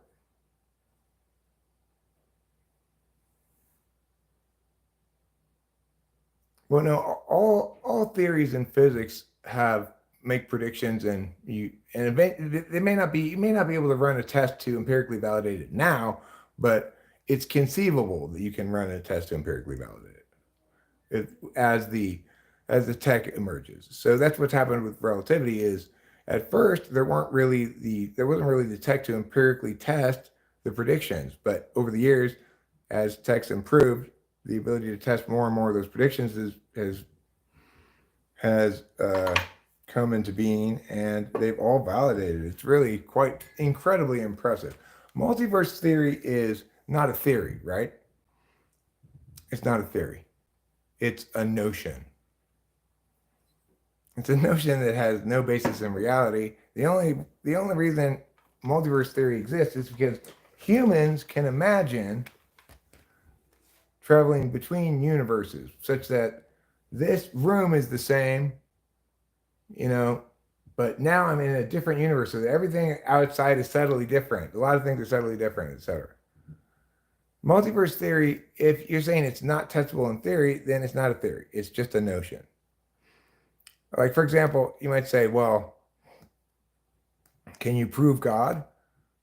Okay, well, your question includes a contradictory premises. Because God is something that definitionally you believe in and have faith in, rather than engage as something you need to have rational proof of. And in fact, if you do have some rational proof of something, then it can't qualify as God, because God requires faith. So accordingly, it's the question, can you prove God? The answer is, if you're trying to prove God, you're not understanding what God is and at all, right? It's like saying, can you paint a song? Well, you could make a painting and say it represents your feelings about the song or something, but the answer is no, you can't paint a song. You can sing a song, you can write a song in sheet music, you can do a lot of things, but you can't paint a song.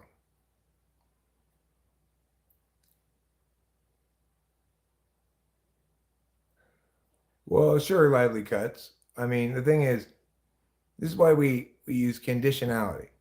If I say, if all birds fly and an ostrich is a bird, then an ostrich flies.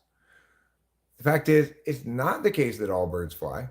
It's not the case that an ostrich flies. It is the case that an ostrich is a bird, right?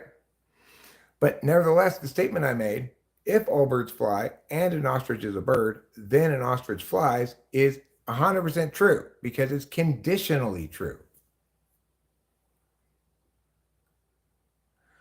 What you can paint is what you think the song feels like or looks like or whatever, but you can't paint a song in the same way that you can write a song in sheet music such that it's communicable to other people. You can't paint a song such that someone else can hum it based on looking at the painting, right? That's not off topic, Anthony. I don't think it's the case that all evidence points to the fact that we're in a simulation at all. I think that the simulation theory is based on an argument that's quite questionable, really, which says that because our ability to improve simulations, because we keep improving our ability to simulate things, that there's no ceiling to that improvement, and that eventually our simulations will become indistinguishable from real life. That might be the case, but I think that's a bit of a big assumption. But the biggest problem with simulation theory is this. For simulation to have a specific meaning, then you must take the position that our bodies are somewhere else and that we're being simulated, or that all of us are simulations, we're a simulation that somebody else is observing, and the only reason we don't know that we're simulations is because we're simulated so well. So the thing is, from our perspective, the distinction between a simulation and something that is not a simulation, for example, a person that's a simulation is not both a biological and a metaphysical creature at the same time. In other words, the metaphysics of a person are inexorably linked to the physics of a person, or to the biologics of the person, right? I can't do sensing without senses, the ability to feel, smell, hear, see.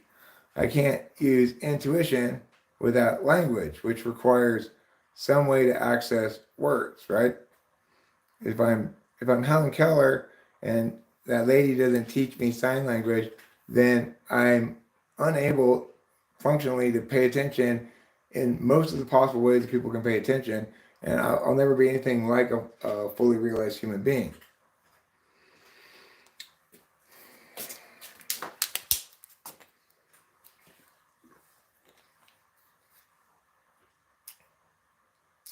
It's also the case that, as far as we know, if you want to be a self-aware biological human being with an identity and self-concept and all the things and interests and all the things that we associate with being human, that needs to be grown. It can't be made.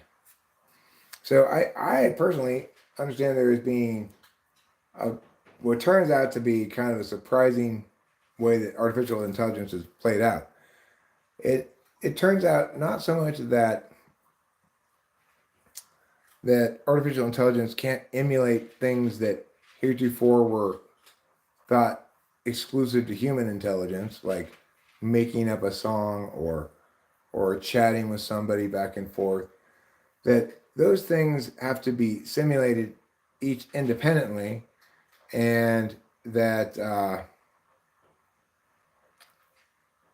that the reason you can't make generalized, like a general intelligence that's like a human being but artificial, is because, one, to have that kind of identity, self-concept, interest and stuff, you have to have the biological component, and two, to be fully human, you have to grow through developmental stages. It can't be made. And even if it's simulated more, it can be simulated more or less effectively, but it's still never going to have like self-awareness, you know?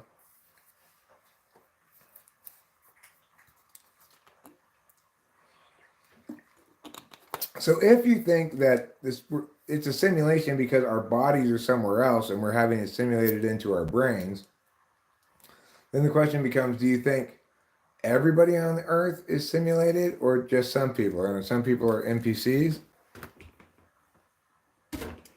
If you think that we're just being simulated and somebody else is watching it, maybe to learn something, or as I think maybe the best explanation for simulation would be, this is a video game that somebody's playing, because called like Sim Earth, because that would be the best explanation for the extinction events every 40 million years until humans showed up, and then no more extinction event for 66 million years now, right?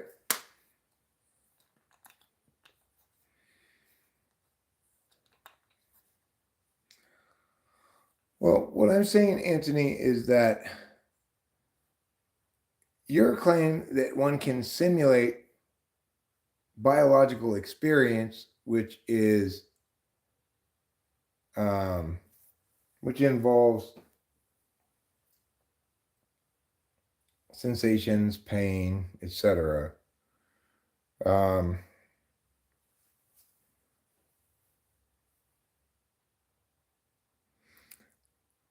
What I'm saying is, I don't think that's the case. I don't think that the capacity to simulate biological experiences will be nearly as easy as simulating, say, physical spaces.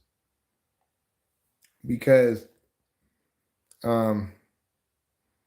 if you have a physical space, especially that has just a visual component, then you could put something over your eyes and find yourself in that virtual space.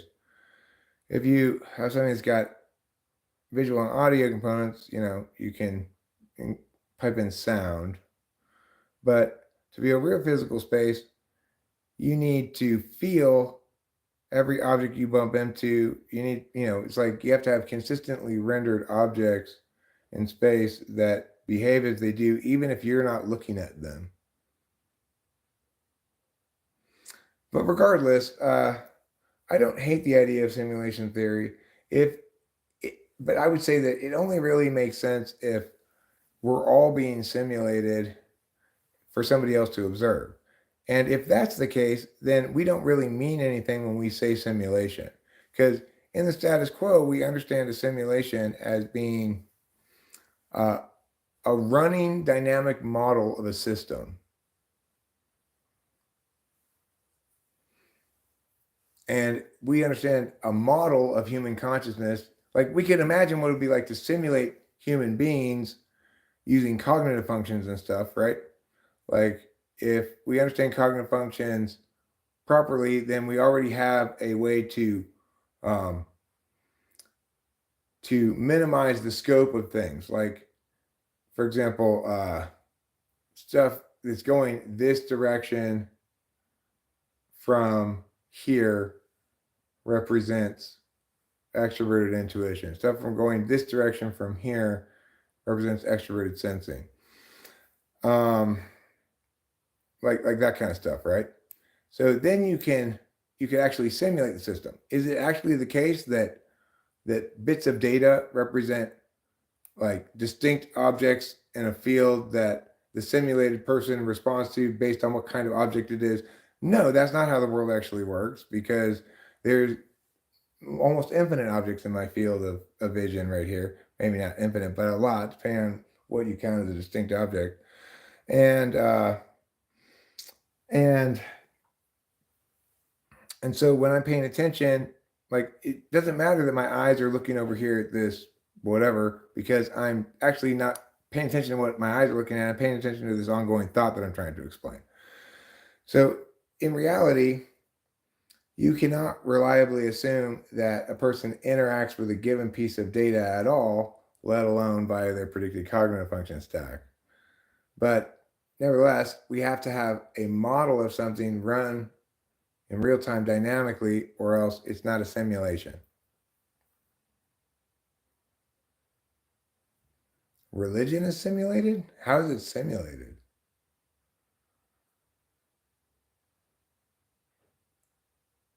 I mean, the thing is, yeah, I know that we do have simulations of people in games, right? Behaving, doing things that we recognize as stuff people do. But, and that might comprise a model of, let's say, day-to-day life society, like The Sims. You see people going to work, you see people coming home, you see people watching TV or whatever. So you have individuals simulated to behave in terms of activities like people do, have a range of different things they do, you know? But they're not actually simulating people. They're simulating day-to-day life, you know? It's like the way the people in The Sims do things is not because they have motivations and complexities that result in decisions that follow from stuff happening in their lives. Like the simulation can't possibly simulate a whole particular life for every simulated person in the game, right? Do you eat corn the long way? No, I don't eat corn the long way. I'm more likely to eat creamed corn than corn on the cob. Why are 10 plus 10 and 11 plus 11 the same? They're not.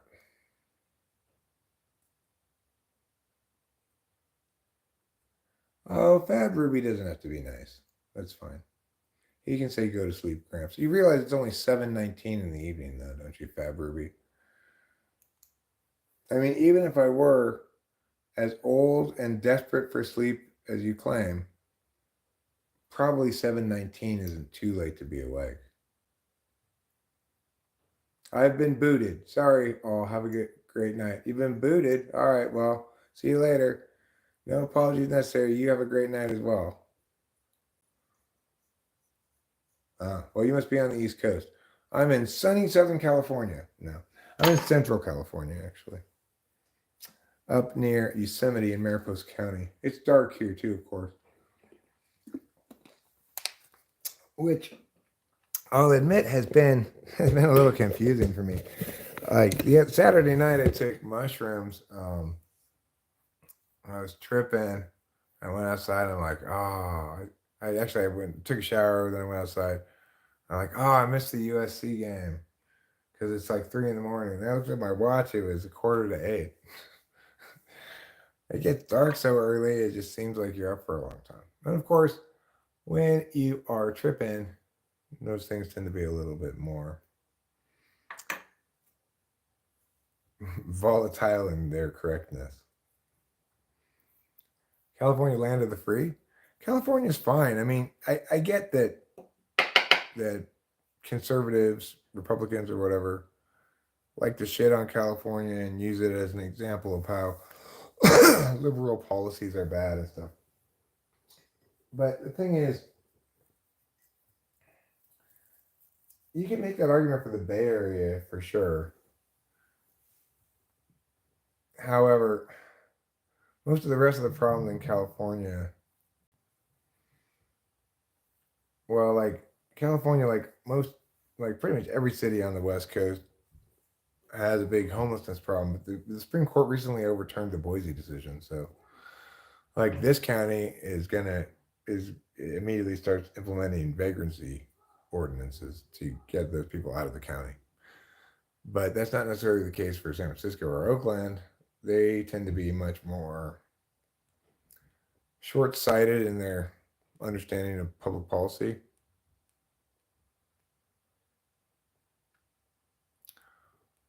Uh, I mean, Nabob, I when I went to Alabama, it was the black parts of town were shocking. It's like ghetto projects like they show on TV. I've never seen anything like that in um, in California, where they have like all the black people segregated into these projects, and then around it is like white people and stuff. I accidentally walked through one of them on the way back to the car, and it's like as I was walking down the street, I was trying to look at my phone, trying to figure out where I was going, and it was like fine down here, it's like fine up here, and then there's like 2 blocks of just all black people and projects. And as I walk up the street, they all start coming out to this fence that's on either side of the street, start yelling things at me like, "You want to buy this? You want to buy that?" Blah, blah, blah. So don't tell me the South is all golden happy, right? I'm not saying that San Francisco is not sleeping in the bed they made. They are, okay? I'm not agreeing with their policy on things at all, okay? It's also the case that they don't represent the state as a whole.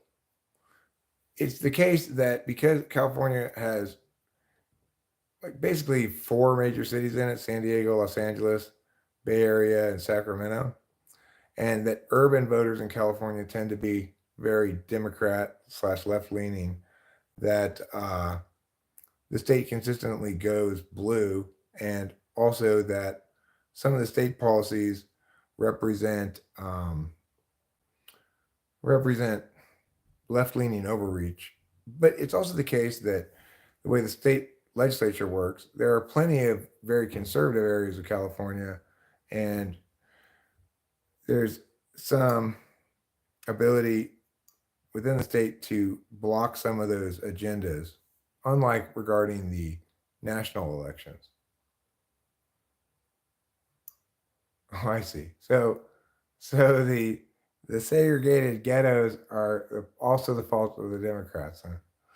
Look, you're not going to get any disagreement from me that the Democrats are horrible in their policies on taxation, on redistribution, spending, entitlements, etc. They're horrible on all of that stuff. The Republicans can be quite horrible on certain things too. Certainly, Trump can be quite horrible on certain things.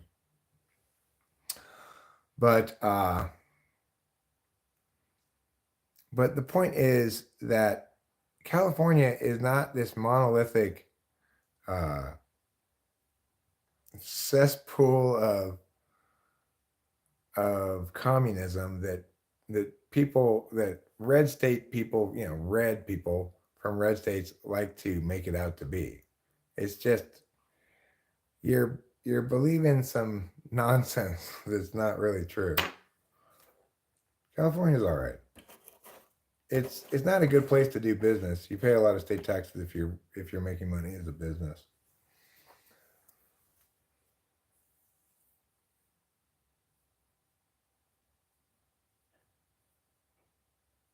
Can we butcher something now? Been patient. What do you want to butcher? Too far gone. We making donuts, you mean?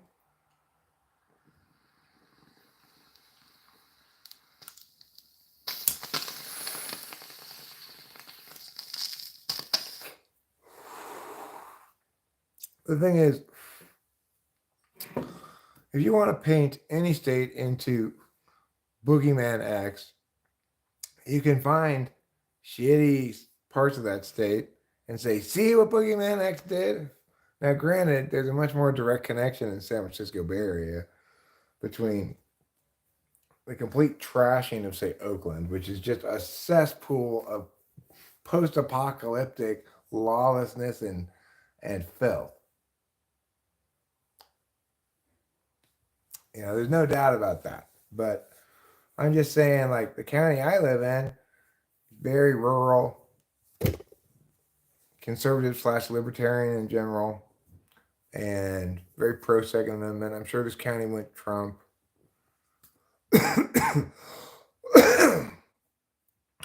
And like during COVID, this county did not enforce mask mandates or anything like that. It was a sane place in a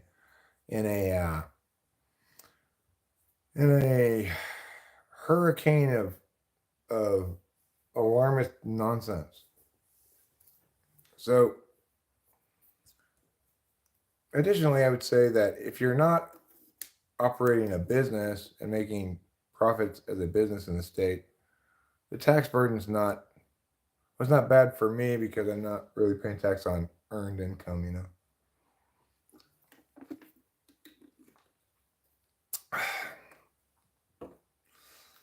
So yeah, it's got its problems. It's a very big state, and one of the problems it has is that half the state, including Mariposa County, wants to become the state of Jefferson. So I would love it if the northern half of the state above the Bay Area, it basically it looks like this to the top of the state, and then it goes down like this to the central part where I am. That would be the state of Jefferson. I would love to have half of California secede into. I'm not butchering. I'm making cookies. I mean donuts. I'm not butchering anything. But I will make donuts. I didn't get upset either. It's just incorrect to say that I was butchering anything.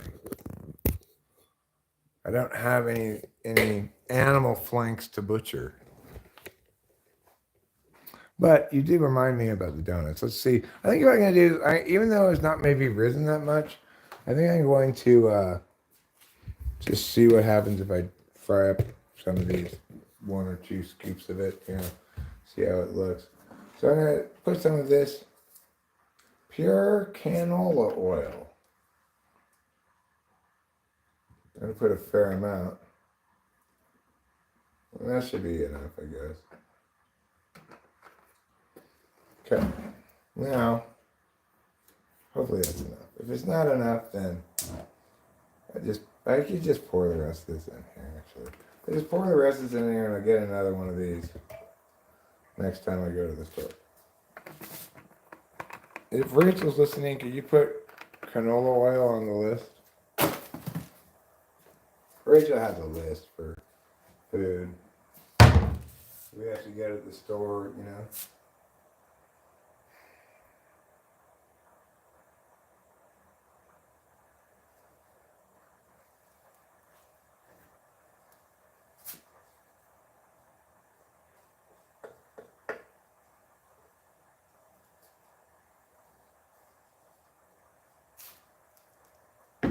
So I'm not going to try to put a hole in the middle of it like a proper donut. I'm just going to give a dollop of scoop and hope that it cooks up just fine. Oh, there's the little cup here. 1/4 cup. Is that better or worse? How about if I turn on this one? How about that? Is that better? I could turn it more like this way, I guess. Well, or I could maybe I go this way. And then maybe if I turn this on, it won't be in your eyes so much. There we go. That's better, huh? Okay, I've got these 2 things, and I'm going to use these to dollop this into the boiling oil. Of course, first I need the oil to boil. So I'm going to put the lid on to make it boil more quickly. Why does having the lid on make it boil more quickly? Well, good question, everybody. The reason is because it holds the heat inside rather than letting it escape out the top. Isn't that exciting? Aren't you glad you asked?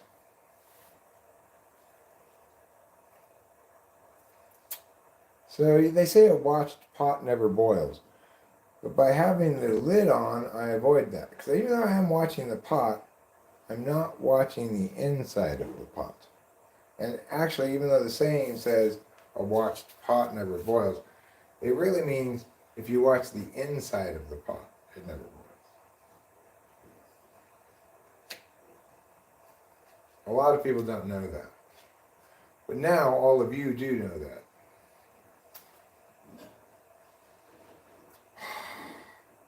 Let's boil on. Alright, well, I'm just going to set this down right here. We're just going to give it a little second. We're going to give it a wait. We're going to give it a waxy Tuesday. I'm going to get a pair of glasses. I'll give you some more cat food to peel.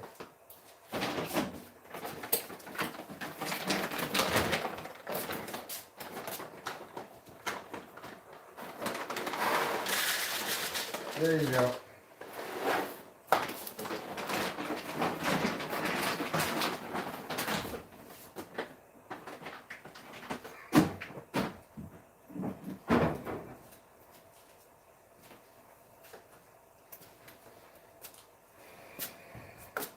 All right. Now let's take a look. Still not boiling. But you know what? The longer the wait, the sweeter the juice. That's what they say. Don't look at the pot either. Grown man making sugar treats. I am.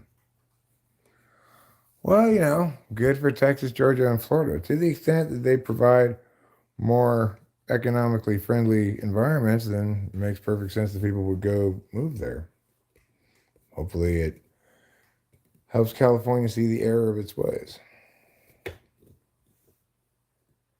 But you know what a lot of people want to do who come in who are really invested in this California is this horrible commie nightmare.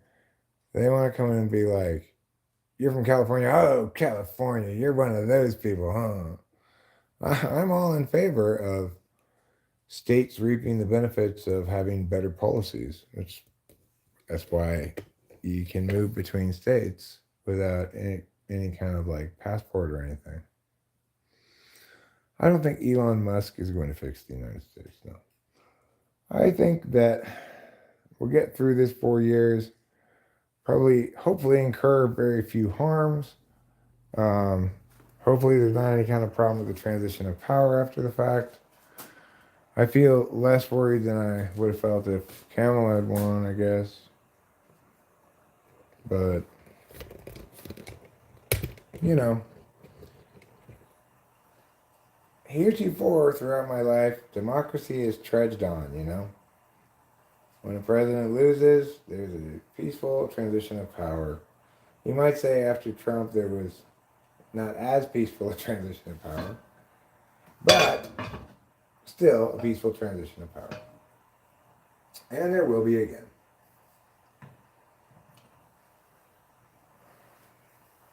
By and large, I think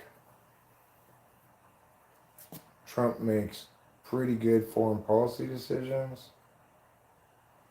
I don't think he makes bad economic decisions, except like I do think the deportation thing is it's a bad decision on a lot of different fronts, you know.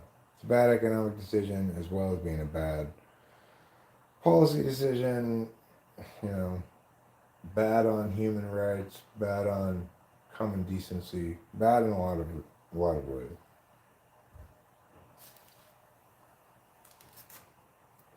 Well, at the same time, I'm all in favor of actually controlling the border and not letting people illegally enter the country.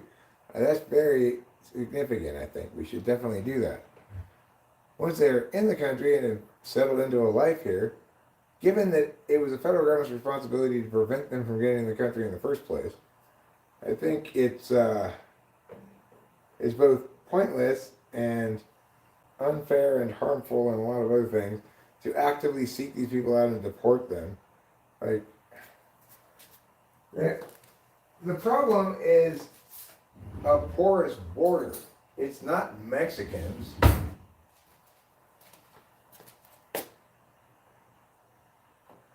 You know what I'm saying?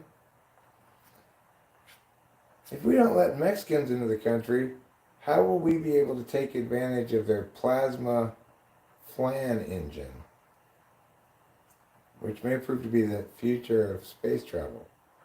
You know, it's the engine where they convert flan into its plasma state, and it powers their Adobe spaceship.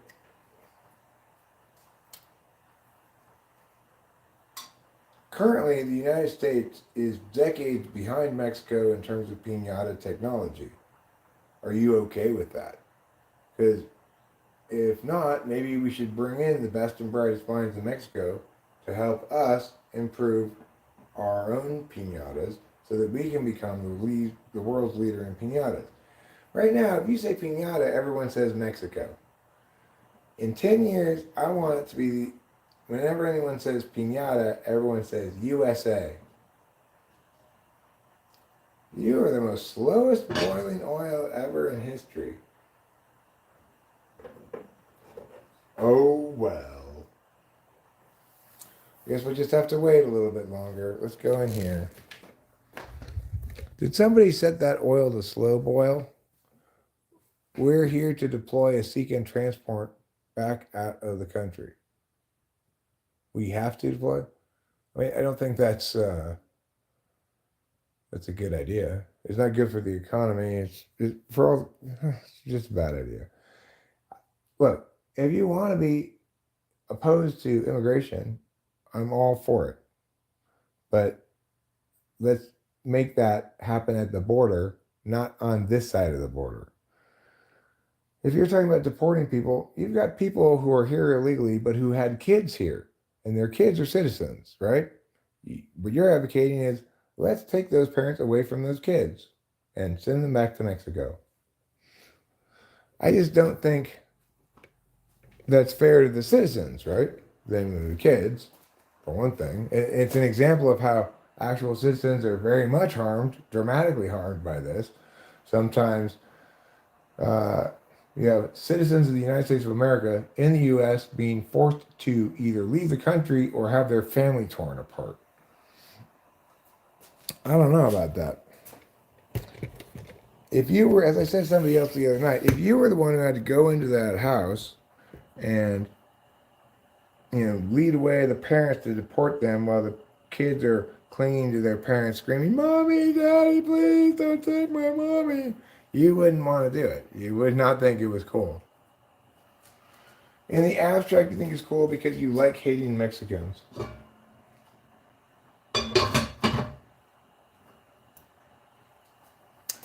And that's one to grow on.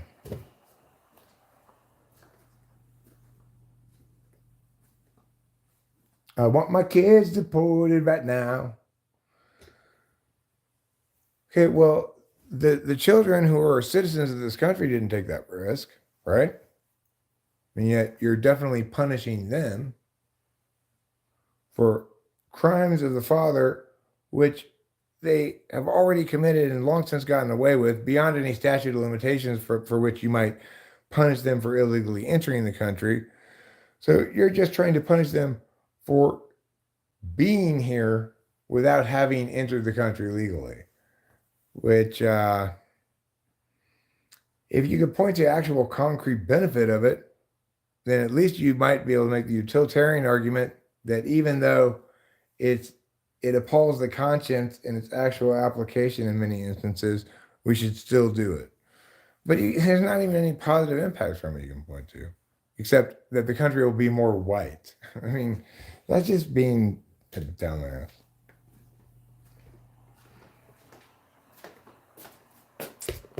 Well, whatever. People get up in lots of ways. I'm not like extra like why I never about racism is a stupid thing. It's the same as every other kind of group is garbage.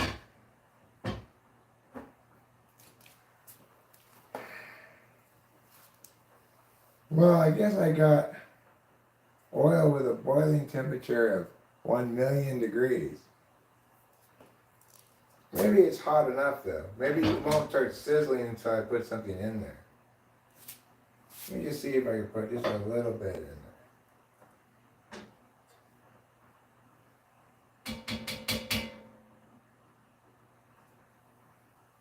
Actually that's pretty hot. Yeah, that's pretty good. Okay, cool.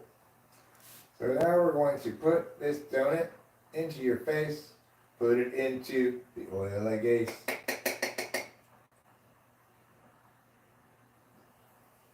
Okay, there's one donut. So FY everyone's eye, it turns out that even though it's not boiling, it's because it doesn't boil until after you put it in. It doesn't make the bubbles, you know. Let me show you what we got going on here. And then I need to get a plate. I need to get some tongs. I need to, I'm ill-prepared. Okay, let me get, what kind of plates? We don't have any paper plates. We need to get more paper plates. I guess I'll have to use this bowl here.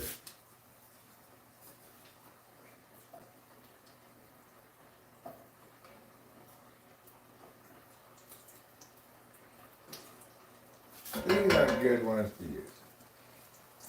I need better tongs. Or maybe I can just use one of these sticks. I think this oil might actually be too hot.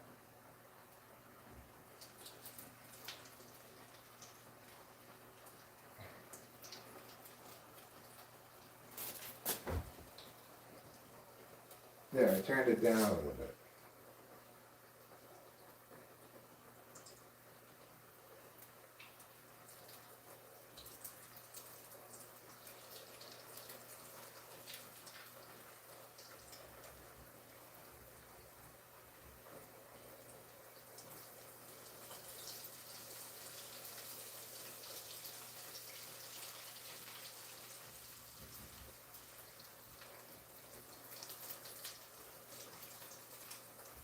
I guess I see why donuts have holes in them, because otherwise the middle won't get cooked properly. Alright, well that's okay. You know what? That's fine. I'm going to figure out a way to make these donuts delicious and wonderful.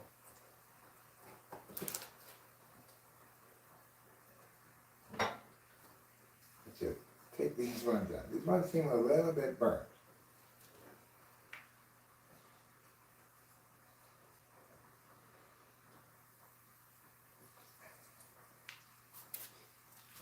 Well, this is a mess. These ones are a mess. Okay? Just gonna have to throw these ones away. Obviously, we need to get a small dollop of dough.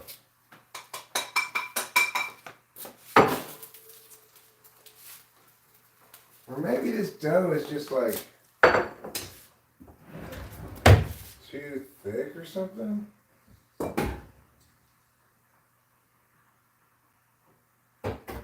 But let's try a nice thin donut.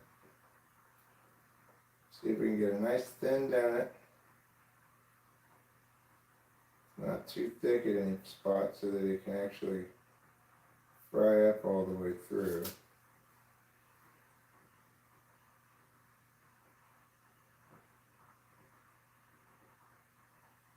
Using the power of gravity. There.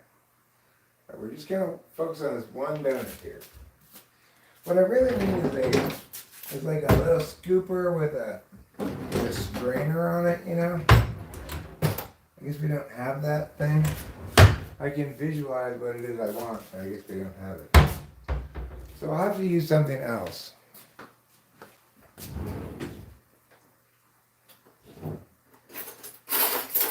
get this fork and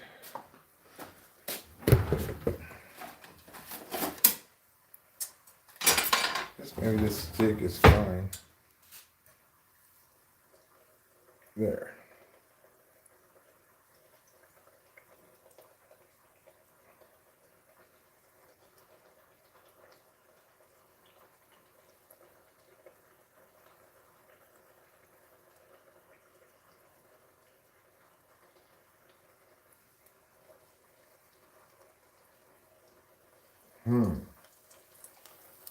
Oh, you still can't see how. Well, there. Now you can see. You see, I got a lot of pieces of donut fell apart in the last one. I think maybe this is just too thick for donuts. I think I'm about to make cookies out of it because it seems more like cookie dough. I'm going to try making cookies out of it.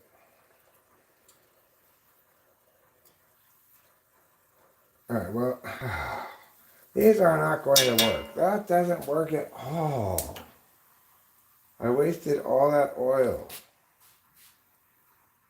These donuts, this donut recipe was terrible. Well, yes, true. It's true that I made it probably thicker than it's supposed to be or something. Who knows?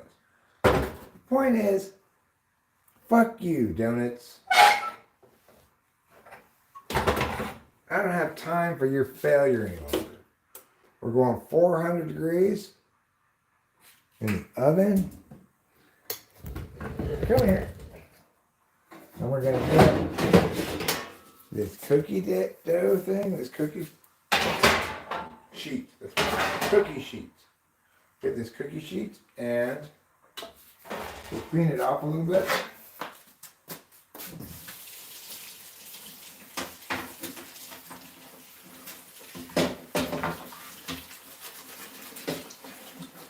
Mama loves shortening, shortening, shortening. Mama loves shortening, shortening bread. Meow, meow, meow, meow, meow, meow, meow, meow.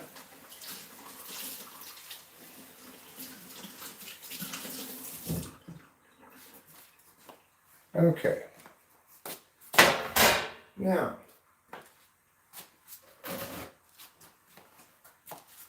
we're going to try this the cookie way, I call it.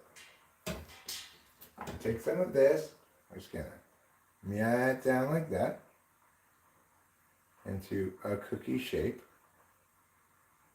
There. We'll take a little bit more. We're going to meow it down like this. Good. Take a little bit more.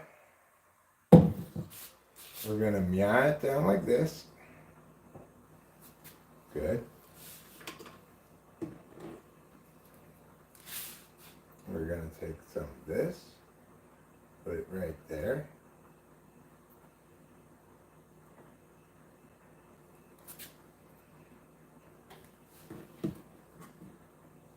Take some more, and we'll just meow right there. Perfect. Take a little bit more. We can meow this one right here. That's fine. Hopefully it doesn't go into this one too much. And we'll get a meowful right here and put it right there to make a cookie. You could even pat it down a little bit. This one needs to be patted down a little bit. Okay. Now, get this one, put it right there. Just pat you down a little bit too. And we'll get one of these bad boys right here. And we just kind of give the old pat-a-roo. Patty the well-pat pudding cookie. That's what the name of this cookie is. Patty the well-patted pudding cookie. Could just call it pudding cookie if you want. But it doesn't have any pudding in it, but that's fine. It's still a pudding cookie in my book.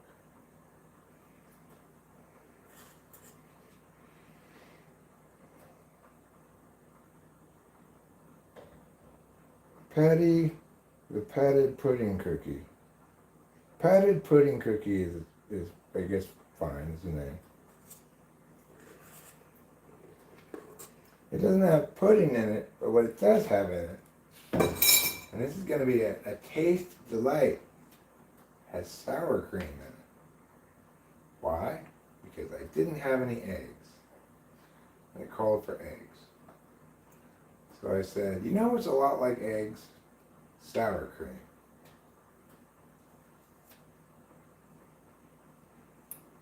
And voila! All of a sudden I had all the ingredients.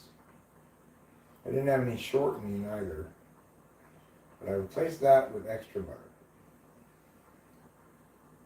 Now, put this here. Yeah. Also, this is not a cookie dough recipe. It's a donut dough recipe. But as you can see from my attempts at making donuts, it did not work as a donut dough. It was stubborn, ill-mannered, and falling apart with wanton abandon. Get on there. There. Okay, that's good enough for now. I have enough dough left to make a little bit more cookies. Alright. So let's wait for this to heat to 400. How long do you think you cook cookies for at 400 degrees? Let me look at if I have a Toll House cookies there.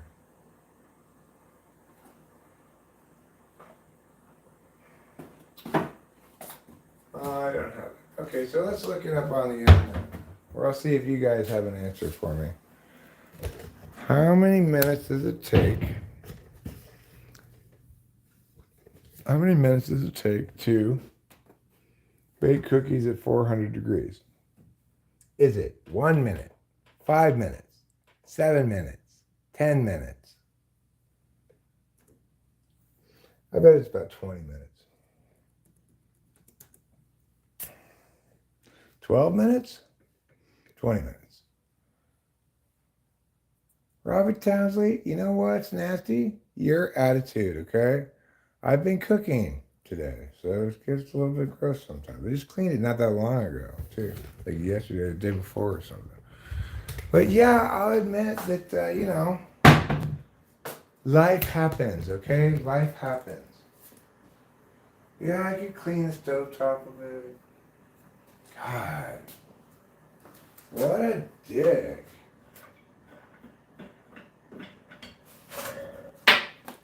Out of paper towels in here. I gotta go get another roll of paper towels. We're gonna clean something.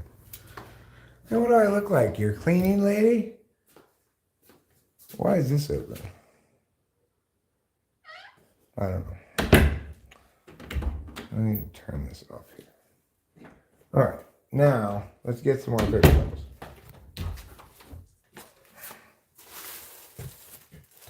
Paper towels.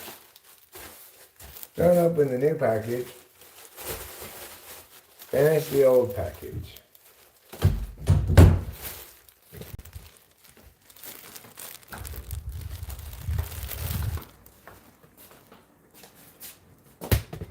Okay.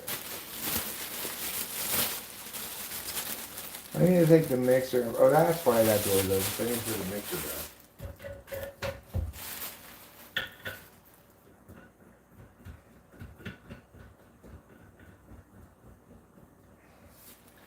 Okay. Now, I'll put the mixer down.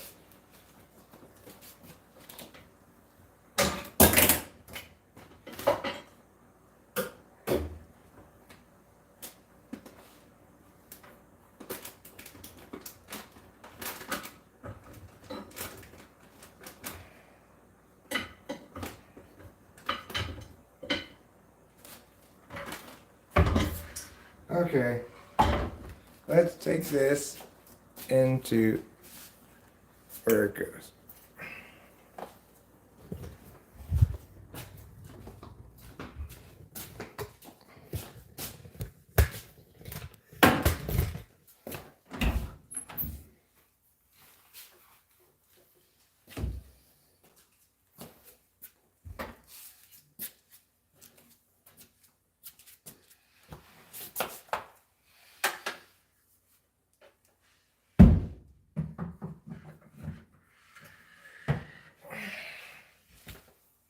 Okay. There. Whew.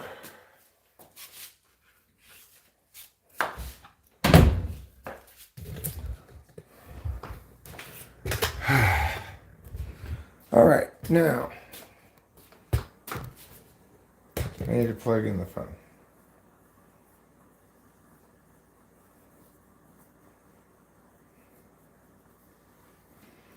So I'm going to split the difference between 12 and 20 and go 16 minutes, I think.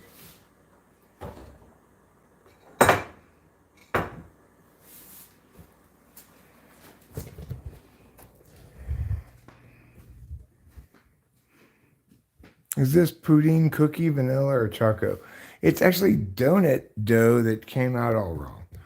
Came out like cookie dough, so. And it's a modified recipe because I didn't have all the ingredients and I didn't have all the ingredients that the donut dough asked for.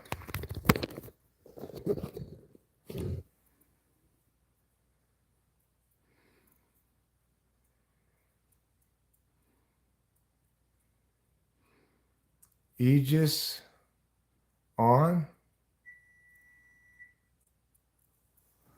Yes, Rachel, you need to add canola oil and paper plates to the shopping list. Is right. All right, I'm gonna go put the cookies in the oven. I'll be right back.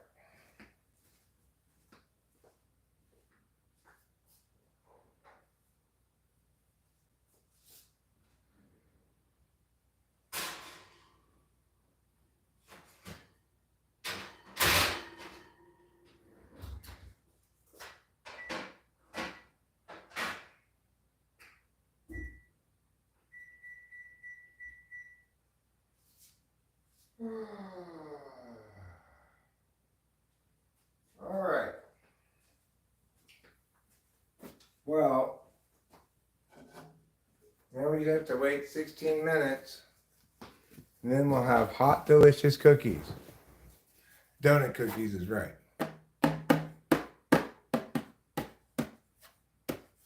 Thanks, Rachel.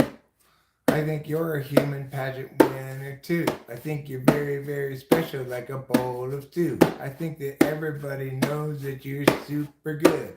And that's why we would want to, should we want to go? Where we want to go?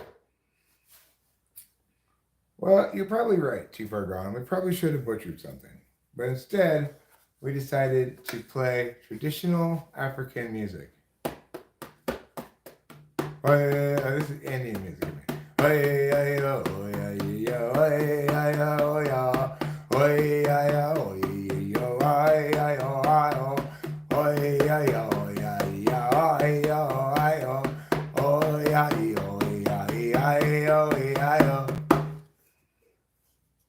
That song means, maiden squaw of other tribe, I love you like I love the buffalo's hide. That's the translation of it. Yeah, I spent a lot of time on the cheerleading reservation. I was part of a native tribe called the Cheerleader Waka. We're native to California and invented cheerleading. A lot of people don't know this, but the Europeans got cheerleading from the Cheerleader Waka tribe, and that's where it's got its name from as well. They'd be like, get the buffalo, get the buffalo, stab him with your spears. What? Get the buffalo, get the buffalo, just stab him with your spears. That's one of the Cheerleader Haka tribe's cheers they do when they were hunting buffalo.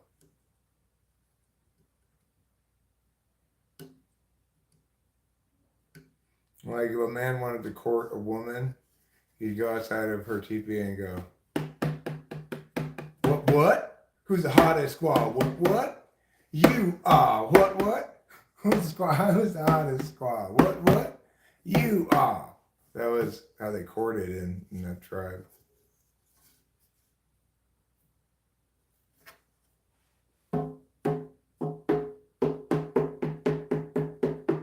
Incidentally, they were also Oakland Athletics fans.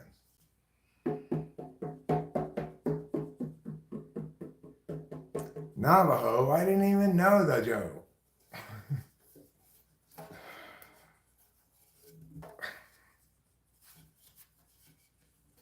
Lol Egason.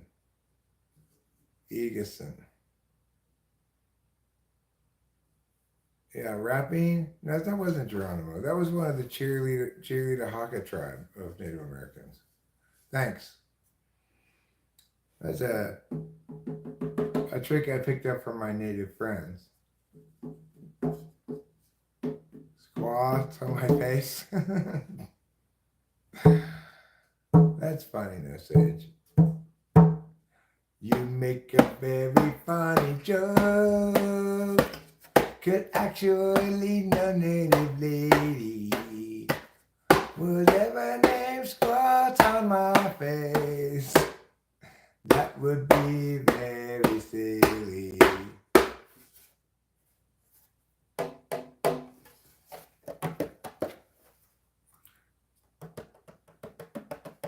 Did they also have an inflated pig of skin of pig? Inflated skin of pig? What does that mean? Like they take the skin of a pig and then sewed it up and blow it up like a balloon? Or are you talking about hand egg? Or aka American football?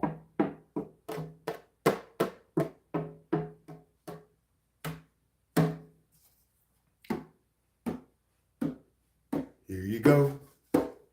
I got you a glass of warm blood. It's fresh as blood from this dead buffalo. It's for you, darling. You're the squaw I want, and I think you're super, super hot. So on me, have this here warm glass of blood. It's another native song. Her husband was brave, airy, loudly like a mule. Brave, very loudly like a mule. I actually think I like brave, airy, airy, loudly like a mule. It reminds me a lot of Mike is everywhere. I played a million earlier already, G, before you got here. You missed out. Now you're hating life. I'll play Cloudy Day. I didn't play that one.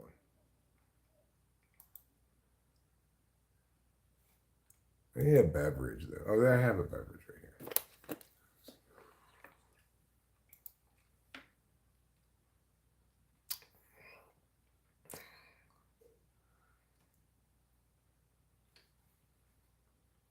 The Chargers are on tonight. On the Monday Night Football, the Baltimore Ravens at the Los Angeles Chargers. I liked it better when the Chargers were in San Diego. They should be the San Diego Chargers. Like, why do they want to go? LA have two teams and San Diego has none. That don't make no sense.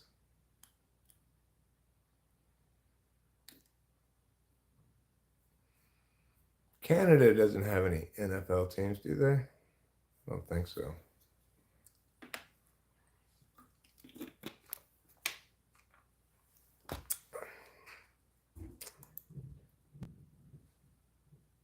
Can you play Cree drum music? No, I don't know what Cree drum music sounds like.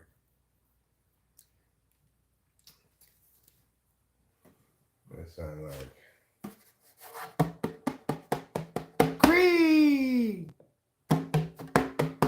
Cree. Is it like that? No, I don't watch MLS. I watch international soccer when it's like World Cup or whatever. Well, I got a timer set too far gone. I got it set for 16 minutes. So I'm just waiting for it to ding dong ditch me. Let's go see how many minutes there are left.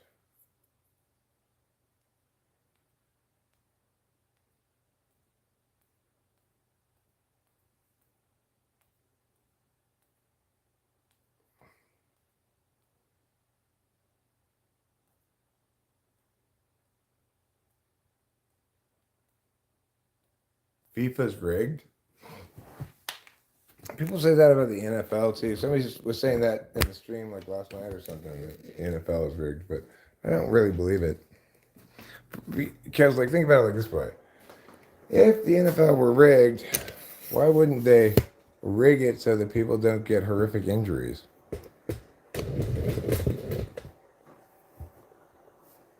Good question. We've got 7 minutes left. Let's go smoke a cigarette.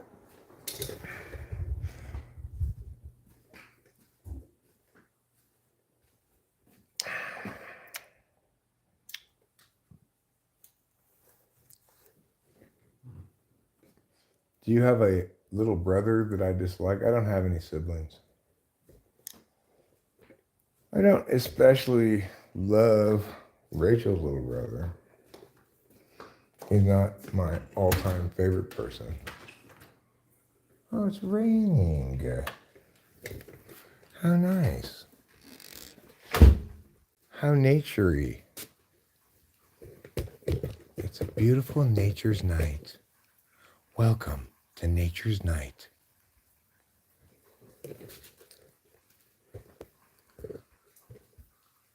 You've arrived. Welcome to Nature's Night.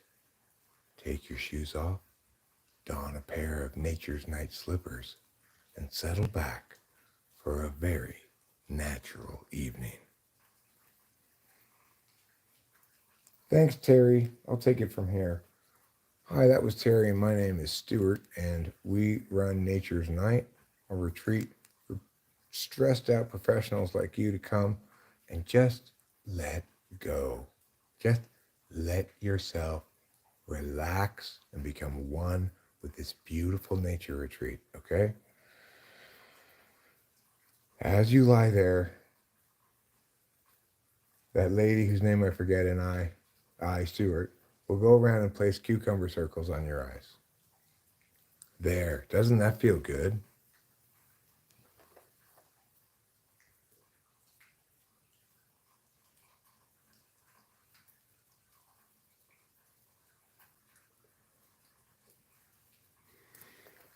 No, my name's not Bob Ross, but I like that kind of sense of humor. That's great. That's part of what makes you so special.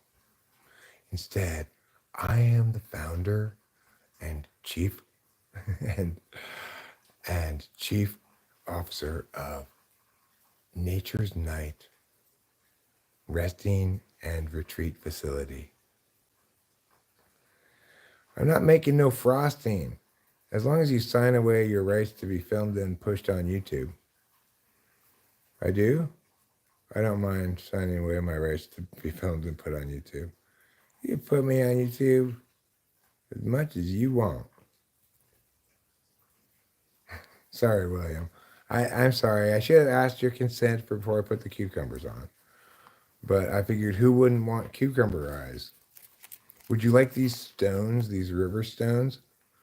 I've lubricated them up in Vaseline. I can put them on your stomach if you'd like. No, cucumbers do not go in your mouth. These are not eating cucumbers. They're eye cucumbers.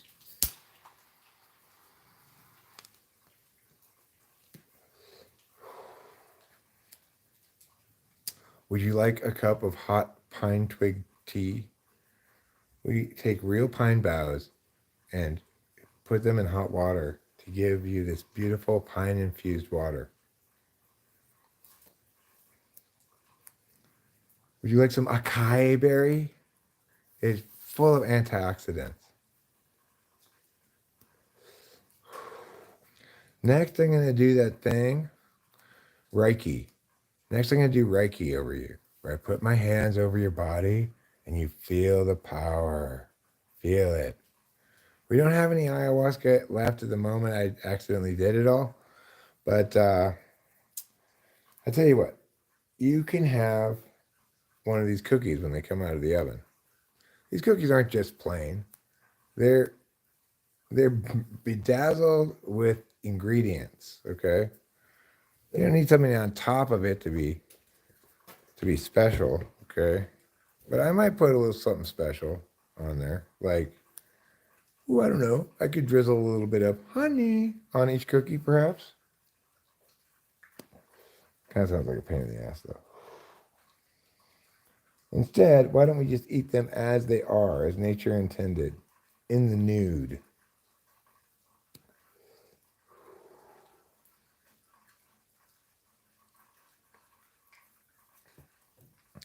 You're a very nude cookie because you got no clothes. All right, let's go into the kitchen now. I smell something. It smells like it's cooking a little bit. You like the nudes? That's fine. Nothing wrong with liking the nudes. That's what they make incognito browser windows for. They need a few more minutes. Yes, I will do that for you, William. I will wait for them to get just, just short of hot so that it'll be comfortable. And I'll set a cookie on each of your eyes. And one on your grundle.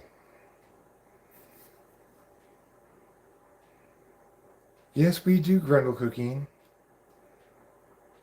Yeah, fresh baked.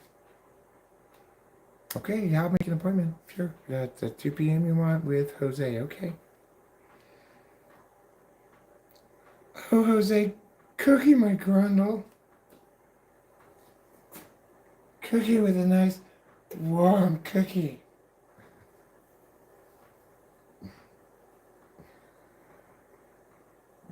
Digger Nick. Huh? That's an interesting name. I take it you dig things. You dig holes and so forth, and your name is Nick. We want pumpernickel. Do we want pumpernickel? I don't think I have any pumpernickel. I have some regular nickels, but probably not what we're looking for. Okay, so in just 35 seconds it will have been 16 minutes.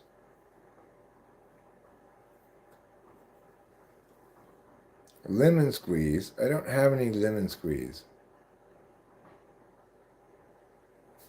Nanny, nanny, nanny, these are my fingers.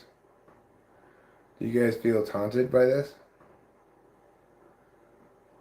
You want me to play that song? I might play like Cloudy Day after I'm done making these cookies. Then I'm getting pretty tired too. Wrap this up pretty soon. Let's take a gander at the goose.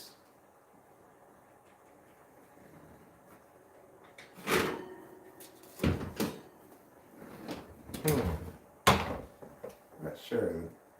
The bottom seems cooked-ish. Maybe they need a few more minutes. All right. Timer. 1, 2, 3. Let's go crazy and give him 3 more minutes. You think that's too much? Happy Eric, you sleepy Eric? Sometimes. Sometimes Happy Eric is not sleepy. In general, sleepy Eric is not a sad Eric. Instead, he's a sleepy Eric.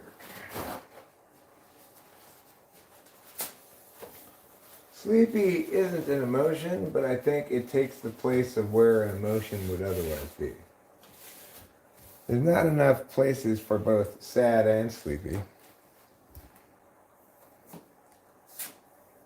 I get sleepy after I'm sad, that's for sure. But not every time when I'm sleepy is it because I got sad.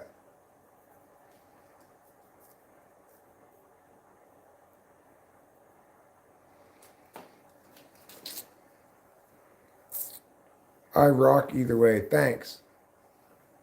You want to see these babies? Okay. Sleep is the best cure for sad. Do I wake and bake? Yeah. All day, every day.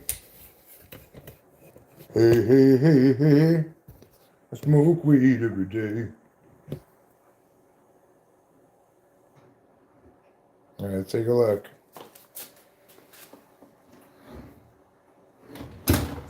Still need a little bit more time. Hawaii too is dangerous. No, Hawaii to the, oh, to the danger zone. I see. Highway to the danger zone. Right. Gotcha. Highway to the danger zone. Is that how it goes? I think so.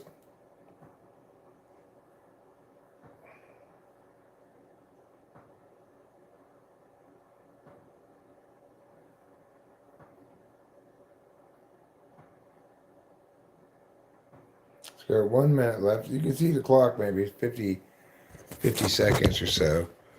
But I might want to just give it an extra minute because I don't want to let out the heat again, only to find out that it's not quite done. I could turn on the light here and see if I can peer in through here and see. It's kind of hard to see through this, though.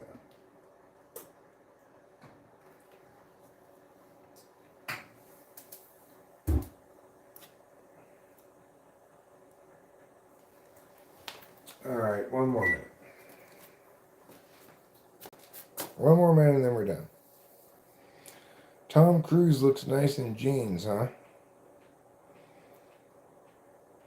Have I ever made these before? No. After all, I was trying to make donuts, but the dough I had just kept falling apart in the oil. So I had to turn it into cookies last minute because it seemed more like cookie dough consistency than like what I would have imagined donut dough to be like, I guess. Like it didn't rise at all. Even though I put a lot of yeast in it because it was so thick. So anyway, hopefully it comes out good as cookies. If not, well, that'll teach me to try to make donuts.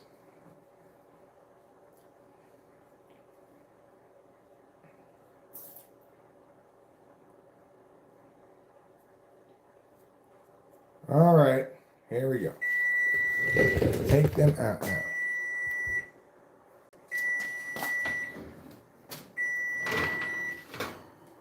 Yeah, this looks about done.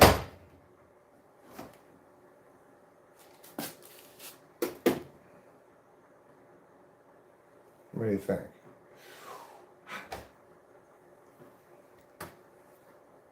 It's a little bit hot. Tell you what we're going to do though, we're going to let that sit there for a second. We're going to make a cup of coffee and then we're going to try a cookie with coffee.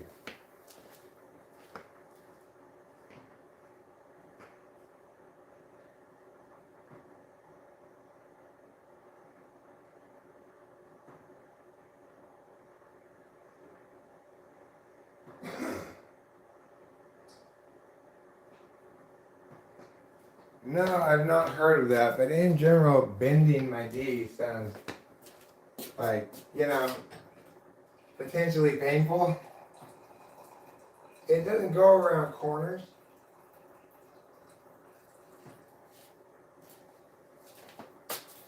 Oh.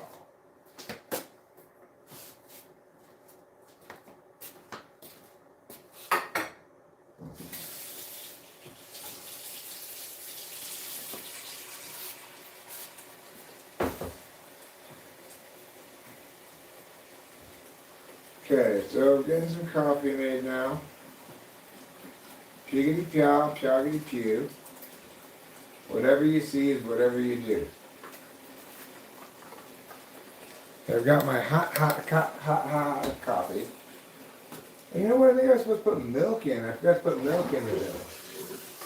That probably had a lot to do with the problem. I forgot the milk. Oh well. That's what makes this an experimental cookie. Okay? This is an experimental cookie with experimental ways. Let's see how it tastes. First I'm going to put some milk in the coffee, mostly to cool it down. I already put creamer in it. Alright, let's give it a try. See how it looks, how it tastes.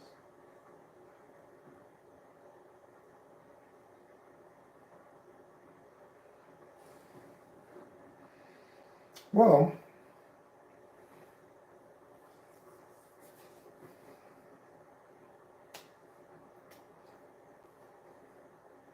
seems kind of undercooked, maybe.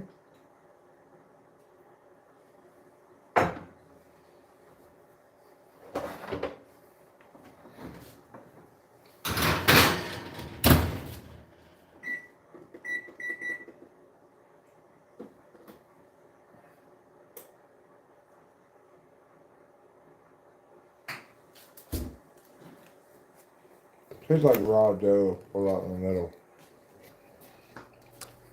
Tasty though.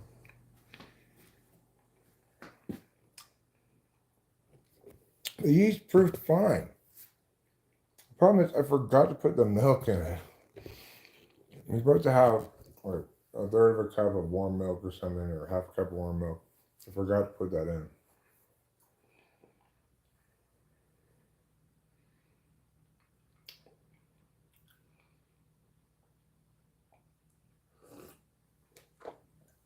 That's probably why it didn't work. But it could also be because I replaced the eggs with sour cream and the shortening with butter. So I really wasn't very faithful to the recipe at all, given that I forgot the milk too, you know.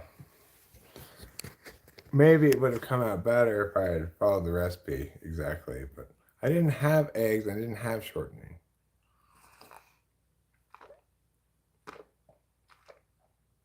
So half dough baked in the transition period.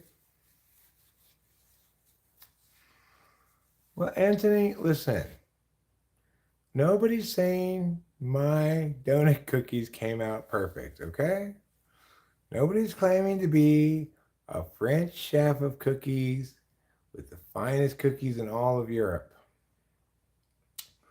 I'm just your regular old, wildly groundbreaking, creative pastry chef who creates delicious cookies without any milk in them, but also with replacing shortening with butter and eggs with sour cream. So, trans cookies are still cookies. Yeah, they are.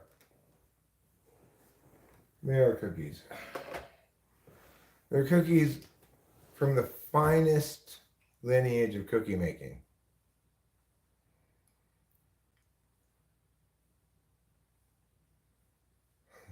I mean, obviously, I'd make a point of being very loyal to you. I wouldn't want to. I would never want to, fail to protect your interests, respect, provide an engagement that's respectful to you and conveys to everybody that I'm off the market and not interested in any kind of like inappropriate bonding or whatever. I mean, I try to represent well, That's true whether or not we were on Love is Blind. Regardless of the context, that's true. Rachel is watching Love is Blind, yes. You want to cook a suckling pig? That sounds pretty good, but the next kind of big meat thing I'm likely to cook would be potentially a turkey for. I mean, I could make a turkey for Thanksgiving. And took me aside and said how attractive you are and how much she liked you. Would I be justified in getting mad? Yeah, of course you'd be justified in getting mad. I mean, unless it's still up in the air whether I'm with you or not. Like if the lady comes out of the pod with the guy that she's chosen, but he's undecided still whether he's going to choose her or the other lady, well, then you can't get that mad at that. But obviously, I would choose you and not be remotely interested in anybody else. I want to go. Where do you want to go? Where do you want to go?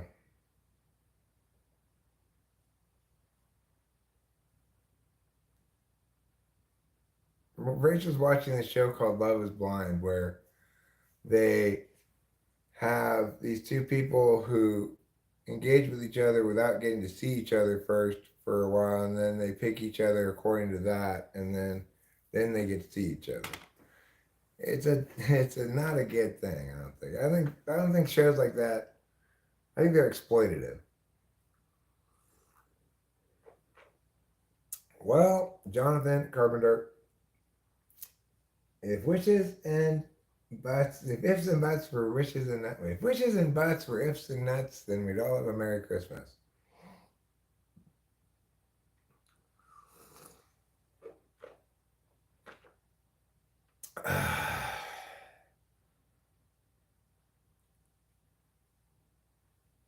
Can I squirt? Yes, I can. I can squirt juice out of lemons, for example.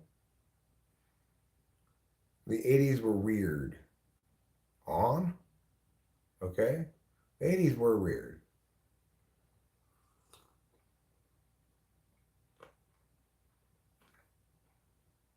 Sean can squirt water out of his mouth. Okay, Jonathan. Thanks for sharing. Yeah, so if anybody wants to practice cleaning up ejaculate, just go by Jonathan's house. And also beer. You're also proud when your spouse gets attention. Ooh, they was all checking out Dapper You. Yeah, assuming you aren't, kind of encouraging it or liking it or something like that. In which case, your partner has good reason to feel jealous because you're supposed to be off the market and not considering those things. It's excused, Anthony. Attractive Nick is, and how he was her number one, and Hannah was like, what was with that conversation, Nick? Yeah, of course you get mad. I would get mad too. But you're imagining that happening, like the guy being me and that happening, some lady coming talking to me and me being open to it and stuff. That would never happen because obviously I'm 100% all in on my Rachel to the exclusion of all others. Why am I still alive? Well, for the simple reason that I haven't died yet. When I do die, I'll let you know.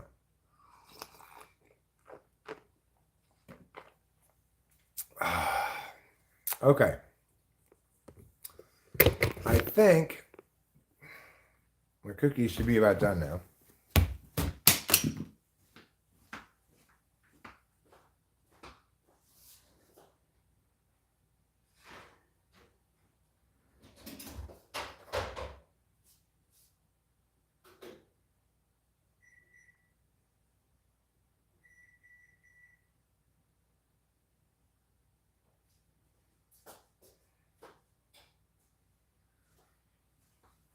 Okay, so I took them out, even though there was like 2 minutes left. They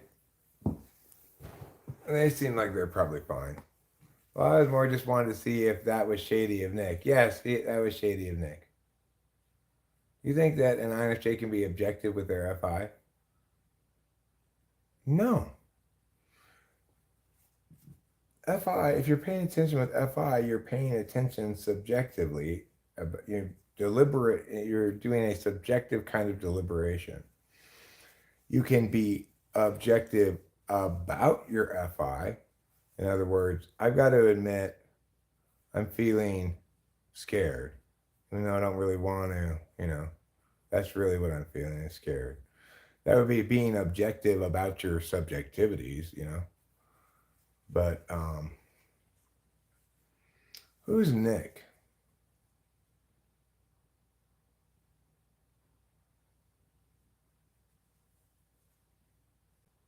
Gee, no, you need some micro-numbs. Rachel, would you like to try one of these cookies? Maybe with a cup of coffee? People don't have objective qualities. So you might say, you are knowing about somebody else. your intuition about that other person may be correct. Which is to say, if you were to ask them to report on their subjective data, it may be what you expect. You might think, I intuit that this person is sad. If you ask them, how do you feel? They might say, yeah, I feel sad. And you confirm, yes, my intuition was correct. The process of being objective, though, would be asking to find out if your intuition was correct and then noting that it was incorrect if it was. That would be the objective process, the deliberative process, the getting information to confirm or falsify your intuitive leap, right?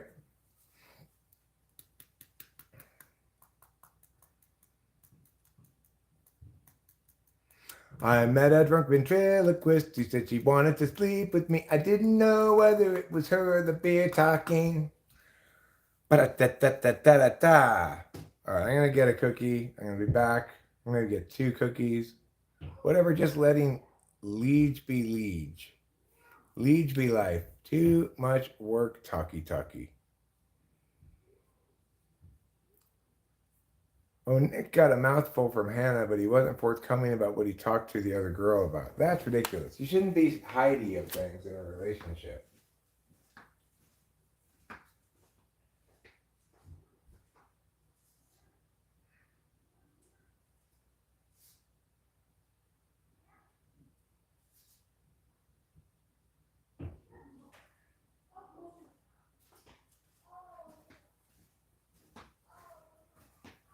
Okay. By the way, what type do I think you are? I mean, I don't know because I've never typed you. If you want to know what type I think you are, you should take advantage of my offer to type you for free.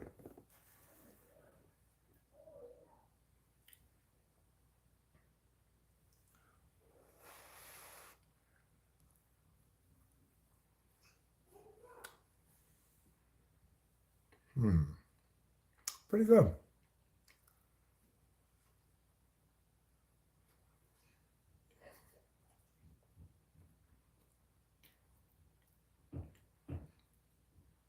If you have to question a relationship, get out of it.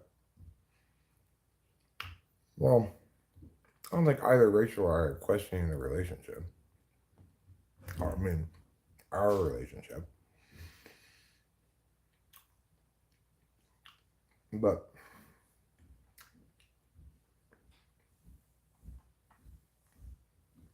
I mean, if your significant other is being secretive about what he had a conversation with about another girl, then that's very sketchy. Yeah, it was like the other girl, Katie, when she sat Nick down, was very much like admiring his attractiveness and saying how like we were both each other's number ones in the beginning. And then, she went on to say, I didn't pick you or I didn't go on another date with you because I felt you were immature because he was trying to be like Rico Suave. Yeah. So, like, this therapist, like, he's not being treated well by his fiance now. Like, she's kind of a mean girl. But, like, I don't really trust him either. Like, I don't know. It's confusing. Well, no comment. Obviously, I cannot type you in the chat because I need to see your reaction in real time. I need to be able to read visual cues. There's a lot of reasons why I need to actually type somebody to type them. So if you the thing is, you seem to really want to know what your type is, or at least confirm that you're the type you think you are. But the only way that you're going to be able to do that is if you take me up on my typing of you, and that means acknowledging the fact that you might not get the answer you want to get, but you might. You never know.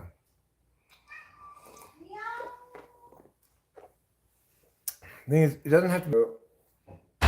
Yes, I will discuss it, but if you don't want to post it, it doesn't have to be published. Yeah, like people in the room should just keep trouble. No, not like Vaultology. There are certain kinds of things that people with FE in the first or second slot do, which involves a lot of cueing. It's not determinate, but it's indicative. Like, for example, even verbally, they'll say, oh, I see, whatever, those kind of things. You're not going to put that in the chat, but that's information that's relevant and that may be informative depending on how things go. Anyway, I don't want to explain and justify my entire process to you. I've already explained to you what you need to know, which is in order to type you, I need to actually type you. And that if you actually want to talk about your type anymore, then you should have me type you. I'm offering to do it for free. It's not random at all, Cone Man. Why don't you watch, like, I don't know, 10 or 20 or 30 or 100 of my typing sessions?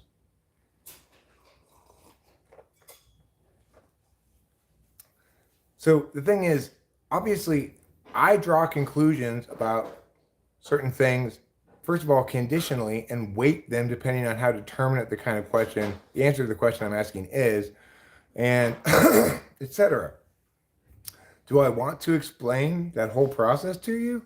No, I mean, you've not, first of all, you've not shown a particular either ability or willingness to understand things when I do explain them.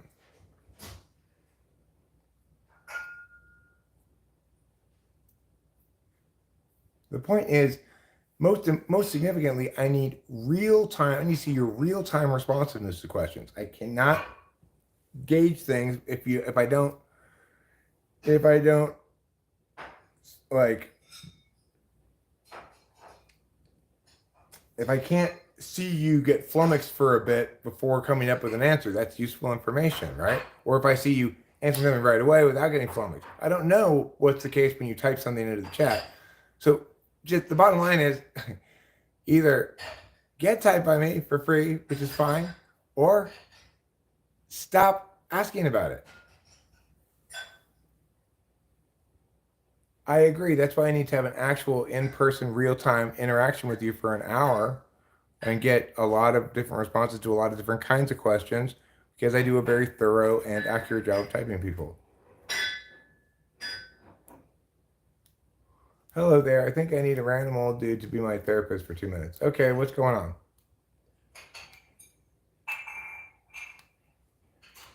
So, you know, maybe, come man, I'm just bad at typing people. That's why I need to have that real-time interaction for an hour, okay? Maybe it's because I'm bad at typing people. But regardless, if you want me to tell you what type you are, that's what I need to be able to do.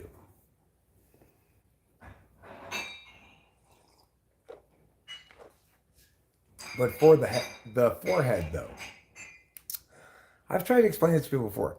My forehead is not any larger than it ever was. It's just that this top part of my head doesn't have hair on it. I'm surprised how many people are confused by that. Forehead refers to like from here down, right? This is your forehead. This is the top of your head. This seems like the sort of thing they should teach in kindergarten.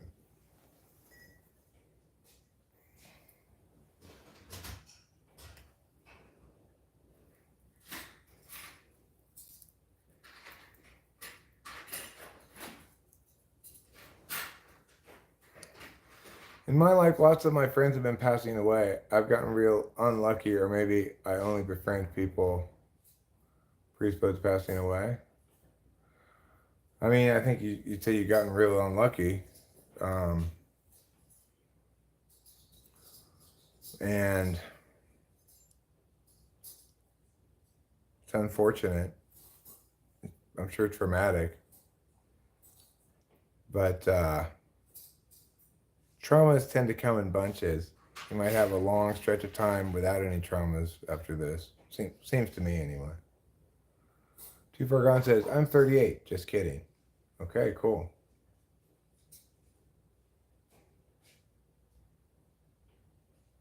All INFJs can provide a myriad of different responses to any questions. How I answer doesn't mean anything. You have to be holistic.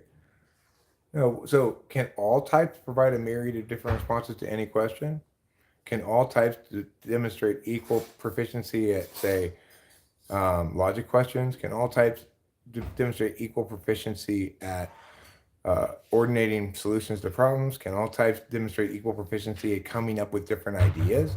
If you're saying you're really good at coming up with infinite different possible answers to things, then that's indicative of something of your cognitive function stack, and I'll be able to test that. Right now, it's true you could fake being bad at something.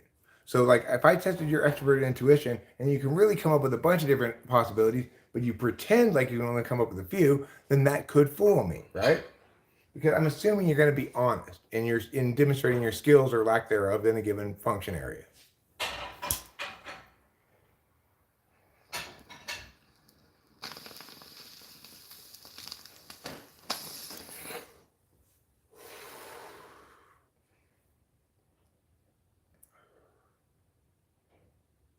Their defensive curling.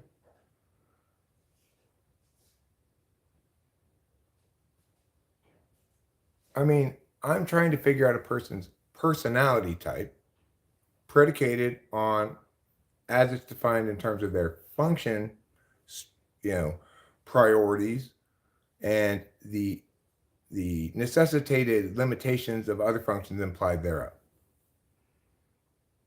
Well, that's true. Fortunately, mood is not one of the things that I use in typing somebody.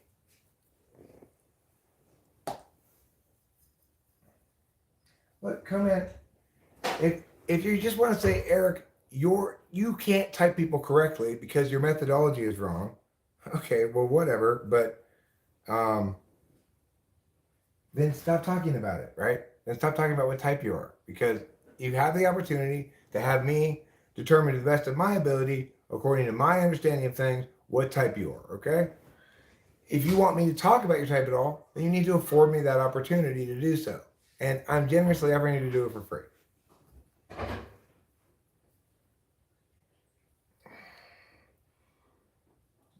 All right, Cone Man, just enough.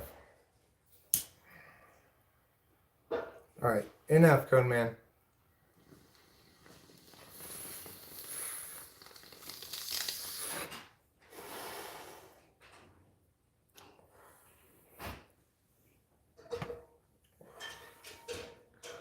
Ouroboros. Typology, life isn't fair, and I have seen certain people have all the bad luck and heartbreak. Those are the people with the kindest hearts and most understanding souls.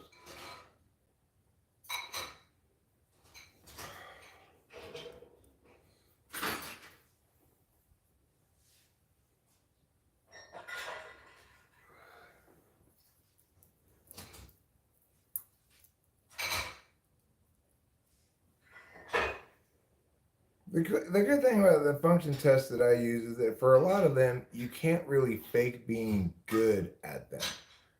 You could, in theory, fake being bad at them, right? So that's how a person could intentionally fool me, is by faking being bad at things.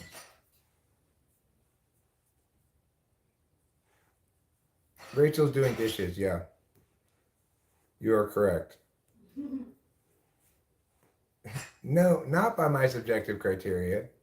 For example, we can actually articulate the criteria, right? So I compare against piles of existing empirics, which is to say, I've typed a shit ton of people. I know the ranges of possible responses that people give, and I know what's indicative of something because I have a lot of experience using these tests and having them validate out. In other words, being TE polar means you're always an SI or NI DOM, and I never find something that would seem to falsify that. Okay, so there's lots and lots of both empirical support that I have from doing this for a long time, and additionally, what I'm saying is the logically correct or accurate explanation of things that nobody has refuted successfully at all or rebutted at all, and even you're not even trying to. You're just saying, well, because you are a human being saying it, Eric, it's just your opinion. It's not correct or anything. What I'm saying is, this is the sort of thing we can parse to determine if it's correct. You can't parse it because you are either unable or unwilling to do so. But it can be parsed, just like 2 + 2 = 4 can be checked. Is that according to the definition of 2 and 4, is that correct? And plus, is that correct? Yes, it's correct, right? 2 + 2 = 5. Is that correct? No, it's incorrect. Not my opinion, not my subjectivity interfering with my ability to determine what's correct. It's correct according to its own rules, or incorrect accordingly, you know? So I don't know how to get through to you, man. You don't want to listen to me. You don't respond on point, and your only real rebuttal is everything's subjective. Nobody's right or wrong about anything, which is incorrect.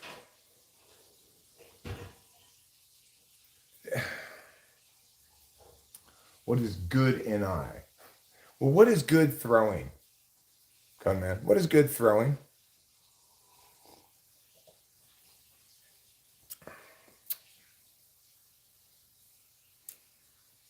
Tell me, what is good throwing?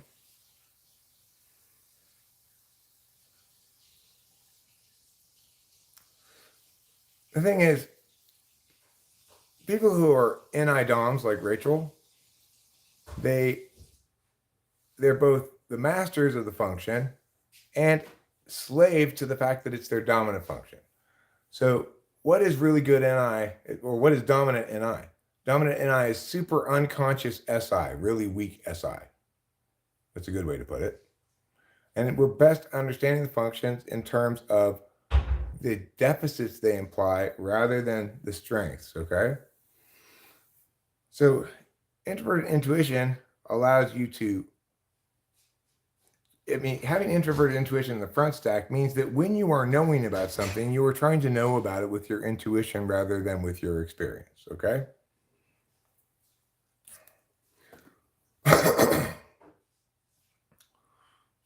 It's like you want a checklist of magical powers that INFJs have, and go, yes, I have all of those magical powers. That's what you need to stop doing. That's not how to think about cognitive functions at all. If you want to talk about being an INFJ, talk about what it makes you, what you're shitty at, what you don't do well, how it handicaps you, why people would not want to be an INFJ. No, I'm not being holistic in my description. I'm trying to convey to you information that's meaningful, okay? So what I'm talking about NI, I'm saying it's a way of knowing with your intuition rather than with your experience. Do you get that? You're saying, well, what's good NI? Well, I mean, you could just say good NI is NI that turns out to be correct. Or you could say that, dominant NI is somebody trying to pay attention with that kind of knowing to the essentially entire exclusion of consciously knowing via the other knowledge function, SI. You can say all of these things, right? But guess what those aren't? They're not statements that say, the INFJ is the best at NI. They're not statements like that, because introverted intuition is only the ideal, the optimal function to pay attention with in certain situations. So one problem that everybody has is they overuse their dominant and tool function. Although, you'll overuse your dominant function less than somebody who has your dominant function as their tool function will overuse it.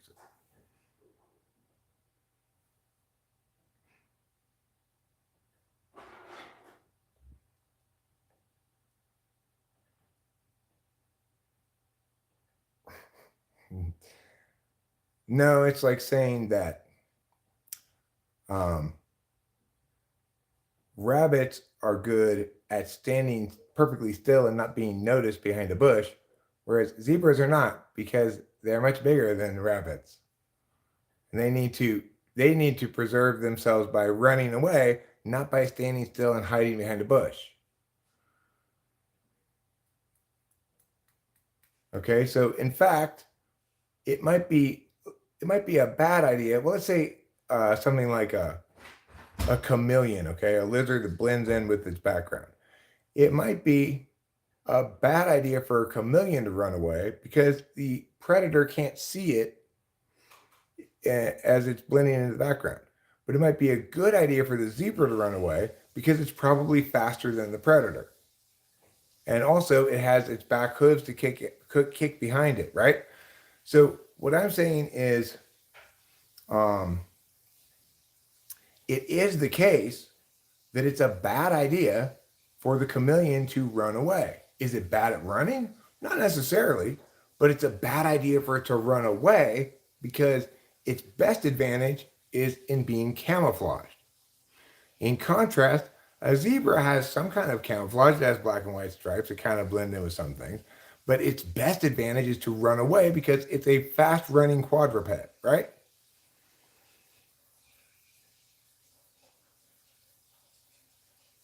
So what I'm saying is introverted intuition in the dominant slot, it knows consciously, exclusively through intuition at the expense of knowing experientially. So an NI Dom is going to have a lot of difficulty understanding how their body feels in a given moment. They're not accustomed to or able to really pay attention actively to how their body feels. Unless it feels very unless there's a big pain or something, they'll notice that. Can I address the allegations of kissing a dude on stream last night? I don't know why you kissed a dude on stream last night. I didn't know you. I didn't know that was being alleged, and I didn't know you had a problem with it. If it was, so what? So you kiss as many dudes as you want. So much. The sprayer, you know, like in the sink, there's like the detachable sprayer. Yeah. It's broken. It sprays out from the side. Okay, I'll look at it. It's like. Okay, all right. Gotcha.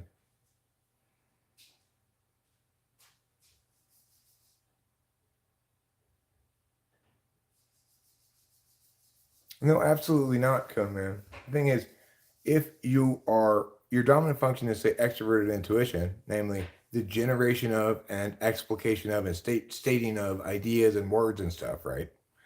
Then you necessarily have a constrained relationship with extroverted sensing.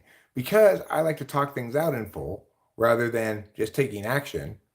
I like to reach agreement with words because I'm an ENTP, I have NETI, right? So I'm trying to attain agreement about what is correct, and action is a very secondary thing. It happens unconsciously when I need to take action in order to extrovertedly intuit. But it does not, I have a lot of trouble extrovertedly sensing when the thing doesn't link to my ideation because it's super unconscious. I have a weak relationship with my executive function disorder, they might call it if you were to pathologize it. But the point is, concretization of ideas into actualities is a weak spot for me because further ideation about those possibilities and actualities is a strength of mine. You can't have both, right? I can't be both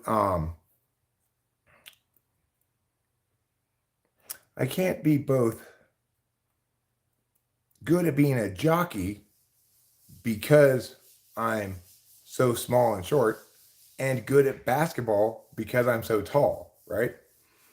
So it is the case that cognitive functions represent a specific angle of attentional attack at the expense of other possible angles in predictable ways, depending on whether the dominant, if you're talking about the dominant or second spot.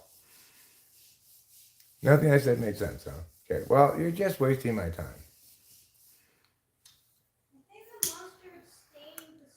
Okay, thank you, Rachel. I told you I'd just leave it alone if it's frustrating you, okay?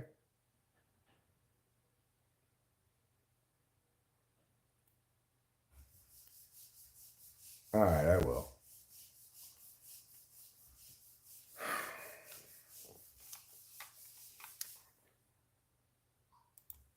Yeah, I don't know if he's I don't know. I don't know if he's willfully trying not to understand anything or he just can't or what, but everything I said made perfect sense, of course.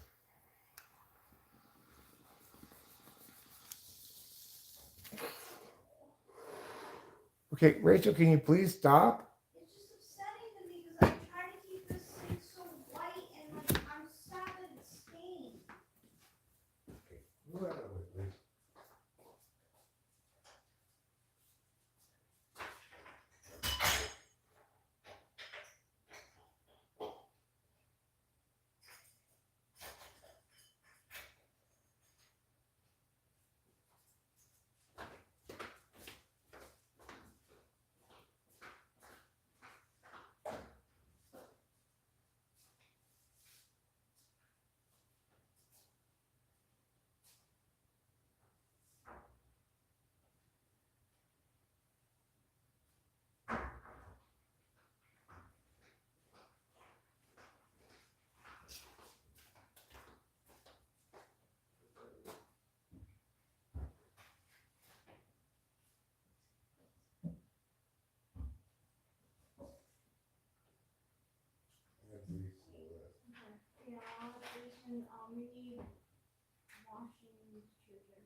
Okay, well, that's done now. I don't side with anyone. I just want a new subject.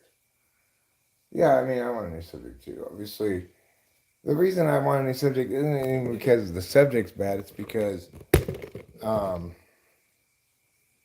can't make any progress. Like, I can't get Cone Man to, like, understand A. Remember A? Okay, leave that alone now. Now let's talk about B. But blah, blah, blah. Remember A, though? A? It's like that. So, it's very frustrating.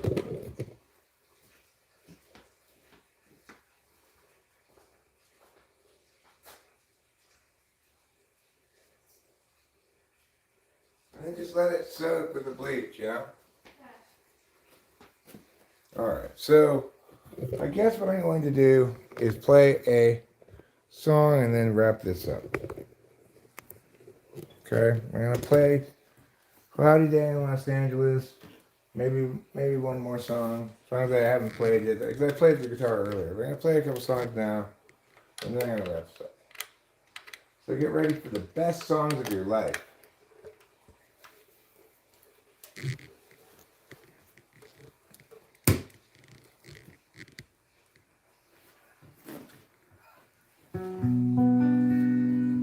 I played Amelia earlier, G.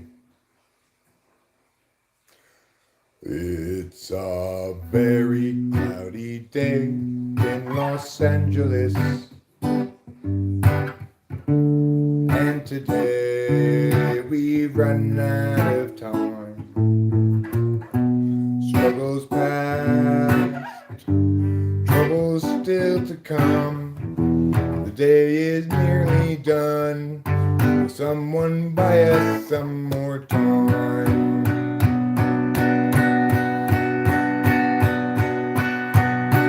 Cloudy day in Los Angeles. Cloudy day in LA.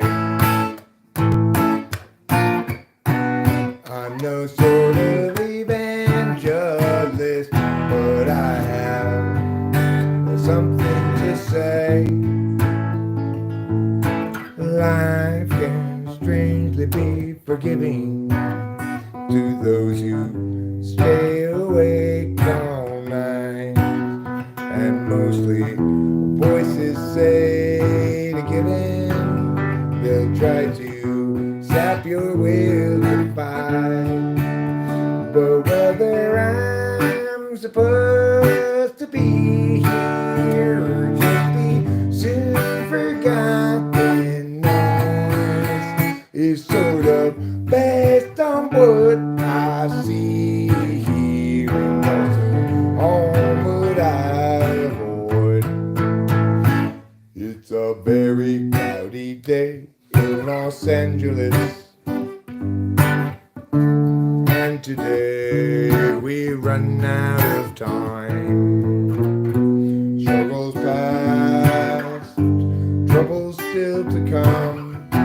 The day is nearly done. Will someone buy us some more time?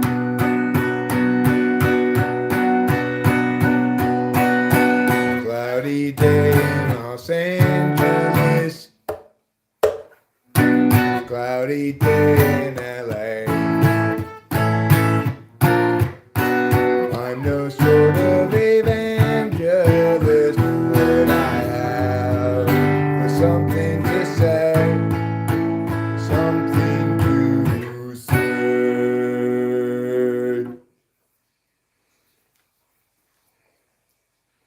What's that Evolution song? Hey Rachel, are you in the kitchen? What about the water that's filling the sink? Okay.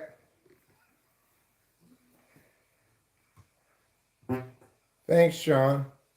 And I appreciate you.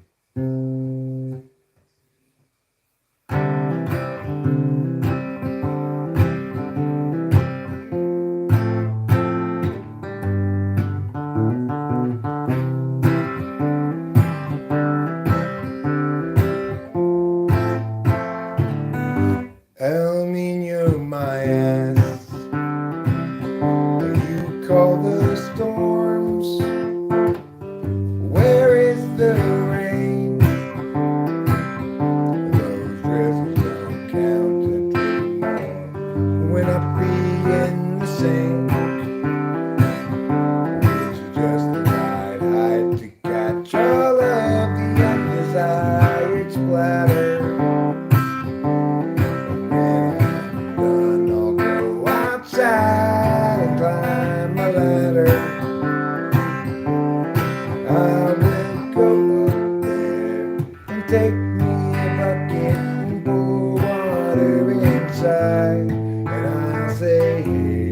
Cloud, drop it from the bottom.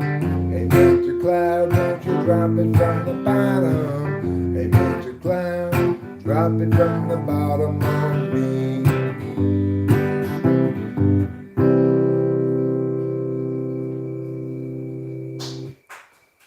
Thanks, Rachel.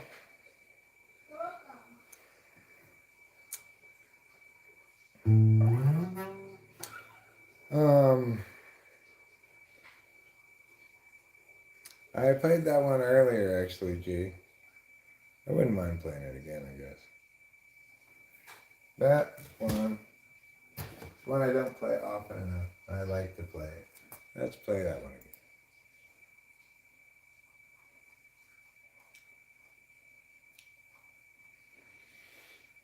again. Here we go.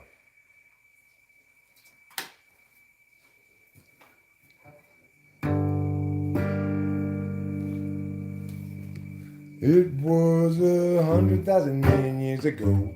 Time ran slow, nobody had to show. Place the slabs below and let them go. They will start to grow. More years into and tears gnashing through, the holy slabs come to view. Unchangingly true, eternally new. Going the slope up, who's in charge today? Options at large, other ways. Take a chance now, once quick to check, but don't get caught standing on deck. The slope presents a fork, it's not easy stopping short, too far along to turn around. Perhaps the better course was headed ever north. Now there's a fitter force, enemy ground, enemy ground. It was 100,000 million years ago. Time ran slow, nobody had to show. Place the slabs below, let them go. They will start to grow. More years into and tears gnashing through, the holy slabs come to view. Unchangingly true, eternally new. Oh, when the slope appears in charge today. Options at large, other ways. Take a chance now, once quick to check, but don't get caught standing on deck. The slope presents a fork, it's not easy stopping short, too far along to turn around. Perhaps the better course was headed ever north. Now there's a fitter force, enemy ground, enemy ground. Thanks, darling.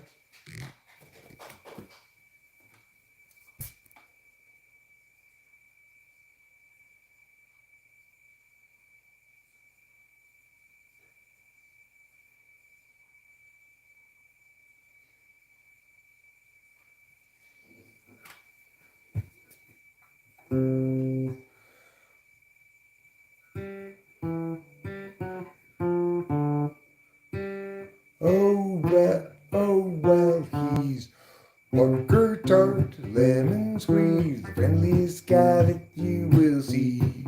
Yes, he wants to be a friend, but he comes from around the bend, and it will be a while till he sees you again. He's Walker Tart, lemon squeeze, he's a friend to you and me. He's international delights, favorite go-to ride and guy. He's international like him, and also busy like his friend the beaver bee. Busiest creature, busy as a bee and busy as a beaver, and so much busier than Walker Tart lemon squeeze. Well, he's Walker Tart lemon squeeze, shabba-doo-ba-da-ba-ba-doo-da. Walker Tart lemon squeeze, shabba-doo-ba-day. Yes, he's Walker Tart lemon squeeze. Shabba-doo-ba-da-ba-ba-doo-da. Pucker tart, lemon squeeze. Shabba-doo-ba-day. And if you go to visit them for starts, remember to bring something sour or tart. He's not a fan of sugary treats because he's pucker tart and not pucker sweet. Well, he's pucker tart, lemon squeeze, the friendliest guy that you will see. Yes, he wants to be your friend, but he comes from around the bend, and it could be a while till he sees you again. Pucker tart.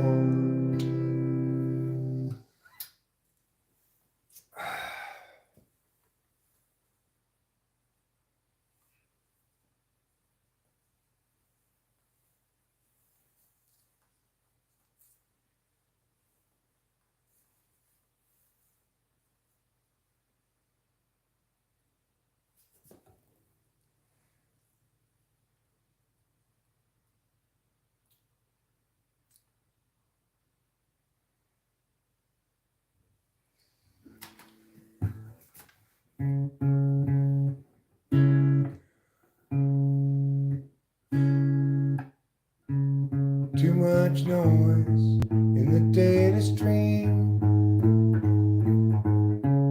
loud enough to disrupt everybody's dreams. Frustrations mean mistakes are made until it seems everybody's just throwing shade. I won't be another casualty of other people's well-intentioned rules. I used to think that some tomorrow, but every time or yesterday, is not the sort of thing that one can borrow. No one money till to lend a day. Your uncertainty's implicit, just like an unexpected visit from a bunch of men all dressed in blue suits. I won't be another casualty of other people's well-intentioned rules. I used to think that some tomorrow there'd be time for yesterday. I still and always have trouble playing that song. Oh well, I guess I'm just doomed to a lifetime of failure.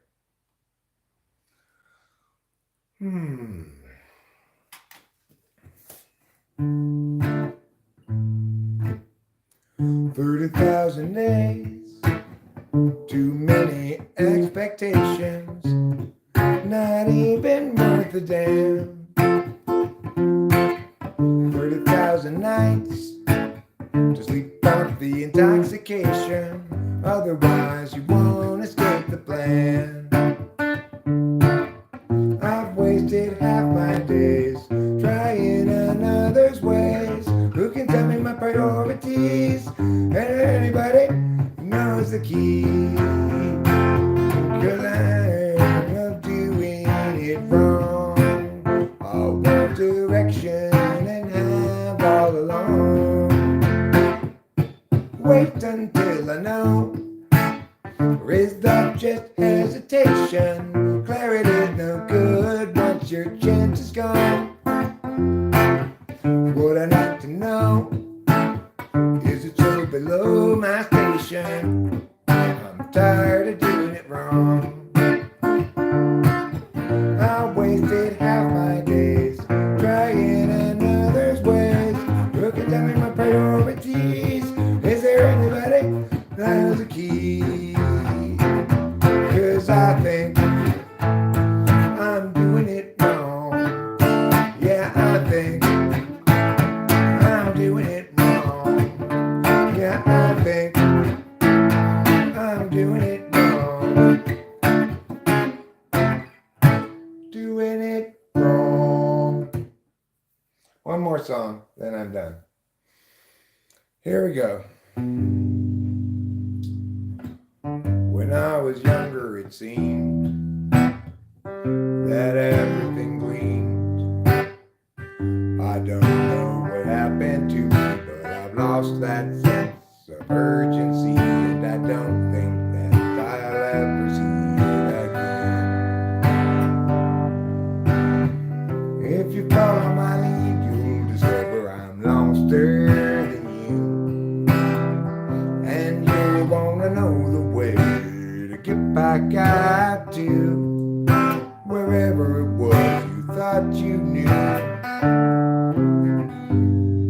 And tomorrow will be just like today. I'll be lost then too.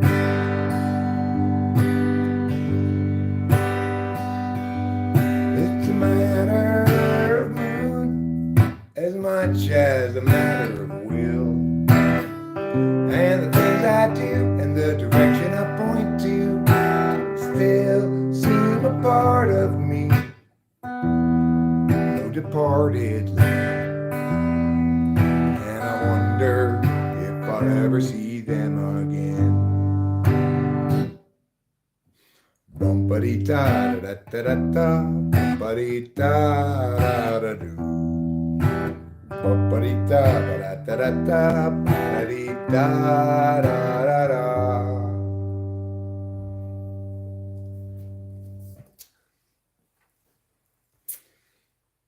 What's going on in the chat here? Let me see it. No, I won't let you see it. I do have one more song, actually. I'm gonna play. I haven't played it yet. I'll play Gregory. Meow. Actually, I'll play a couple more. I'm gonna play this one first. Well, Sammy had a story that need be told, and this is a song for an open road, and such a thing must always do its job. Married up Jim and turned 19, 4 years in and 3 kids wound, weary now and questioning the past. Agency, basic discretion, locking in our courses, way too young. The urgency comfort is really just depression, making sure those underneath them always run. Doug at 20 thought bourbon fun, and likewise Doug at 21, and so forth, well up into middle age. When they let him free, became his whole identity. Now Doug's about another drunken rage. Agency, our basic discretion, locking in our courses, way too young. The urgency conferred is really just depression. Offer you incentives, but they haven't got a thing that's fun.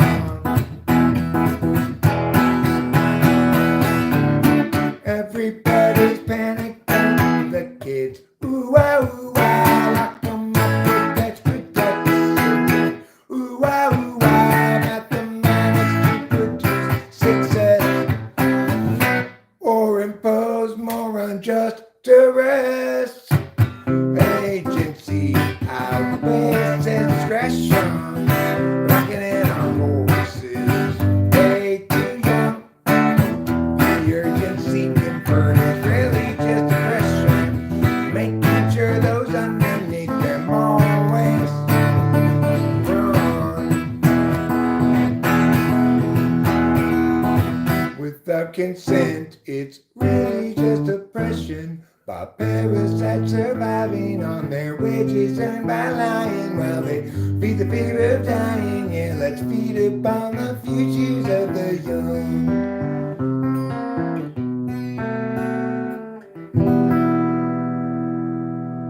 That was pretty good.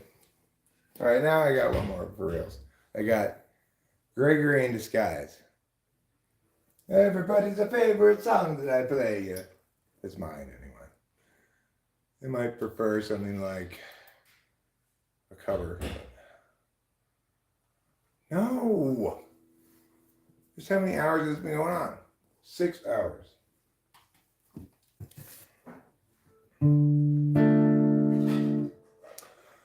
Here's Gregory in disguise, hands in his pockets. Now he's walking down the drive. Averts his eyes. He doesn't want you guys to realize that he's Gregory in disguise, hands in his pockets. Now he's walking down the drive. Averts his eyes. He doesn't want you guys to realize that he's Gregory in disguise.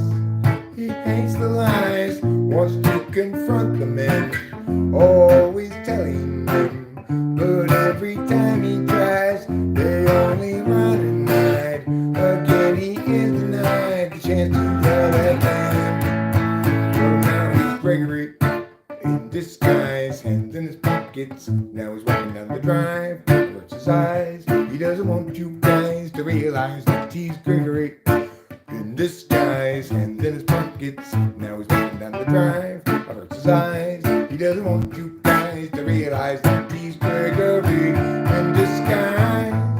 He hates the lies, wants to confront the men, always telling them, but every time he tries, they only run and hide. Again he is denied the chance to yell at them, until the bridge brings a new approach. Sneakily he'll try to encroach upon the guilty, then perhaps he'll get the chance to yell at them. He's Gregory in disguise, hands in his pockets. Now he's walking down the drive, averts his eyes. He doesn't want you guys to realize that he's Gregory in disguise.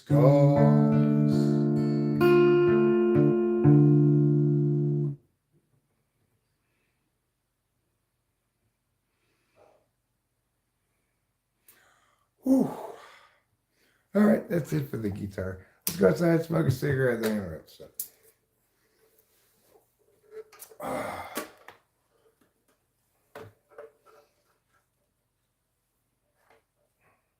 I'm like a whippersnapper who snapped all his whips.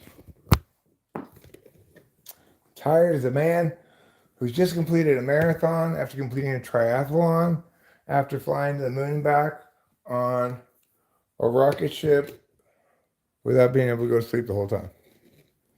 Thanks, Sean. Thanks a lot. I appreciate yous as well. Without you, I'd just be a person playing guitar by himself to a camera that nobody's watching. And wouldn't that be sad?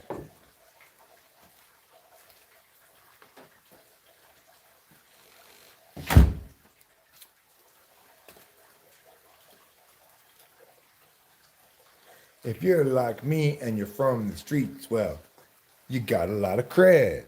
Yeah, if you're like me and you're from the streets, well, you got a lot of cred. You dance the right way, you rap the right way, everything you do is everything you say. Because if you're from the streets like me, well, then you've got a lot of cred. That's my song about my street cred. Hopefully you liked it. Came with a street dance as well, called the Thug Street Cred Dance.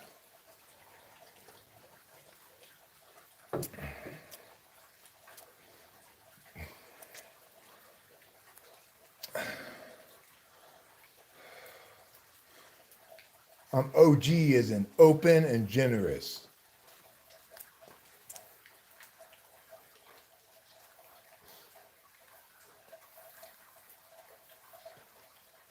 I'm going to start a Guardian Angels branch here in Mariposa. We're going to wear red berets and protect people in the subway.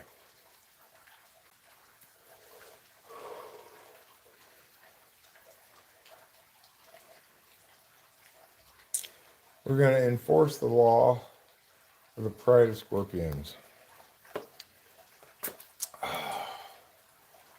Whew, that was tiring but wiring. Like electrical objects have wiring.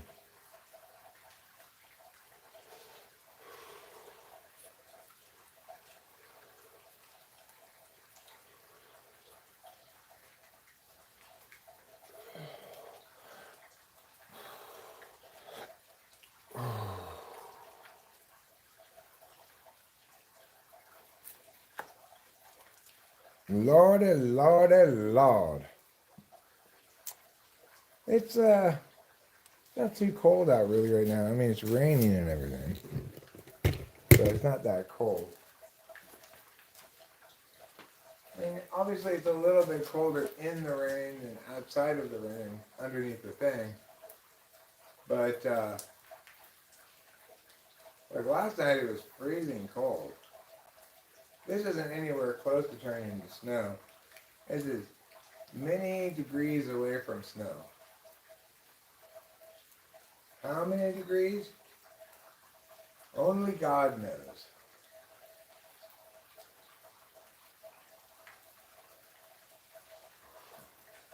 Feels kind of nice and cooling. You know what I want each of us to say to ourselves as a general affirmation when we wake up in the morning? I want you to say to yourself, I believe in crystal light, so I believe in me.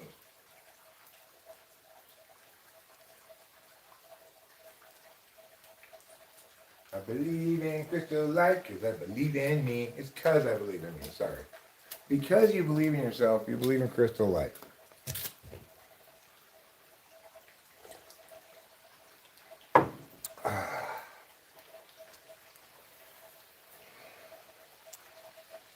I do declare I have a bowel movement. Oh, all of a sudden it's a lot more rain. Moving in my bowels. Oh, it's raining all hard all of a sudden. Let's turn on the other light over there.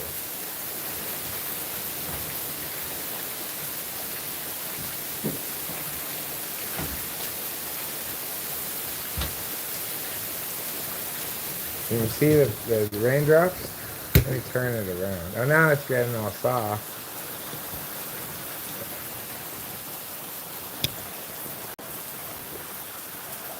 There we go. There's some nice rain footage for you. You can only get that here on Talking with Famous People. We'll re-film real life rain to provide you with all of your rain needs. Now, granted, this is not going to water your plants. But if you're just looking for the sound of rain, the sight of rain, and somebody narrating over it incessantly, then you've come to the right place.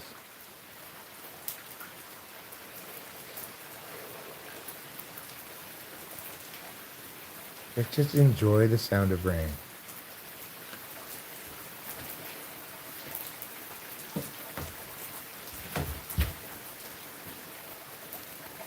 Maybe over here. What do you think? I think we could go like this.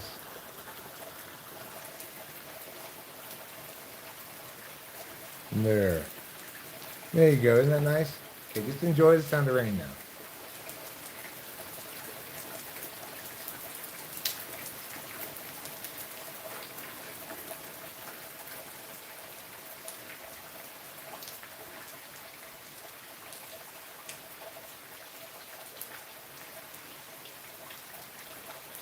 So while I'm out here, I'm going to go pee in the drainage drain in the driveway. I'll be right back.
Okay, wow. You guys got a really great dose of uninterrupted nature while I was over there peeing. I hope you enjoyed it. For those of you who are somewhere where it's not raining currently, it's like you're right here, standing in the rain, except you're agreeably under this walkway so you're not getting wet. Wasn't that considerate of me? Yes, it was. Okay. Well, good for you outside. Good for raining. I'm proud of you. That'll provide water. Water that'll water plants and stuff. Welp, I did. It's posted. What's posted? Meow yourself, kitty. The most bluest.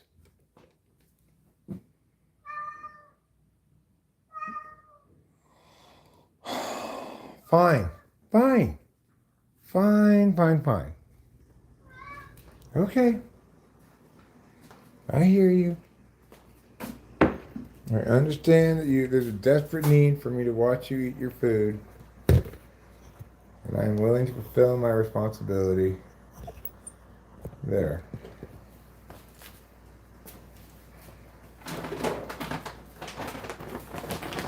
I'll come watch it. Here you go.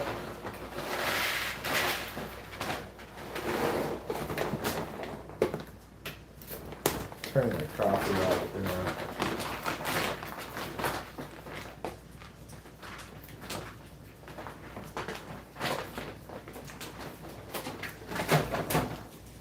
Wow, it's really coming down now.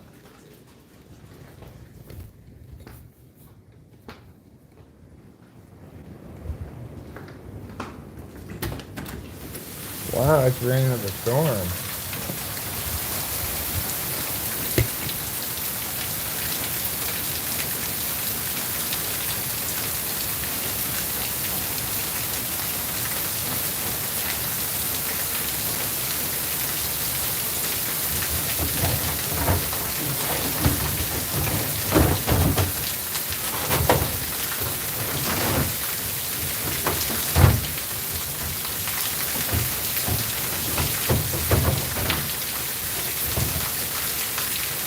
Coming down like jumping down.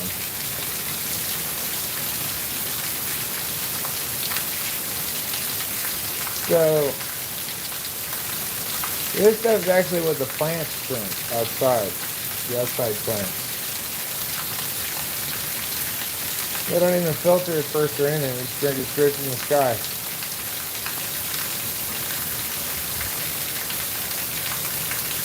Same with the animals and stuff.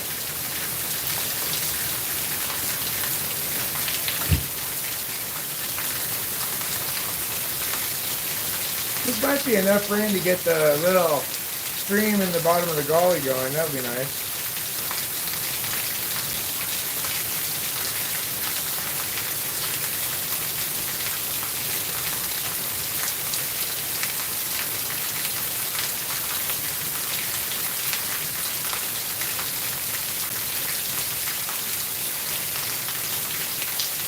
Good job, Rain. I'm so proud of you. Watering everything. I didn't even have to remind you.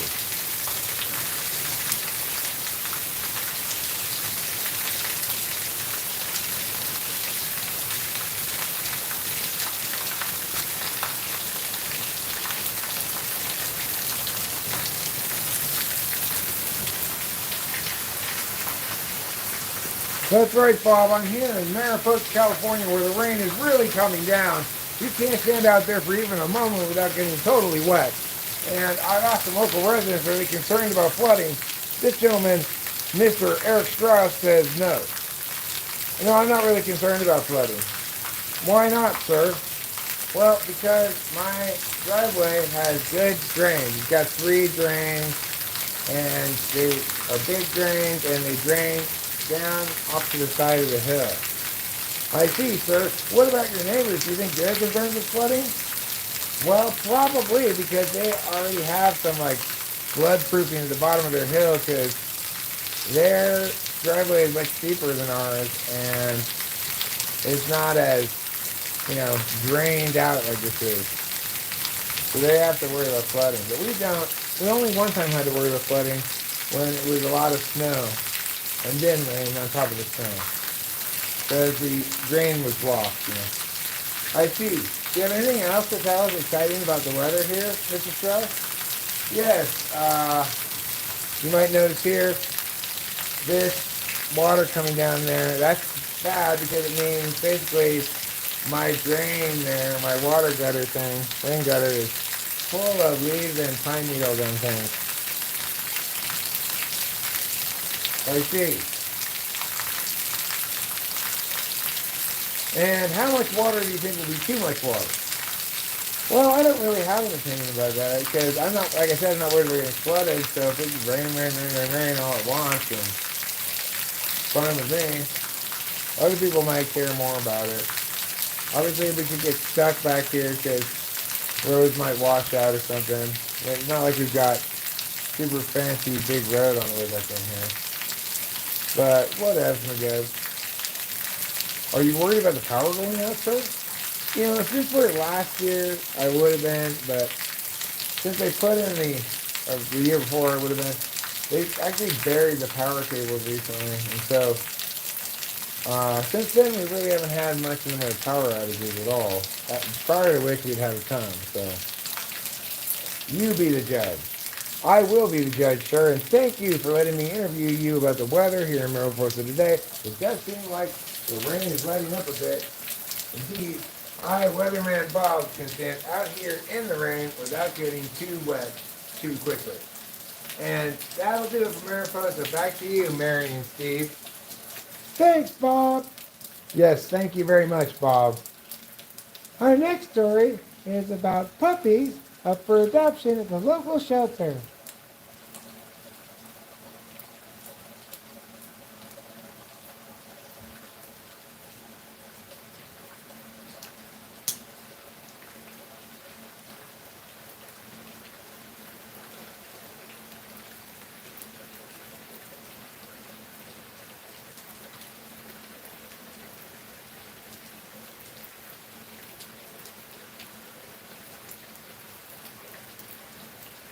Let's get a finish cigarette and wrap it up. So, for those of you who are here, thank you for being here. For those of you who were here but are no longer here, whatever message I might have for you is doomed to not be ever be heard. So, there's no point in even me conveying that message. For those of you who would have been here were to have streamed longer, well, again, you'll never hear this message, so there's no point in me stating it out loud.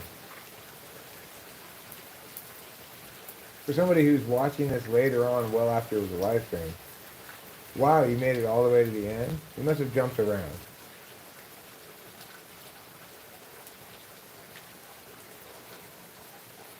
I mean, granted, it was an extremely compelling live stream, full of explanations that made no headway into the consciousness of he to whom the explanation was aimed.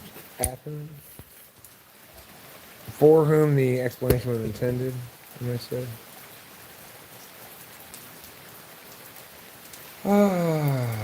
All right. It's been a hard day's night, and I've been working like a dog. I should be sleeping like a log. Instead, I get home to you and find the things that you do make me feel all right.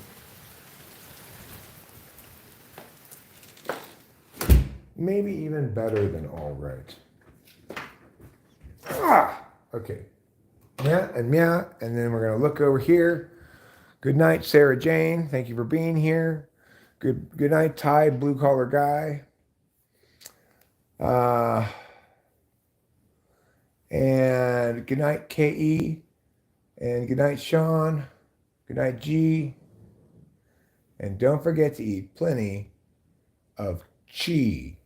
It's that Chinese energy stuff.